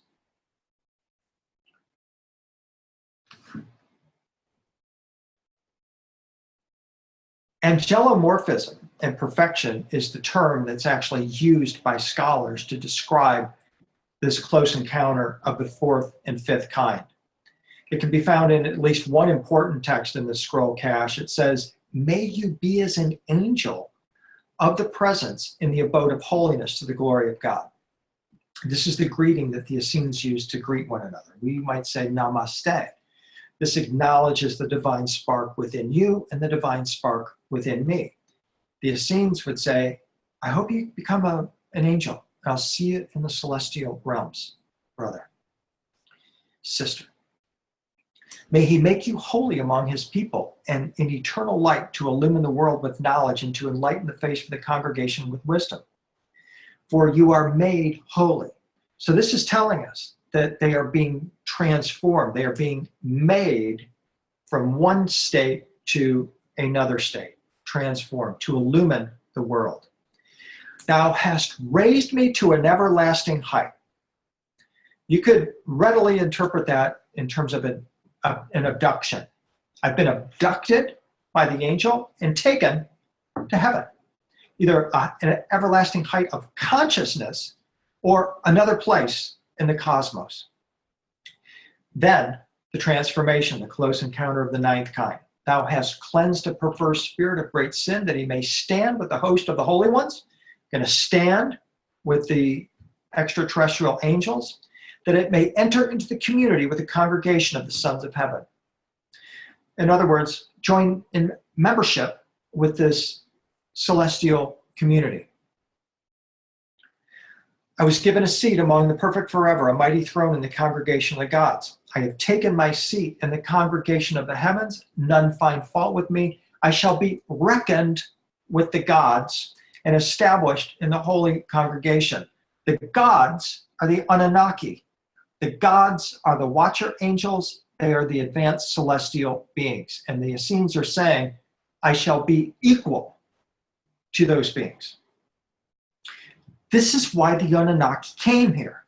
It has nothing to do with gold. That was a total fabrication and imagination of Zecharia Sitchin. It served a purpose. But we know that actually the reason the Anunnaki came here was this, to teach humans to become celestial beings. This is one reason why they were demonized, because cabal-type entities do not want humans to ascend with the angels. They want us focused on flying saucers, not transformation of our body into celestial beings. Again, nothing wrong with chasing flying saucers, but in my opinion, this is the direction that we want to go. We want to follow the saintly beings, the bodhisattvas. We want to become beings of light and love. I shall be reckoned with the gods, and my glory with that of the king's son. In other words, we're going to be Christ-like beings according to the Essenes. These passages make it emphatically clear that the Essenes believe that they possess the secrets of God, the books. They learned wisdom. They heard the voice of these majestic beings. They saw angels or extraterrestrials. They lived with them. And they could be raised or translated to heaven and purified so that they could join these holy beings and enter into their company as sons of heaven in an otherworldly place called Sion, the New Jerusalem, the Pure Land of Buddhism. In fact, the purpose of the Essene community was to purify members in anticipation of joining the company of angels. And as I said a moment ago, this is the reason why the empire, the Roman Empire, stepped in to eliminate this teaching. You can't have humans turning into celestial beings. They don't pay taxes, and they don't kowtow to some stupid emperor. They are members of a greater empire, and that's the point. So I believe that is going to be a really nice stopping point for us today as we look at Salvador Dali's beautiful painting of the Ascension of Christ here. We'll conclude by saying that the Dead Sea Scrolls reveal, without a doubt, that the Essenes were having close encounters of the first, second, third, and fourth kind with extraterrestrial beings. But beyond that, the scrolls reveal that the Essenes were having close encounters of the fourth kind, where they were taken into the heavenly realms, raised up to the everlasting height. Beyond that, they were having close encounters of the fifth kind, which involves direct communication between extraterrestrials and humans, a willing bilateral contact through conscious, voluntary, and proactive human-initiated cooperative communication and extraterrestrial intelligence. And having been altered or cleansed, the Essenes stand with these holy ones and the angels. They have become one of them. They can star walk in the angelic realm, and this is a close encounter of the eighth and ninth kind. Briefly then, finishing, Close Encounters of the third kind, of course, is the film in which we're introduced to this idea in Hynek's concept in a mass way of the close encounter phenomena. We have the angels as extraterrestrial beings, gray like aliens that come out of the spaceship. And we have the leader teacher, who seems to be a more advanced alien type of being. And finally, we're absolutely mesmerized by this idea of this massive mothership that takes us soaring into the cosmos. But again, from the Essene point of view, and again, for what it's worth, from the Essene point of view, this is not the craft. This is the interior of the craft. But that's not the craft we seek. The craft we seek is in the spiritual realm. We seek the portal of light, the gate of light, that ultimately transforms us into an ascended human, beyond human, a Christ-like being. And we join in the company of celestial beings, referred to in the book of the book of Hebrews as just humans made perfect. And they're telling us that there is an advanced race of humans who have already completed this cycle of earthly evolution, and they dwell in the celestial city, the just humans made perfect, who are upright, righteous, and balanced. They're still humans, but they're in an ephemeral form, and they were formed that way, and they are complete, whole, holy, and angelic. So with that, I'm going to conclude this part of my presentation and open up the conversation now to any questions that you all might have. And before we do that, I want to thank you very much for your attention today. Thank you for having me as part of this incredible program, and I'm just truly grateful for this experience. My website, if you want to follow up, is williamhenry.net. There you can find access to other video materials I have available on a flash drive. My wife Claire and I offer tours to, we're going to England later this month. We're going to Egypt in February of next year. We're going to be doing Italy and Scotland and Greece in 2017 as well. And we invite you to join us on these spiritual adventures that take us deeper into these places of immense power around our world where secrets of ascension are ultimately housed. So let's open it up now to questions if you like, and we'll take it from there. Great. Thank you so much for that presentation, William. Such a download of information. And if anyone has questions, there's a bunch of comments and stuff. Well job. Everyone just has great things to say. Please write it in the chat box. Excuse me. There's a Q&A question box down there. So if you have any questions over there, great presentation, William, Casey, and my girls, Hannah and Azalea from Nashville. I want to thank you for your service today. Please give Claire our love. That was one comment that came in. And I also like and love that you bring it back to the heart space. No matter what else, technology, whatever's out there, we inside, each one of us has that technology. Another one from Sue. Of all the sacred images, William, which one do you recommend?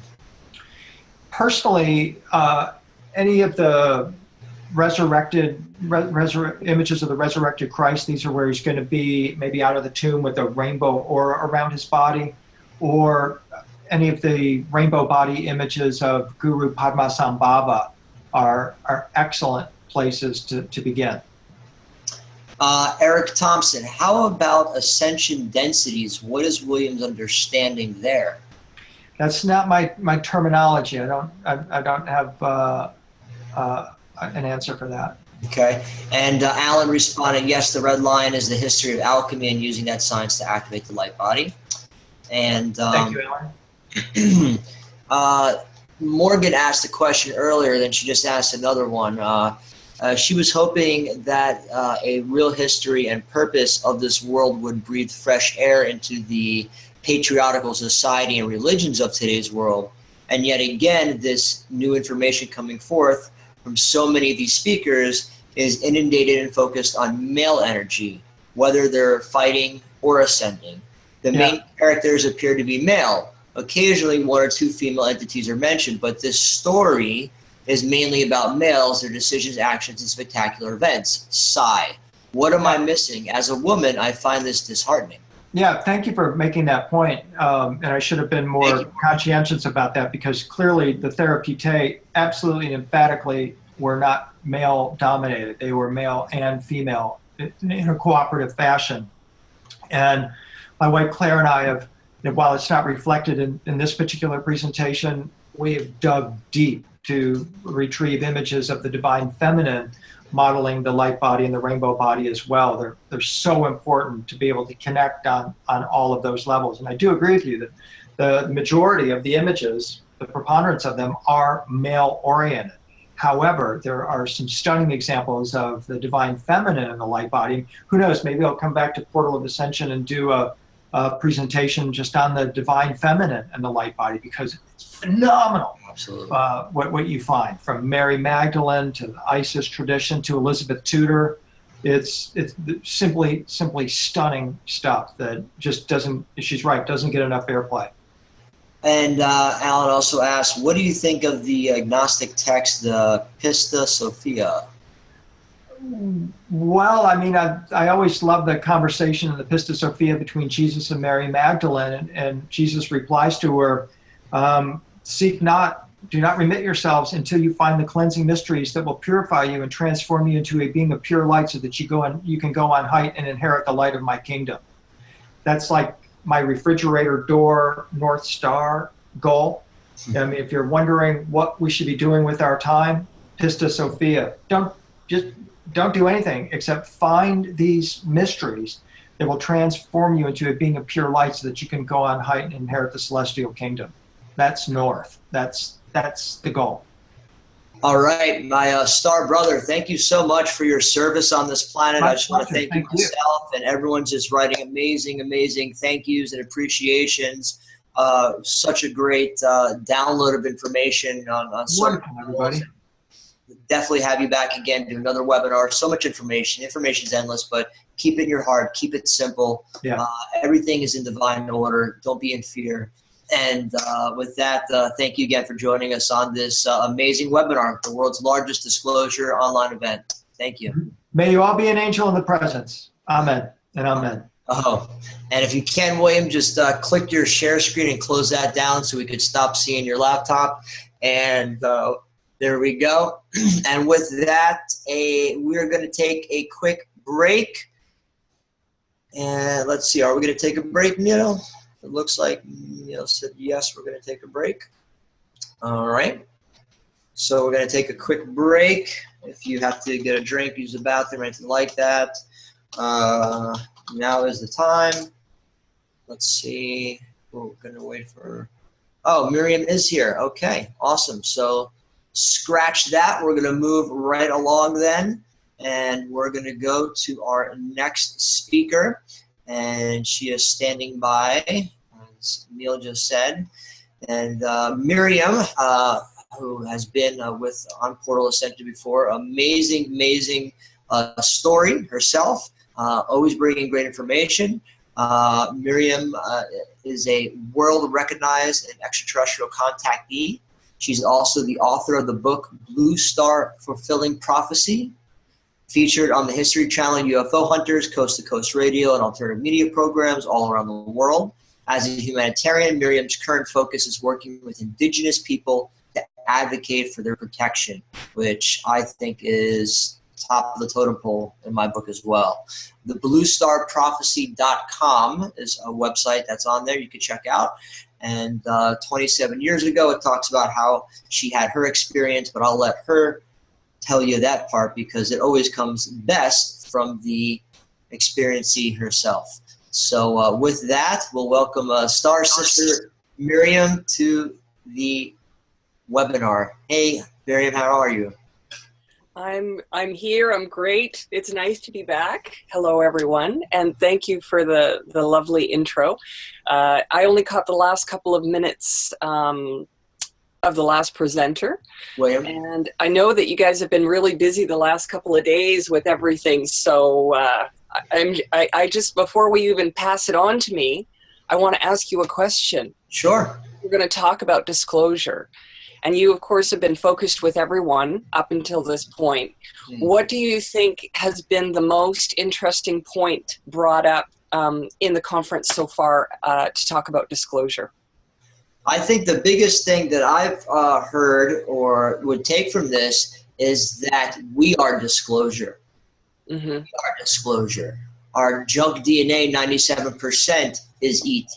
We are the ETs. We're the ones we've been waiting for. We're walking on heaven on earth. Self-empowerment is the biggest thing I got out of this. That's disclosure. Self-empowerment is disclosure. Getting away from religion, looking outside of yourself, politics, all of that is getting away from self-empowerment, which is, for me, disclosure. If we went on national TV to CNN in the White House and said, hey, everything you say manifests in this reality, people. Did you know that? Did you know how powerful you are? All these wars would stop. Everything would be different. So I think the biggest thing for me for disclosure is us ourselves disclosing to the world who we are. We are disclosure. I'm an ET. You're an ET. Our DNA proves it. Science just proved last month, octopus are not from this planet. Their DNA does not originate from this planet. So there's plenty of science to back that up. There's science to back us up. So I would say what I took from this so far is presenters that have brought that up and that have mentioned that. It's about self-empowerment, disclosures. We'd all like to see Obama or whoever go on TV and say, yeah, ET's. That to me, wouldn't have the same ripple effect that we'd want it to see as the 100th monkey effect, where the consciousness is raised, not where all the Christians and different religions go crazy now because Obama said ETs are real. I think that what we're doing is the right path, which is one by one is how we awaken. One by one is how we spread the information, as in this webinar, one by one. People are logging in and listening. So that's disclosure to me, is disclosing ourselves to you and to the next person. Hey, Mom, guess what? I'm an ET. What do you mean? Oh, well, my junk DNA. You learned about that in school. Yeah. You know what the other 97% is? Because I've read about it. Let me tell you a little something and drop that seed. That's disclosure to me. So that's what I would take. Thank you for asking the question, though, Miriam. I think that you just gave a great summary of what I'm going to be talking about and presenting today. Perfect. Great. It's perfect. In complete alignment, as they say, complete alignment. So thank you. Yeah. And thank you for having me on the program again. I know that thank you, Neil, Portal to Ascension, and those guys, because Neil's behind, been really through a lot of stuff lately. I know you've been through a lot of stuff. All of us have, and that's part of the balance, the darkness and the light. And you're really involved with indigenous people, and that's where my heart is too. When I heard about free energy, well, I want to go talk to the Cherokee. They need free energy first, not middle class America. When I hear about this, I want to go down to Peru and do ayahuasca with the shamans and the grandmothers in Peru. I don't want to go to South Beach on a rooftop and do ayahuasca. Right. It's like you want to do it where the roots of the real knowledge of the information. And your heart is in that too, so I respect and honor that. So thank you for that. And I'll shut up now, and the floor is yours, Star Sister. Okay, thank you so much. Yes. Well, thank you everyone for being here. And I'm going to just try and I know that we have a Q&A here that I just want to get familiar just a little bit. Questions will pop up on the box on the left-hand side for me. So whenever you're ready for some questions, let me know and I'll read them to you. If you have a presentation to share, do you have a PowerPoint or anything to share? No. I thought okay, good. Just share so from the heart. You'll just share from the heart. Any questions that pop up, when I hear a pause, I'll let you know and we'll ask the question. Okay. You got it. So it says Starseed Society with a wings on it. Starseed Society is my nonprofit, starseedsociety.org. Those are angel wings. Laura Eisenhower is one of the ambassadors. Octa is one of the ambassadors. I was honored to have him stay at my house in Asheville with his whole entourage. Many prominent. It's a nonprofit that I put together of a collective of people like us that will be meeting with government leaders when the time is to disclose what we're talking about on the webinar. Okay, thank you. That's what that is. I was just wondering what it was that am I going to be looking at that for the. It should be the Portal to Ascension one, but that's my logo for some reason. But okay. You got it. So I see that there's a number of different people that are in the chat, and just to let you all know that I got thrown off a little bit. I thought that my presentation was a bit later, so I apologize for having everyone wait for me. So let's get to it and talk about disclosure. There's really so much to talk about when we talk about disclosure, and it's one of those things in, quote, ufology and in the world today that is extremely confusing because the whole topic of UFOs, extraterrestrials, contacts, contactees, abduction, DNA, junk DNA, all those things, everything, it sort of culminates into one gathering place. And then there's so much of it that I know that we're getting confused about what really to listen to, what's the right piece of information, what's truthful, what's misdirection, what is propaganda, what's trying to lead us off the path and distract us. I think that one of the most powerful things for myself is a message that the ETs gave to me since the very beginning of my major contact back in 1988, and that is that things are not as they appear to be. And so this is a sort of a mantra that I walk with, that things are not as they appear to be. And even in the disclosure movement and in the UFO movement and the spiritual movement, I don't think that often things are as they appear to be. And, for myself personally, I try to approach the subject matter from a very grounded place, trying to analyze the information, the experiences that I'm having, the day-to-day life that I'm trying to balance, which is pretty darn normal compared to everyone else's, and then also this spiritual aspect that steps in. And I think that when it comes to disclosure, that we're talking about something that is very complex. So I want to sort of break things down a little bit. Before I do that, in case anyone out there is not familiar with myself and my story, my name is Miriam Delicado, and I am a extraterrestrial contactee from Canada. And what that means is that I have had extraordinary experiences with extraterrestrials, with UFOs, with sightings, with contact. And I had a major contact in 1988 where I was physically taken from the side of a road in Canada, taken on board a UFO, and spent 3 hours, which is almost like 25 lifetimes, with these extraterrestrials that were very tall with blonde hair and blue eyes. And what they shared with me was a tremendous understanding world, a tremendous understanding of what we as human beings are, where we came from, not in a scientific, let's go through the check box of where we came from, but more of where we are from spiritually. And I think that this is why there's so much confusion in this subject matter, because you cannot separate the science from extraterrestrial contact, or religion from the contact, or from the spiritual or the religious, the scientific. None of that can be separated from this. And the deeper I go into this, the longer I've been in it, the more profound I think that I see this whole subject, the more profound it becomes for me every single day.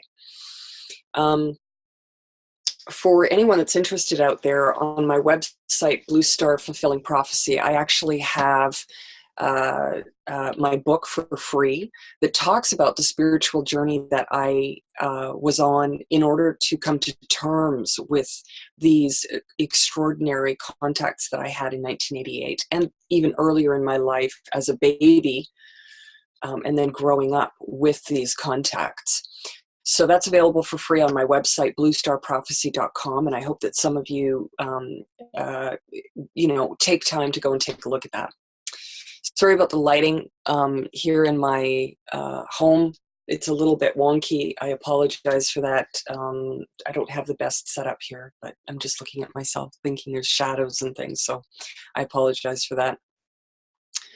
I want to start by talking about what disclosure means. I mean, I could sit here for the whole hour and a half and talk about my experiences, but I think that I've shared enough information out there with through my website, videos, through my book, and blogs, talks that I've given in the past, that if anyone is really interested in hearing the extraordinary experiences I've had, they can go and do some research on their own for free and learn quite a bit. So because we're talking about disclosure, I sort of wanted to go through a list of things that I think really relate to this topic, that are very relevant and important for us to remember as we go through this transitional time. So first of all, what is disclosure? And I think that that's the first question that anyone that talks about this subject matter has to answer. We have to answer it. We have to come to a conclusion as to what it is that we think disclosure means. Disclosure, from my perspective, means a multitude of areas where we will have clarity, where we will have the truth revealed, where the unveiling will take place. And disclosure will take place. For me, disclosure means that it has to come from all levels of life. It has to come from the government, science, religion, day-to-day life. It has to come from the spiritual communities as well. It has to come from all of these different areas in order to have truthful, and complete disclosure. In saying that, one of the biggest concerns that I have in the disclosure movement is that the thought that any one individual is going to disclose anything at all. And what I mean by that is, if we had a world leader such as the head of the United States, the President of the United States of America, either the present president or the future presidents do something called disclosure that there is life from other planets. I think that for me, that's one of the most frightening scenarios that could possibly happen, because it would instantly create chaos in all forms of our society, and it could potentially have great breakdown as a result of it. It also concerns me because if disclosure comes from that one place, then who controls the information that comes out? And how am I, as a person who has been on board a UFO, who has had contact with extraterrestrials, who has actually seen them, touched them, been with them, who has had numerous physical contacts with orbs and star orbs that are moving around in the night sky and even in the daytime, who has physically seen them walking in front of me? How am I ever going to be able to say anything ever again? I will be dismissed as being irrelevant. This is my greatest concern for disclosure, is if we want disclosure, what do we want? And how do we want it? Do we really want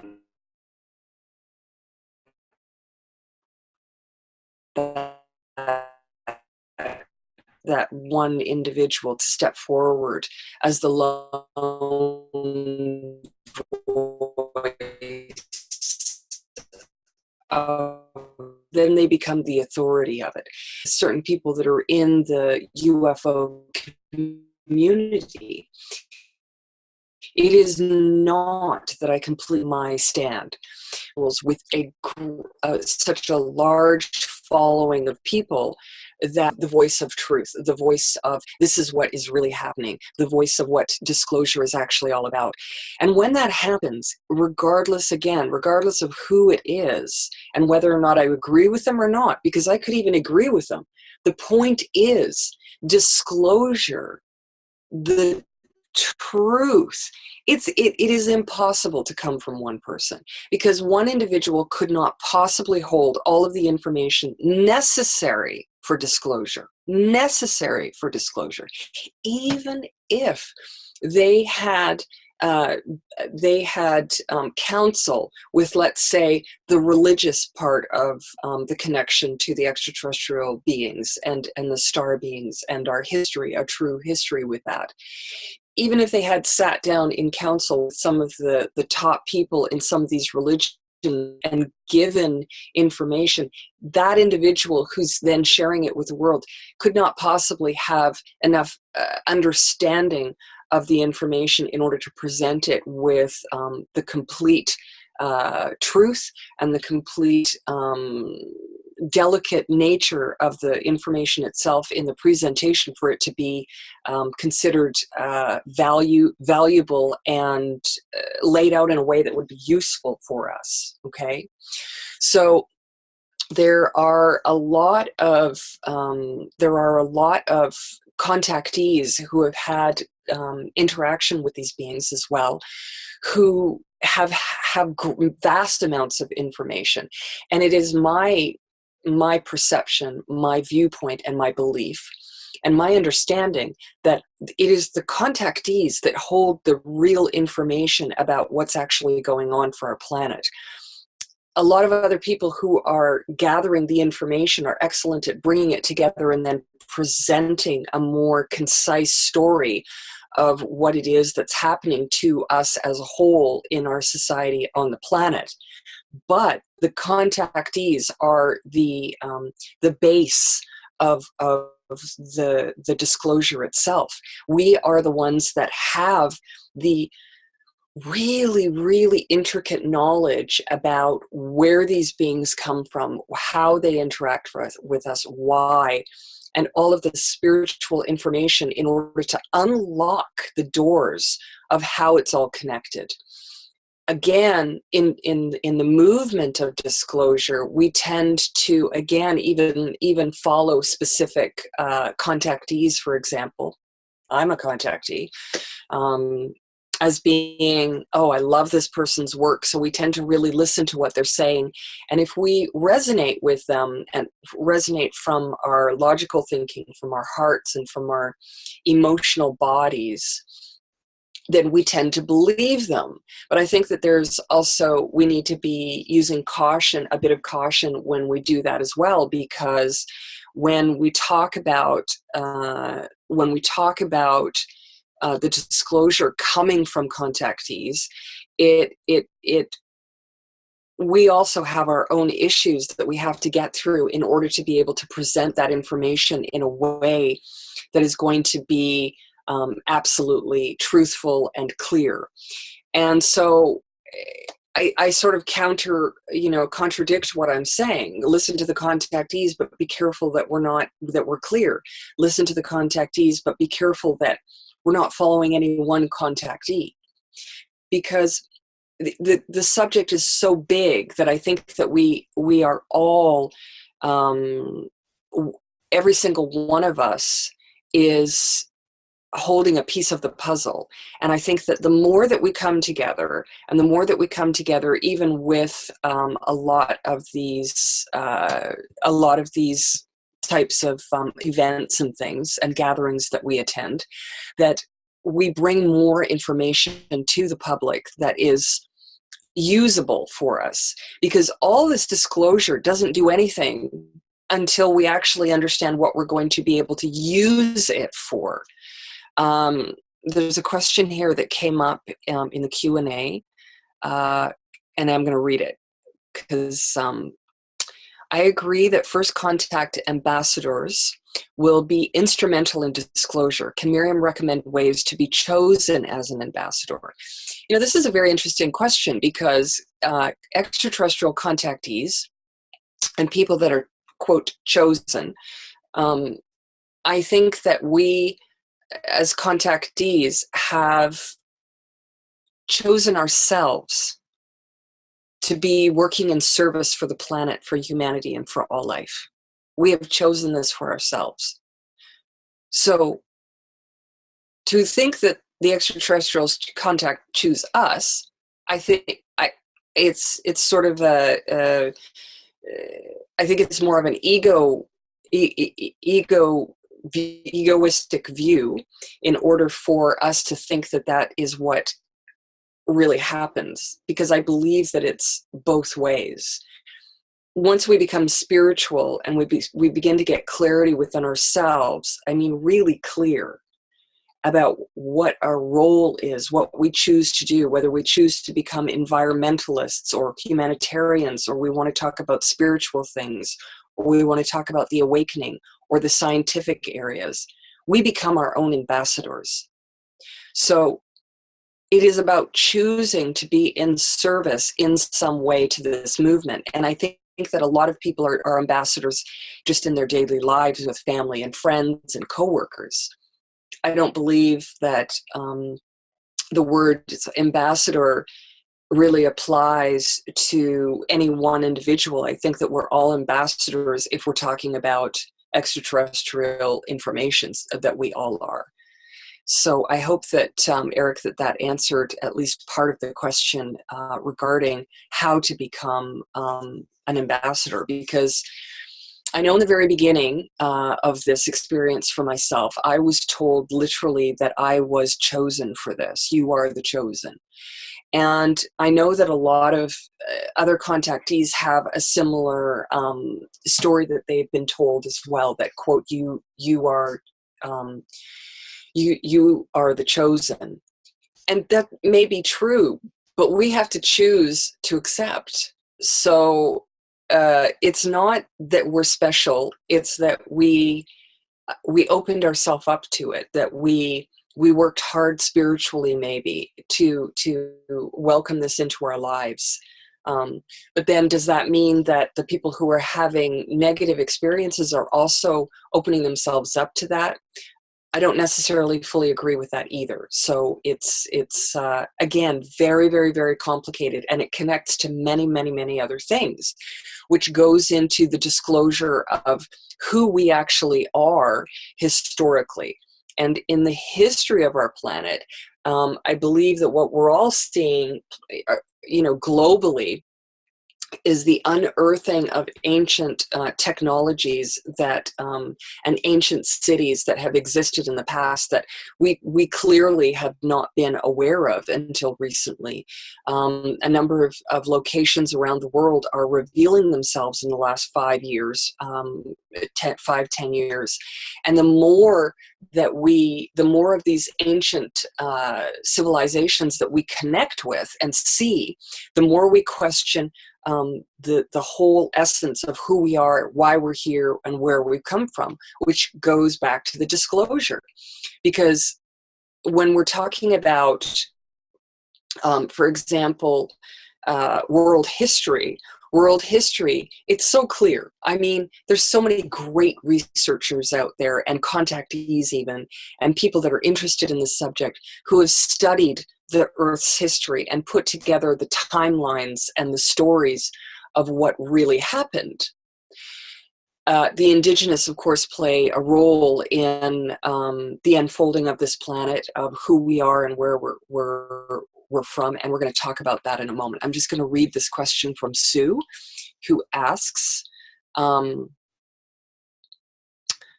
I've had no experiences that are extraordinary, yet I know I am very different and very connected to something. I find that difficult because I am so normal, yet I'm not.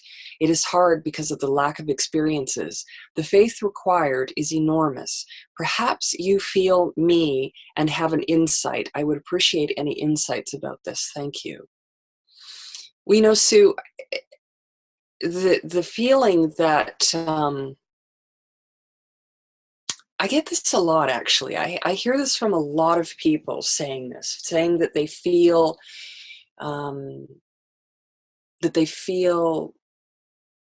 different, that they're not quite sure what it is, that there's something there, and yet their lives are very normal. And it almost makes me sad, because sometimes people want to have these extraordinary experiences, and if they're not having them, they feel that there's something missing. And I don't necessarily agree with that. I don't agree that we need that. That's a very deep question to ask. It's a very, very, very deep question to ask, because in my daily life, for example, I'm very normal. I have super normal problems in my life. I have problems with, things that everyone else has issues with: family, friends, not having any finances, with work, with my own emotions, with my health issues. All of these things are very normal. And yet this other side of me is completely extraordinary. And then there's also this other part that's right in the middle. And I have to balance these parts of my life, because I can go for months and months and months without having anything out of the ordinary really happen. And then when it does, it can really throw me off sometimes, because they're so extraordinary. And I'm always looking to be able to balance that. So when it comes to being able to understand who we are and where we're from, I think all of us inherently don't feel like we belong.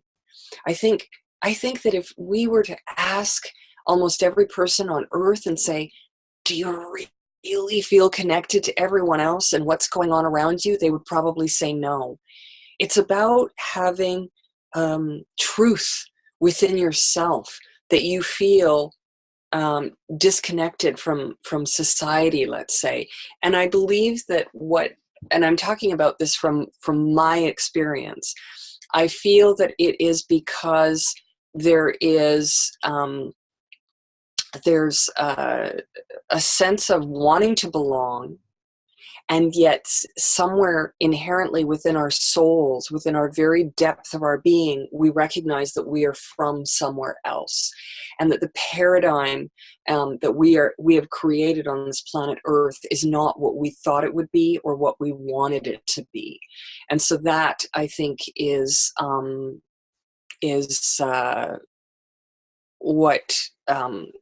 we're looking at. It's very interesting. So I'm going to go on to the next question. Philip asks, this is what I think is going on in my blended case, that more than one race, alien race, I can't even read that, decided to incarnate. What disclosure means to me is the release of the technology and spiritual information. These things will benefit the planet and its people. The sooner the better could be a good limited rollout. So here's the thing, is that in the existence of the truth of who we are and where we came from, all beings were created from the same source at the same time. The difference between us and an extraterrestrial is the life path that they took in order to journey through the existence. And the existence meaning not only physically other planets within this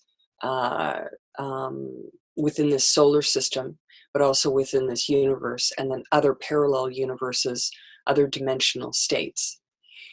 All of us who have consciousness were created from the beginning of life, of the source of all life, whatever you want to call that, whether that be source, God, creator, whatever that choice of word is. So what happened is that we had a tendency to travel the universe in these other bodies, and then eventually end up coming back to Earth, or to Earth, and incarnating into these physical bodies. And once we did that, we can't remember where we're from, because it would change the entire experience of being here. And that's a very long and complicated explanation. One that I at some point, maybe I'll be able to really do a seminar or something to talk about just that subject alone, about who we actually are and where we came from. But some of us that come, when we incarnate into our physical bodies, we actually hold a lot more of the informational codes, let's say, from the other dimensional worlds and the other worlds that exist, and from our historical journey. And when we come, we bring with us information that we are then called to, as the other, I think the lady said, as an ambassador, to then share with the world regarding, for example, technologies and healing instruments, and being able to use our physical body as well as the technology itself to transmute and change the energy that is around us. And this is one of the most powerful technologies that we have. So this is something that's really, really, really important for us to understand about disclosure, that disclosure is also coming, as this gentleman said, it's coming through the contact.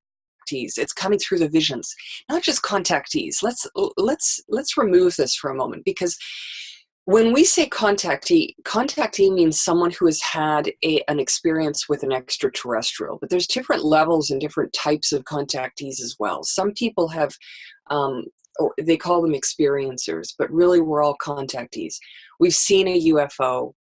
This could be considered a contactee.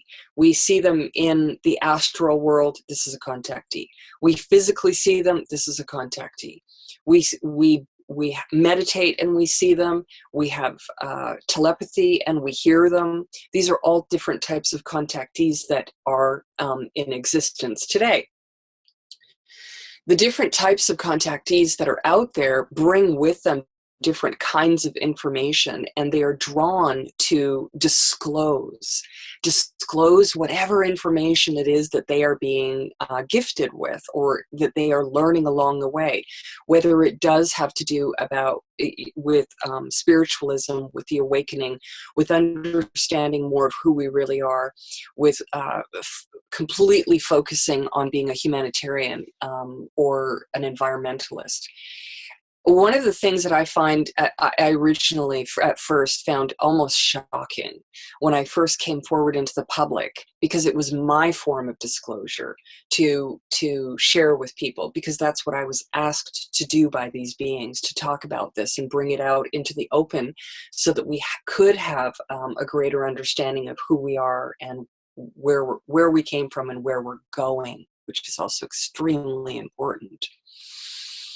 What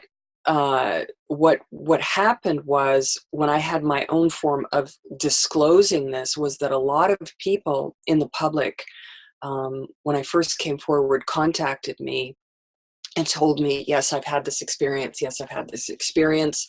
And then they would tell me what they were doing in their lives and who they were. And it's interesting, because a lot of very well-known people have had experiences with extraterrestrials, and they're not coming forward in large numbers yet. But we are working on making that happen. We meaning making it easier to come forward, less of a stigma attached to it, less ability for people to say you're crazy. Shirley MacLaine, I think, needs to have a great deal of honor given to her for the work that she did in coming forward as a very public person in our society, and stepping forward and talking about extraterrestrials the way that she did. And I think sometimes we forget to acknowledge the level of work that has gone into bringing about this disclosure and how it's actually been unfolding. Because every single one of us that talks about this in the public, and now with the help of the internet, is a part of that, is a tiny piece of that disclosure. We're all the ambassadors. And this is why, quote, government disclosing would be a very, very, very challenging topic for me to accept, because I wouldn't want them dictating what the truth actually is and isn't. And honestly, some of the people within the UFO community itself, I sometimes get concerned about the information that they're sharing, because they're so adamant that what they're saying is it. And I always try to say to people that, even listening to everything that I'm saying is not the right way to go. We have to have filters. We have to use our own personal filters. And when it comes to disclosure, we need to do that. So I'm trying to get in as many of these questions as I can here. There's a little bit longer of a question here from Brandy. Just give me one moment. Okay, so I'm going to read it again, because it's and you can understand where I'm coming from. Brandy writes, my daughter-in-law asked me a question recently that left me speechless. She said, let's say you are right about all this stuff. What's your point? What is it you want others to do? Or what is your goal with sharing this with people? After a couple of days, I told her that ultimately I wanted her to know that when the time comes, I don't want her to be afraid. And until then, I want her to worry and stress less and enjoy life more. I would like to know my purpose, but until then, this is all I can really say.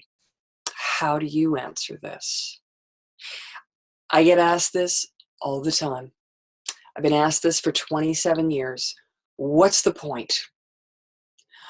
I was recently, earlier this year, I was in New York, and I had the opportunity to sit with a group of beautiful women.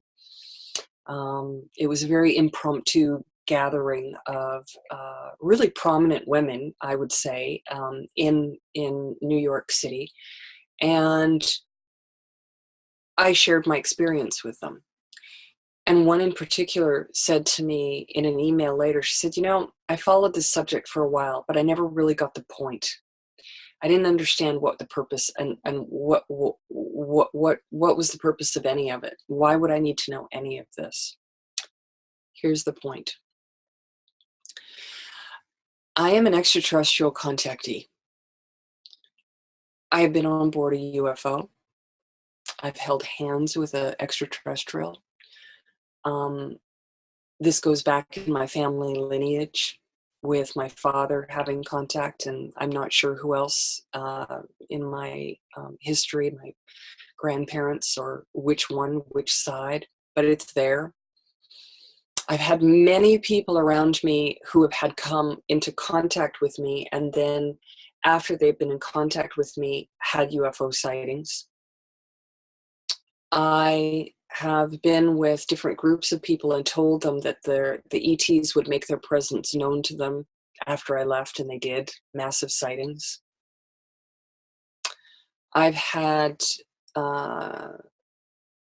so many experiences, and yet I always say the same thing. There is no point. Disclosure won't give us anything. Because what we think that we want is to understand that extraterrestrials exist. That's not disclosure. That is not disclosure.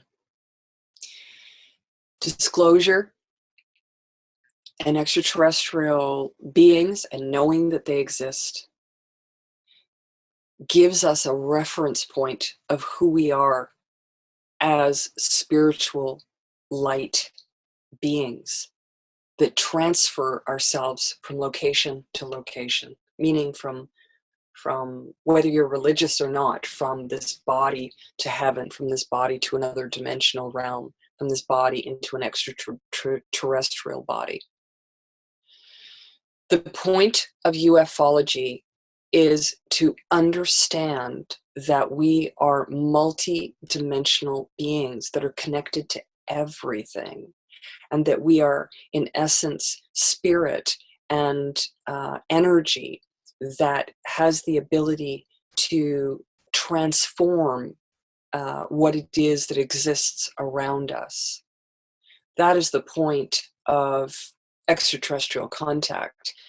Bringing it down to a little bit more of a earth-based level, what is the purpose of extraterrestrial contact and disclosure? It is to recognize that we are a tiny, itty-bitty, teeny-weeny piece of energy within the vastness of the existence itself, and that we are responsible for our part of this interconnected energy, and that whatever we do here connects to everything else that exists.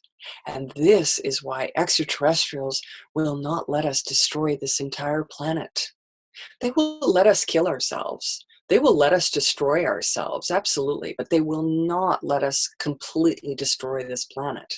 And that is what extraterrestrial contactees and contact, why it's important, because it teaches us one of the most deep levels of spirit that is available to human beings.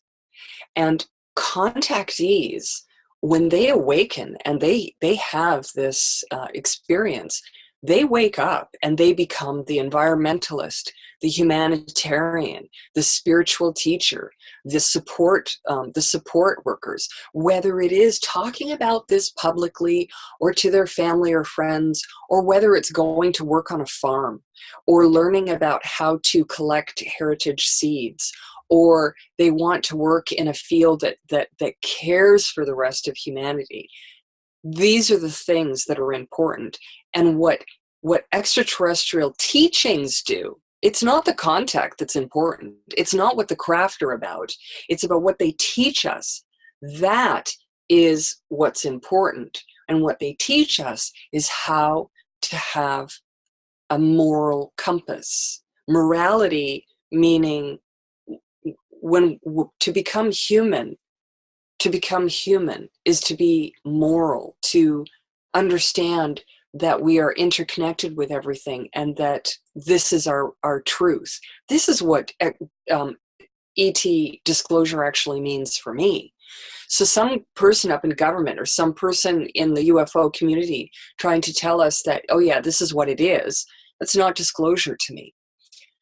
Disclosure must include all of the areas of life, the contactees, the researchers, the government, the indigenous, world history, religion, spirit, science, all of it. That is what true disclosure actually is. And I have to make sure that I have enough time to talk about the indigenous. And I just want to confirm with Jonah that I have. You're good on time. And just to confirm how much time I have, an hour or an hour and a half? Let's see. Let me just check the schedule.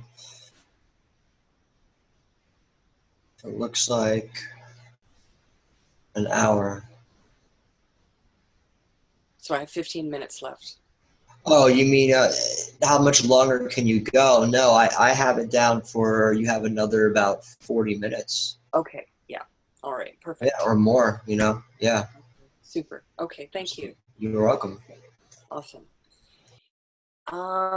Okay, so I'm going to take the next question here. Anonymous asks, in your opinion, what is the best way to tell what good did the ETs do to benefit humanity so far, and how accepting them here will change anything?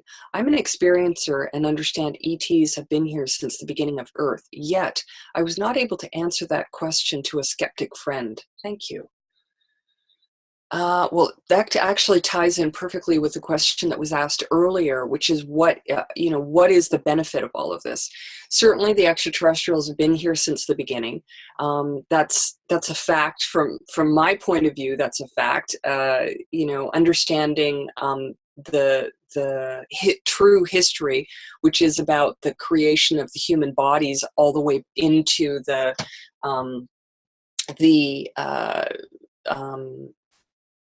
the relationship with the indigenous, for example, which goes back tens of thousands of years, and then the history of the ancient cities that existed and so forth. So we have the indigenous who have also played a role in this. But again, how has it affected the Earth? Well, here's what I would say. It's again, everything in ufology is complicated. It's all complicated. When this world was started, this round, let's say, okay, which is the fourth world, as these extraterrestrials taught me. This is the fourth the fourth time that humanity has been given and life has been given an opportunity to experience Earth. Some of the people that were brought here originally were the indigenous, and the indigenous people were placed all over the Earth, and they were given the spirit. Let's say, I'm going to use my own language here because trying to speak indigenous talk is not going to work for me. So what they did was they gave the indigenous information about spiritual understanding and interconnectedness with the universe itself, with the existence, with source, with God, with creator, with the energies of life, with the interdimensional worlds, with everything. They taught them how to hold that energy and use it in order to, let's say, maximize the human experience here, to maximize the spiritual experience here, to maximize the energy that goes back out from what we experience here, back out into the rest of the existence. How will it change anything? Well, if we would have stayed on that path, we'd be doing great right now. But then others came and they started incarnating onto the planet as well, and more of the chaos started to come back again. And that's what we're sitting in right now. We're sitting in the soup box mess of, you know, of the universal chaos, because all the different groups and of extraterrestrial life, all the different groups of interdimensional life that has spirit is all here on the planet right now. So it's creating a bit of chaos. But we are working through that. Really, the essence of what it will change, I have to give clarity to that, because first of all, if they were to all of a sudden start to walk amongst us, meaning physical extraterrestrials were to start walking down the street, absolutely everything would change. Even the way that we interact with all the energy around us would absolutely automatically and completely change right away. How would be because the energy that these extraterrestrials carry is on it. Just to make it easier to explain, it's on a completely different electrical frequency.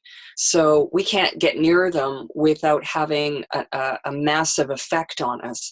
And if we give anything a large electrical charge, for example, if you take a plant and hook it up to a machine and you give it a really big electrical charge, it will die.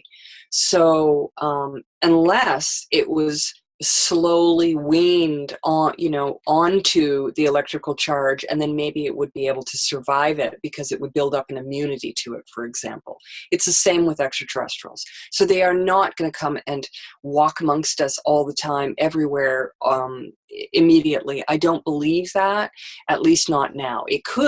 They could in another 100 years. They could if there was more spiritual awakening. And they could if, as Jonah said at the beginning of this, there was that 100th monkey effect and we were able to shift certain things on the planet. Then it would be possible. So I don't believe that it will happen. And how it would change is that we would lose our ability to be singular, because they use telepathy. So there would be a lot of physical changes in our world around us. So that's one of the things that would happen. There would be far less ability for secrets to be held, because everyone would know the truth, because you cannot hide anything when you are standing in front of an extraterrestrial. They see everything, they know everything, they go into your mind. You share with them, they share with you. It's not just a one-way street completely. It is somewhat two ways. So there will be a lot of physical changes, but more importantly, what it's changing now. This is the thing. What does this have to do? Why are any of us doing this? I ask myself this every day. Sometimes I feel like it's just too much and it's a bit crazy and it's out of control and we're not doing enough. But what is the purpose? How is it changing anything? Well, it's changing things because it's helping people to realize that we are awake. It is helping people to realize that we are interconnected. It is helping people to realize that if you want to come back to this earth, you better take care of it while you're here. It's helping people to realize that there's more to life than this one dimension. It's helping people to realize that if we take care of each other, that there's a benefit that comes back, that there is the ability to manifest and create what it is that we want, and that there's miracles that can happen to us. Because a lot of contactees like myself, and a lot of very highly spiritual people in general, have the ability to manifest. They manifest finances, they manifest people, they manifest items, they manifest all sorts of things out of thin air. I caught just the last couple of minutes of Cynthia's program, and she talked about that. And it is remarkable because I've lost things, and I've said to Creator, okay, I know I have not been given proof that it's gone, so please make it appear in a strange place so that I can find it, bring it back to me. And poof, there it is. We can do all of these things with the technology of us as human beings. So that in itself is what can change. We can have and what it is changing. This is disclosure. That's the disclosure that we want. We want to know how to use our spiritual technology within each one of us, to be able to use our minds, to be able to have telepathy, to be able to manifest things, to be able to heal ourselves. This is the disclosure that I'm seeking. This is what it is that's important, to bring about the technologies that are going to be able to clean the planet, to care for all of us. This is what the technology is all about. And bringing forward to all of us. And that is what why it's important. But ultimately, if your friends don't want to hear about UFOs and ETs, who cares? Stop talking about it. Because you know what? Talk about how to take care of the planet. Talk about the political systems that are around you and how you see that they may be able to change in a positive way. Talk about how Monsanto is destroying our planet with its genetically modified seeds, and how corrupt the system is within Monsanto and governments around the world. Talk about how they're taking away our rights to grow and plant our own gardens by saying that it's illegal to do so. Talk about how our waters are being polluted because they say that they're not important and they are going to take care of them. Talk about how we need to look at alternative healing in order to truly take care of societies. Talk about how we have an aging population and our society is breaking down because nobody's even making enough money to be able to feed themselves, let alone take care of their elders. These are the things that disclosure is bringing about. It's bringing about a more compassionate view of our world. This is disclosure to me. It's not about seeing a UFO. Seeing a UFO and knowing about extraterrestrials is great, sure, wonderful experience. Bottom line, knowing about those things doesn't change anything. Spiritually knowing how we connect to them does, and in turn brings about awareness to all of these other subjects. So I hope that answered your question, Anonymous, at least a little bit. I'm going to go to the next question. I love answering questions from people. This is awesome. Thank you, everybody that's here on the show right now to be asking this. This is fantastic. Thank you. Philip asks, indeed, the connection to the all is the point of everything, is mind or consciousness. So says Toth. You know, I remember when I was, I think I was 12. I think I was 12 years old. And that's when I started talking to my friends around me about being psychic. And I started having a lot of visions and different things. And I was telling my friends that I was, I would just sit there and I would sort of open my mind up. And then I would have these visions of different things about trying, doing remote viewing, for example, or reading someone's mind, or, having a vision about their future and what was going to happen. I don't do those things. Please don't ask me to do those things. Those to me are parlor games, and there's no point to it. To me, there's no point to it. Not in my life, not, unless we're willing to do spiritual work. Those things are sort of almost, they're just not, they're not right for me. So don't ask me to do that. I get requests for that all the time. But when I was doing that, when I was 12 years old, people would say, how can you do that? And it was the strangest thing, because again, it's a contradiction. It's like everything that we have here is a contradiction.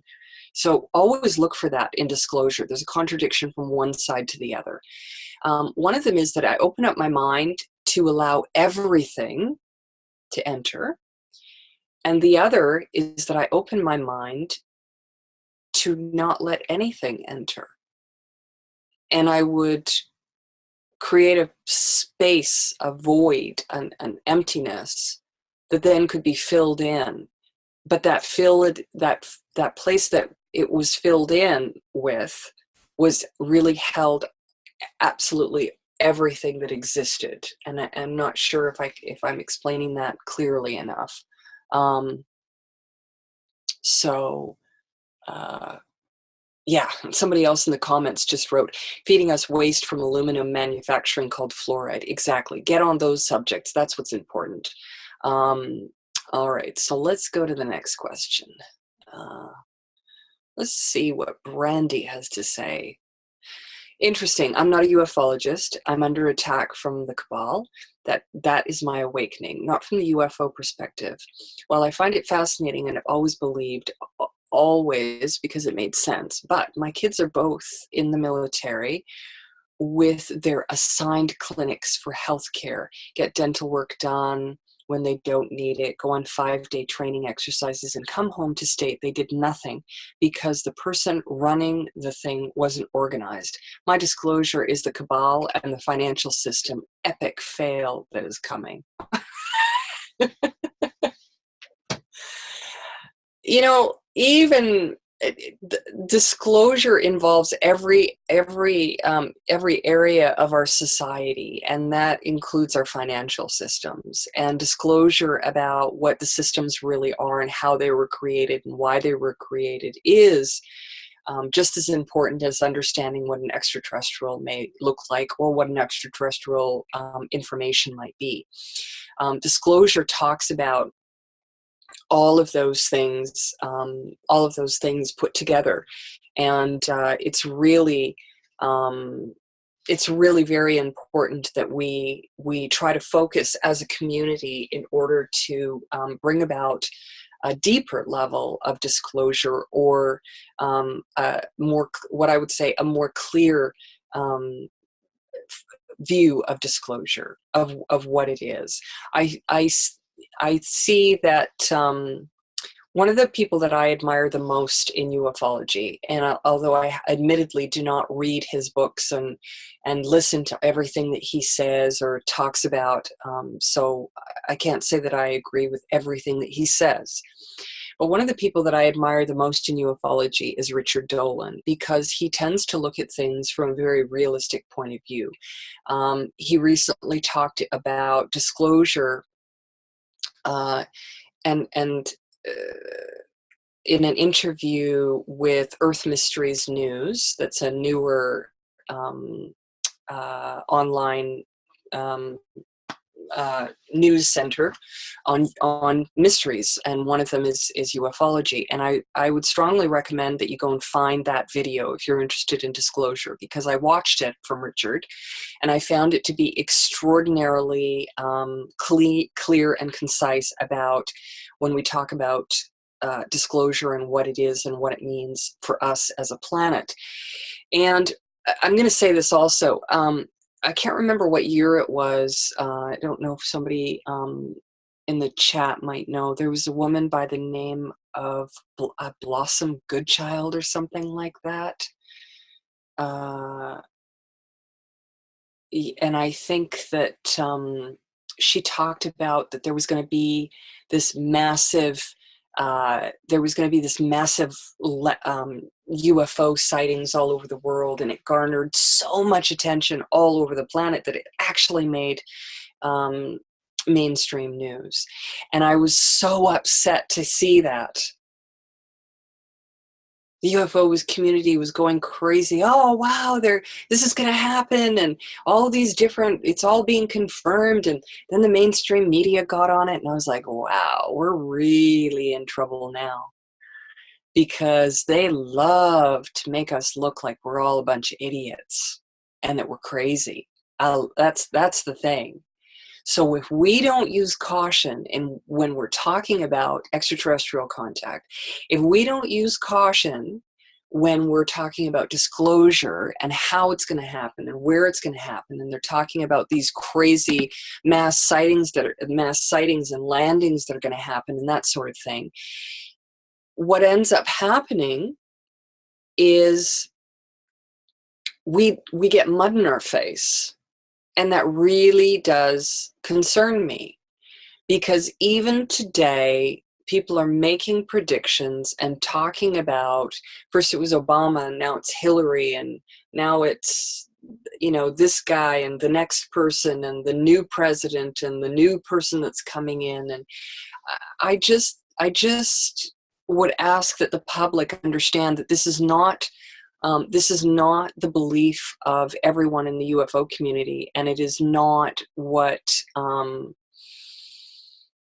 it is not what is how it's going to come down. Somebody just wrote something that I just want to read. One moment here.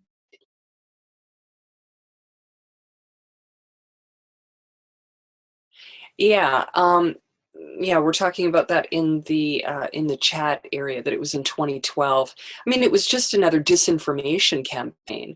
Now, I'm not saying that the woman that started it, you know, meant to do that. What I'm saying is that you can't put out things like that.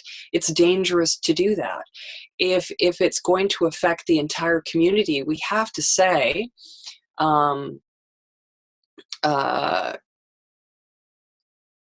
we have to be careful about what it is that they said. Anonymous wrote something very interesting that I'm going to address here in just a moment. About a woman from Japan, and I'm going to answer that question because it's important to me that I give that clarity as well. It is really, really difficult when we try to talk about disclosure and how it's going to happen. And I think that setting people up for disclosure is going to be that we're all doing that, even on this conference, even on this online seminar and these online seminars that we do and things. And so it is extremely important that we put it into perspective of when and how and what disclosure is. One of the people out there that talks about disclosure that has a lot of followers, and Stephen Greer. Stephen Greer has a really big following, and he has a lot. He's done work with a lot of different people and that sort of thing. But you know, I'm sorry, Stephen. I'm going to just say it because this is not. It's just not right when people say that they are the ambassador of the planet. And I think that what's his name, the guy from the 50s, gosh, I've got a mental block right now, somebody help me out, with a really big case with the Pleiadians, not Edgar Casey. Him saying that he was the only one that ever had contact with the Pleiadians and that no one else ever since has. These kind of statements, when someone says something like that they are the one, I think that we have to automatically ask questions and say, why are you the one? What is it that you carry? Do you have all of the answers? Because, you know, this is what we have to ask. And it's the same with anyone, again, within governments or within organizations or systems that say, I have the answers, or I'm going to get the answer. There's an organization out there that I don't agree with. You know, I'm very vocal about this. And I have a right to take a stand on it because I'm the one that's been on board a UFO for 3 hours. I'm the one who's had these experiences. My family, my friends, my acquaintances, people that have been around me, you know, I'm the one having the experience. And yet some of these people who have not had as extensive experiences are saying that they are more of the experts than people like myself, which is not correct. It's just not right. Not saying that what they're putting out is wrong or that it's not accurate information, just saying that we have to be careful about what we say, because, and I know I have to remind myself of that sometimes because I'm still a human being and I've made mistakes and errors, and, you know, I'm not perfect. I'm pretty darn normal for anybody that knows me. And I don't think that will ever change for me. I don't want to be looked upon as anything other than being just like everyone else, but still having these extraordinary experiences. So Billy Meyer, that's the name of the guy. So Billy Meyer apparently says that nobody else on the planet has ever had contact with the Pleiadians, and he's the only one, and that's it, and he's the ambassador. Okay, great, but why is it that all these people all over the entire planet, millions of us at this point, have had these encounters, and you know, the probably thousands of us that have physically been taken on board UFOs, you know, we've had experiences as well. And there is no way that anyone would ever deny this experience. If somebody actually wanted to take the time to research my case, they would find extraordinary information to back up all of the stories and experiences that I've had. And Morgan just wrote, I thought Greer wants all of us to learn to become ambassadors. I do believe that he does want everyone to be ambassadors. And it's the same thing as what I'm saying, is that we are all ambassadors. We don't need to learn from anyone. We can learn from ourselves, because as soon as we become spiritually clear and clean, we have the ability to discern. Let me say that again. We can be ambassadors when we understand and learn how to discern information, fact from fiction,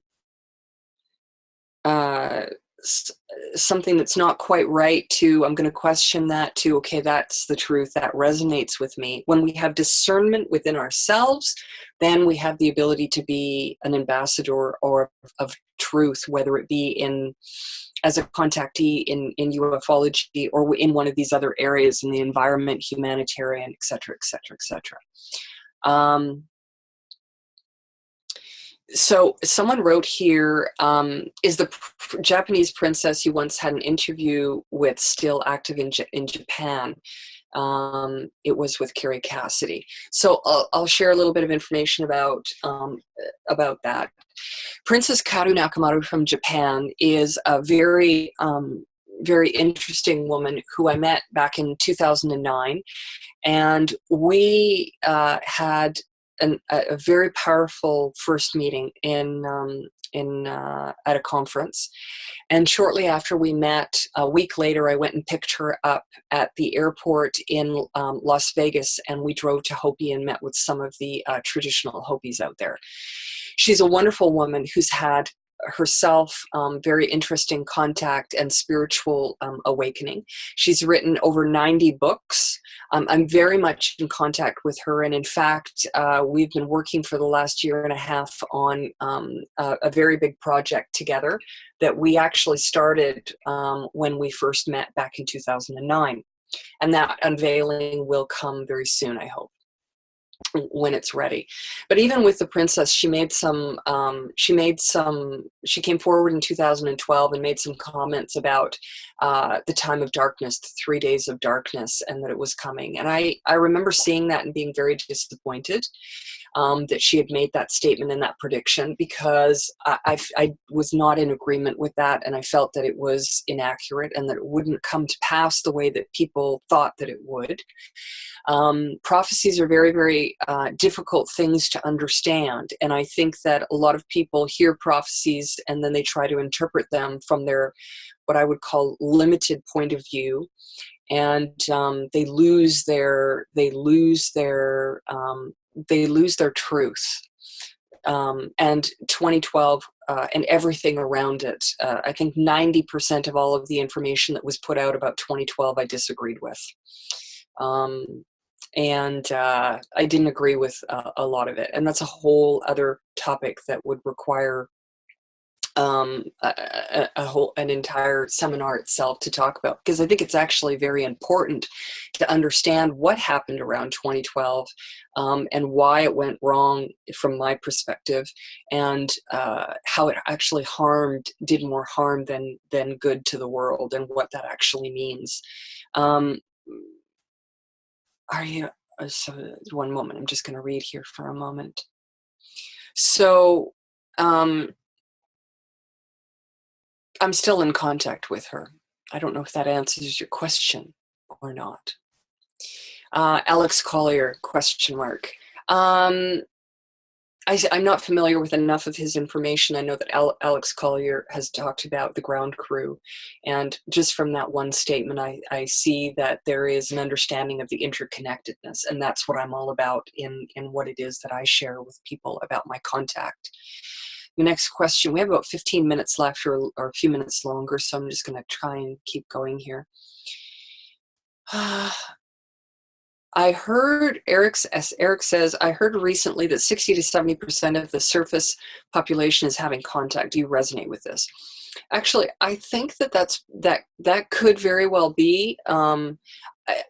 But having contact, you have to, again, for me, this whole topic of extraterrestrial beings and UFOs has to give the reference point first. We have to give the reference point, which is contact with what? In dreams, in visions, in knowingness, in sensing, in psychic abilities, in sightings, in, all of this.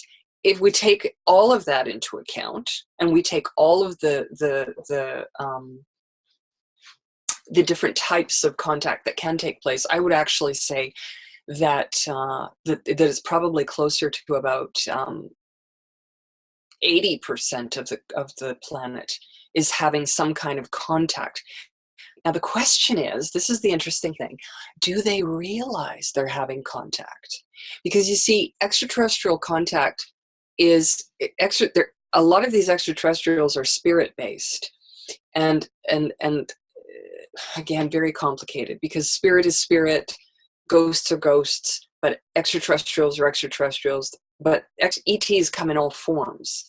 And they also are our guides and our protectors as well. So when people say, are they having contact? I believe that they are.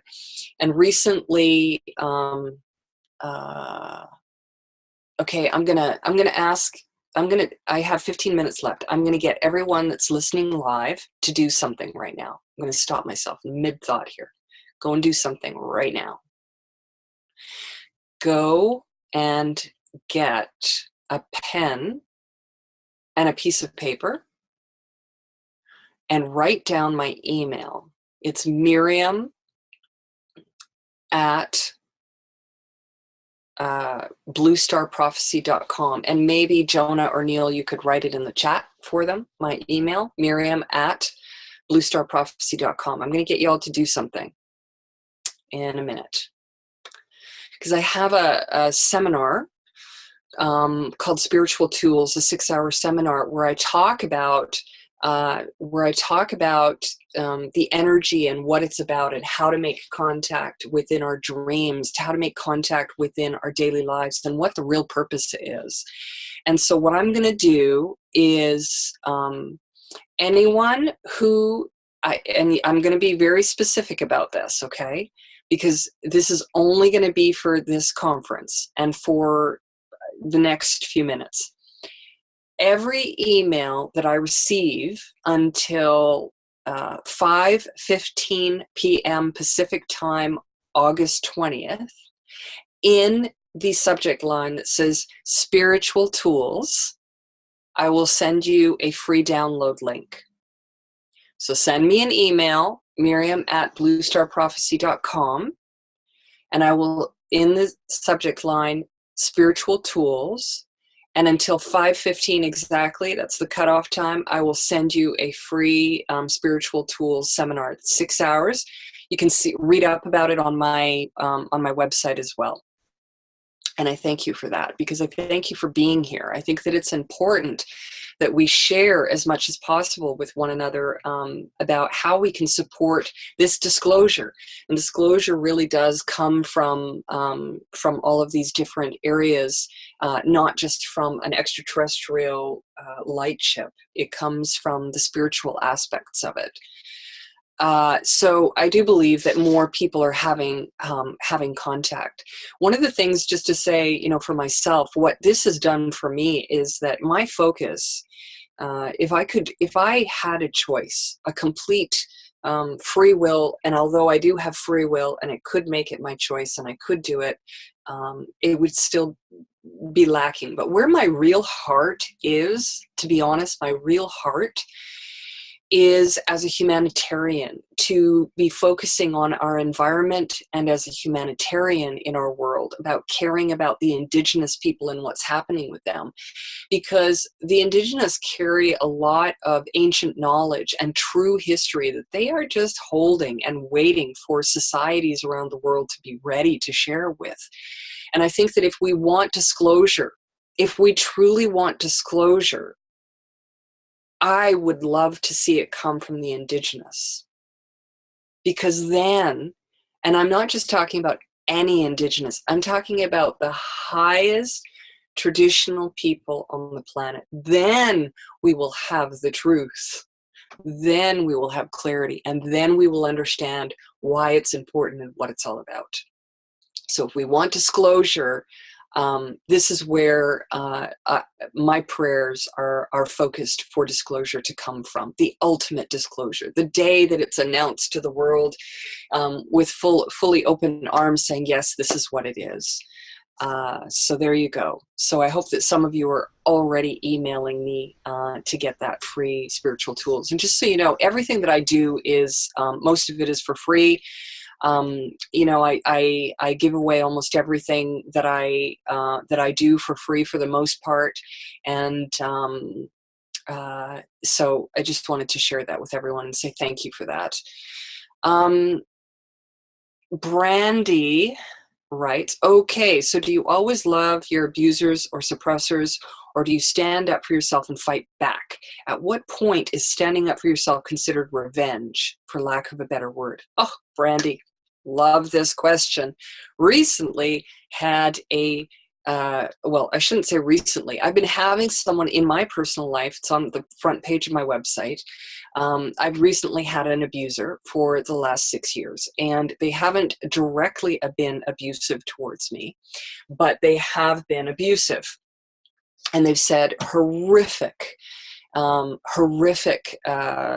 slanderous lies about me. And, you know, 6 years I've been sitting back saying, you know, so what? The guy says this about me. What's the point? It's not harming me.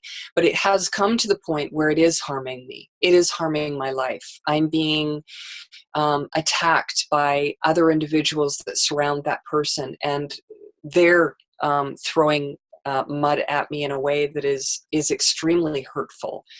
And the worst part about all of it is that I think that most of these people are really good people. I think that they're very, very good people, but they are not being honest with themselves, because they have to know that there's something not quite right about the information that's being shared with them.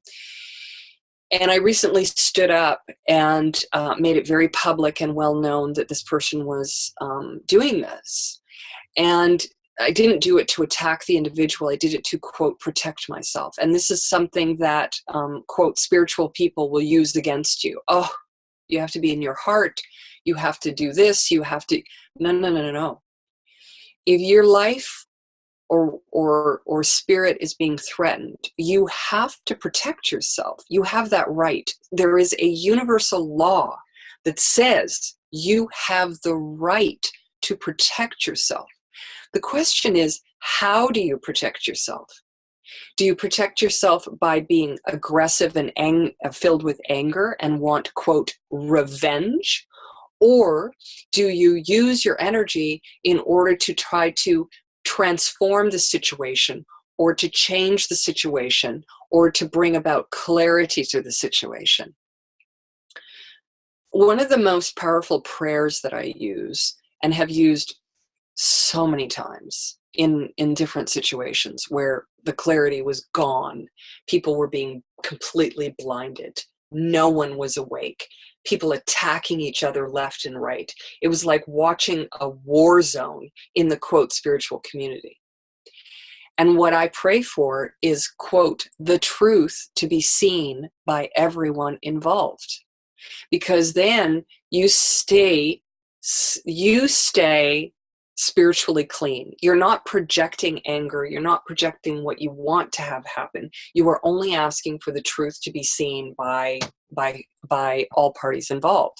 And I think that if we were to pray, for example, for this to come out into the world, into disclosure, this is something that we can do, is to pray for the truth to be seen by everyone in the world, and for the hearts of all humanity to awaken to their higher self. So often people talk about the darker side of people and human beings. I have people in my life that I want nothing to do with. I don't ever want to see them again. I don't want to interact with them. They're very dark. They're very negative. They disrupt my energy. They disrupt others' energy. They want to fight. We can't change that.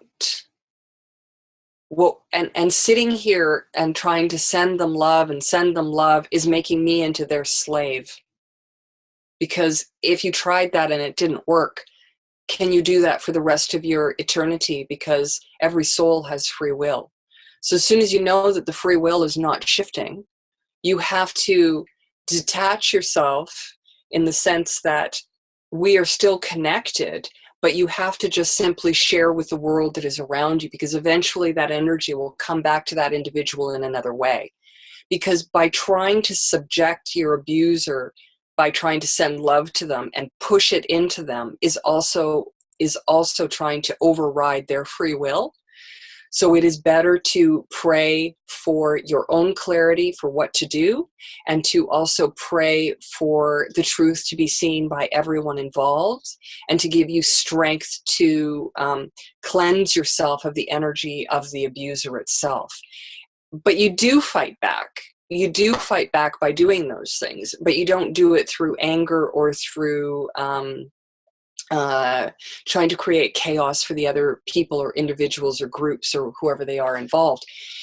But if you know anything about my work, you'll know that I have stood up more than once in the public and said, this isn't, no, I don't agree with this, because, you know, this is something that's not right.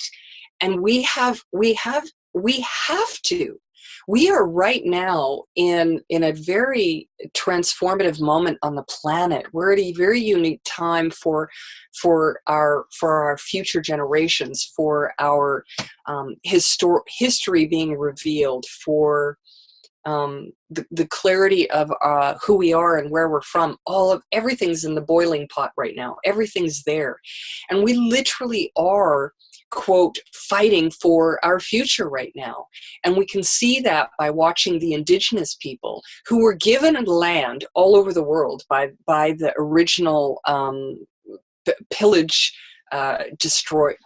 destroyers that went around the planet, and they shoved all of these indigenous people into small areas. But now all that land that they had wasn't enough. Now they're going into all of the indigenous lands and trying to take that away too, because they don't want them to have that anymore. So we have to stand up, but we can stand up with our voices, and that is exactly what we are doing here right now.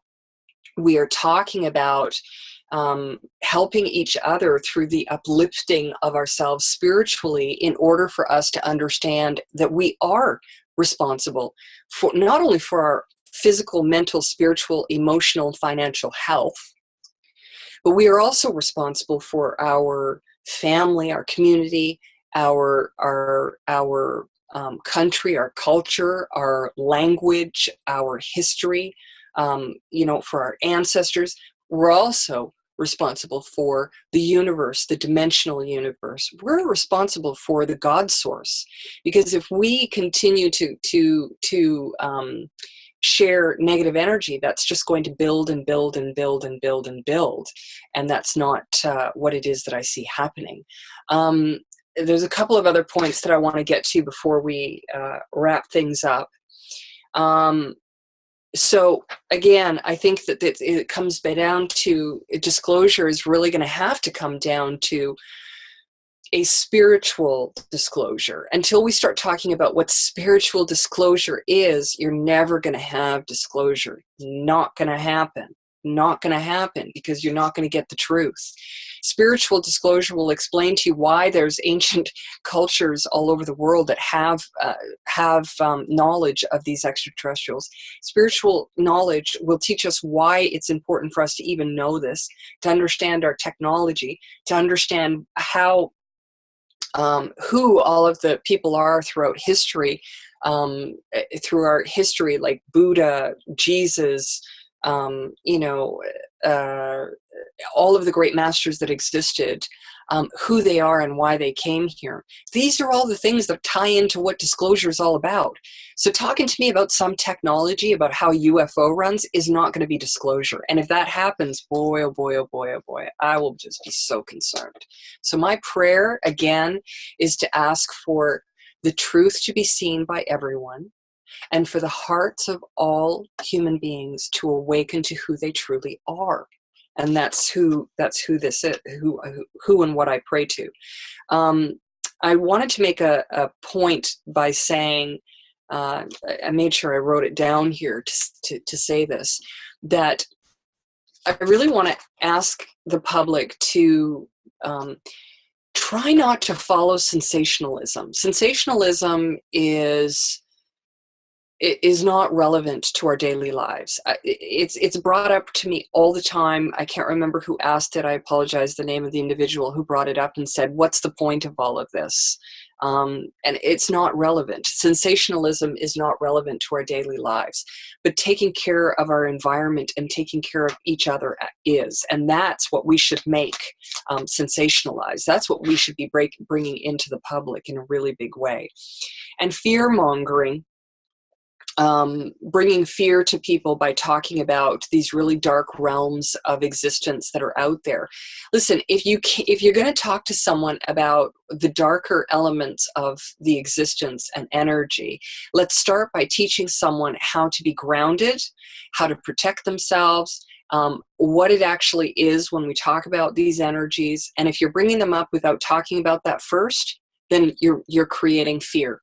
You're creating and building the fear-mongering energies. So that's another form of disclosure that I think needs to take place, is when we talk about dark energy and light energy, we need to be careful about how it's presented and in what form it's presented. And that's a form of sensationalizing things in order to get a point across, which I don't agree with. Predicted dates, I think that some people do have very powerful information. For example, sometimes I feel earthquakes. I felt one yesterday. I had a really high pitch and I still hear it today, so I posted about that. But I'm also very careful to share with people that these kind of things are visions and intuitive feelings that I get on and off throughout my life, and that I am wrong. And I think that I don't think that anyone other than the highest masters of the masters of the masters that ever existed were ever 100% right. So please be careful of that. And when you hear about a date and when you hear about these crazy predictions, think about what you are participating in by reposting that date and perpetuating what you probably will find out to be wrong. Because propaganda works in a very interesting way. And I've seen propaganda clearly, more clearly, in the last 2 years than ever before in my life. And propaganda is, I mean, I have such a huge view about propaganda and what it actually is. And I think people would be shocked to find out some of the things that I see as being propaganda that I'm not even going to argue the points with people, because I think that a lot of people are blinded to the fact that the propaganda is so deep that they don't even realize what's happening. And primarily I'm talking about the systems that we have in place on the planet that control the planet: food, finances, infrastructures, countries, that sort of thing. So that's really interesting. And as far as mass landings are concerned, or mass evacuations, the only way that that's going to happen in our lifetime is if there is going to be mass destruction on the planet where all life was going to be lost. And so I hope that I don't see that. I don't want to see that. Certainly, we are going to continue to see more and more sightings, and that's going to just continue to increase as the veils are changing and shifting. And so that is that's that. All right. Beautiful. Thank you so much, Star Sister. And I really love the indigenous, bringing it back to the indigenous. All of them, every tribe, every culture on the planet, all know we come from the stars, for one. So why not have them lead us in the disclosure process of who we really are, and start reteaching the old ways, and the medicine people teaching the doctors from Harvard the real ways. That's disclosure, as I see it as well. And thank you so much for being vocal, because there's very few of us that are vocal. And I'm the same way. I shout out a lot of people, and I don't see that a lot in the spiritual and New Age community, because a lot of it is, don't judge, don't this. And so I'm like, if that's something's not right and it hits my belly, I'm like, that's that. I'm calling that guy out. And I've done it several times, and I've been right. And it's good to hear someone else say that. So thank you for that, because most people that I've met in the spiritual New Age community aren't like that, because they don't want to hurt people's feelings or whatever the reason is. But there are those activators, the generators, like I call myself, that are the ones that are the front lines that are like, no, cut that out. That's not, illuminating anything. It's bringing in money for you. Stop that. Right. And that has to be done as well. And there's a large percentage of the big gurus around the world that are like that, unfortunately, because maybe they got too comfortable evolving spiritually, because financially they became stable. And I've seen that over and over again with different people that I've met on traveling and doing things like this. And so thank you for that, for being vocal, because we need more of us like that, so we can flush that out. So when the councils of light and everyone else, things happen, we know who is who, and the indigenous know who is who, and we know to give who the platform, the children, the indigenous, the children that are coming in with that Christ consciousness. That's what I'm making the platform for. They're coming in with pure consciousness. What am I going to say to you or any of these viewers versus the 6-year-old I had on my radio show who's streaming pure consciousness, truth 100% without the veil? So that's where I think a lot of the new teaching is going to come from. The old ways, the shamans, the indigenous, the children, the new Homo Celestis that are being born, children. I just want to say something about that, because it's so important. Boy, I've had a lot of flack in the indigenous community as well. Wowza yowza. Oof. Here I am, a white woman stepping into an indigenous community, and I get slapped around a lot by a lot of different people. But I want to make a really big point about that as well, and that is that there are lots of indigenous people. There's millions and millions and millions and millions of them. And I would just also say that just because someone is indigenous doesn't mean that they're in integrity, and it doesn't mean that they're right, and it doesn't mean that they're really being truthful with you, and it doesn't mean that they actually know information about the star beings. And so please understand that when I'm talking about indigenous, I'm talking about true traditional people. And you know what true traditional people do? They work.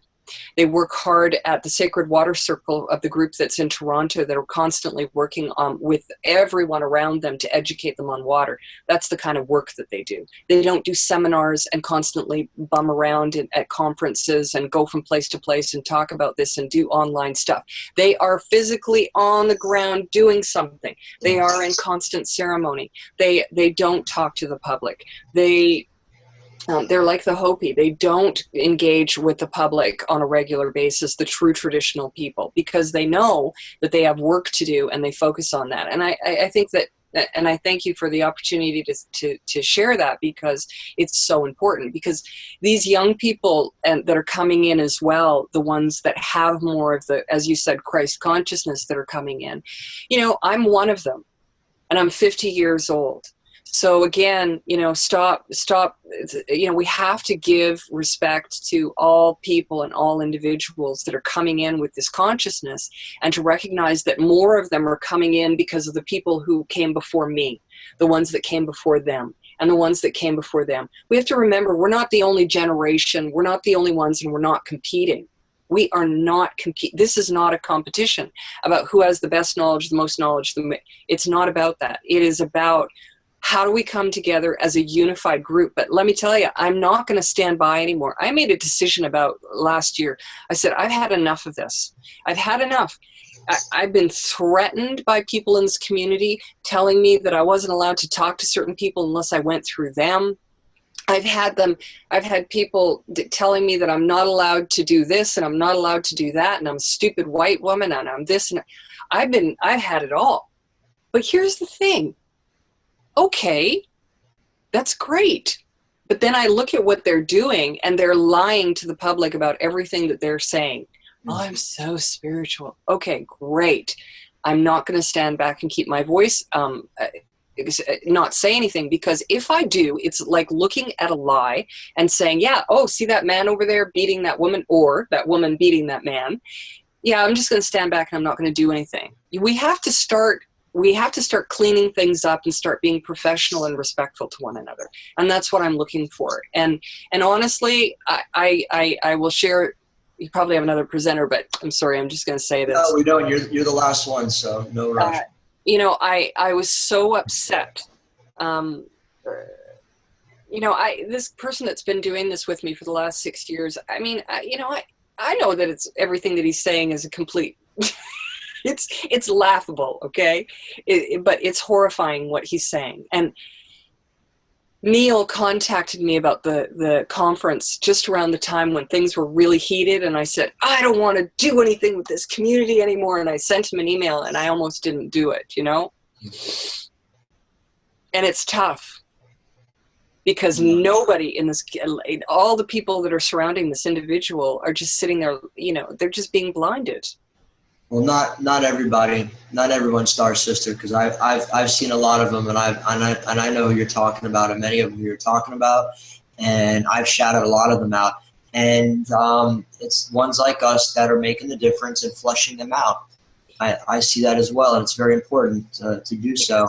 Because there isn't any competition. This is the thing, is that there isn't any competition. I mean, when I meet someone who has knowledge that I don't have, I love it. I'm like, wow, really? Not that I'm listening and reading their books and watching their seminars or anything, but if I'm having a conversation or I happen to come across something that they've put out that I find interesting, I do pay attention, and I think, wow, this is someone that I'm sure that I could work with in this capacity or in this capacity.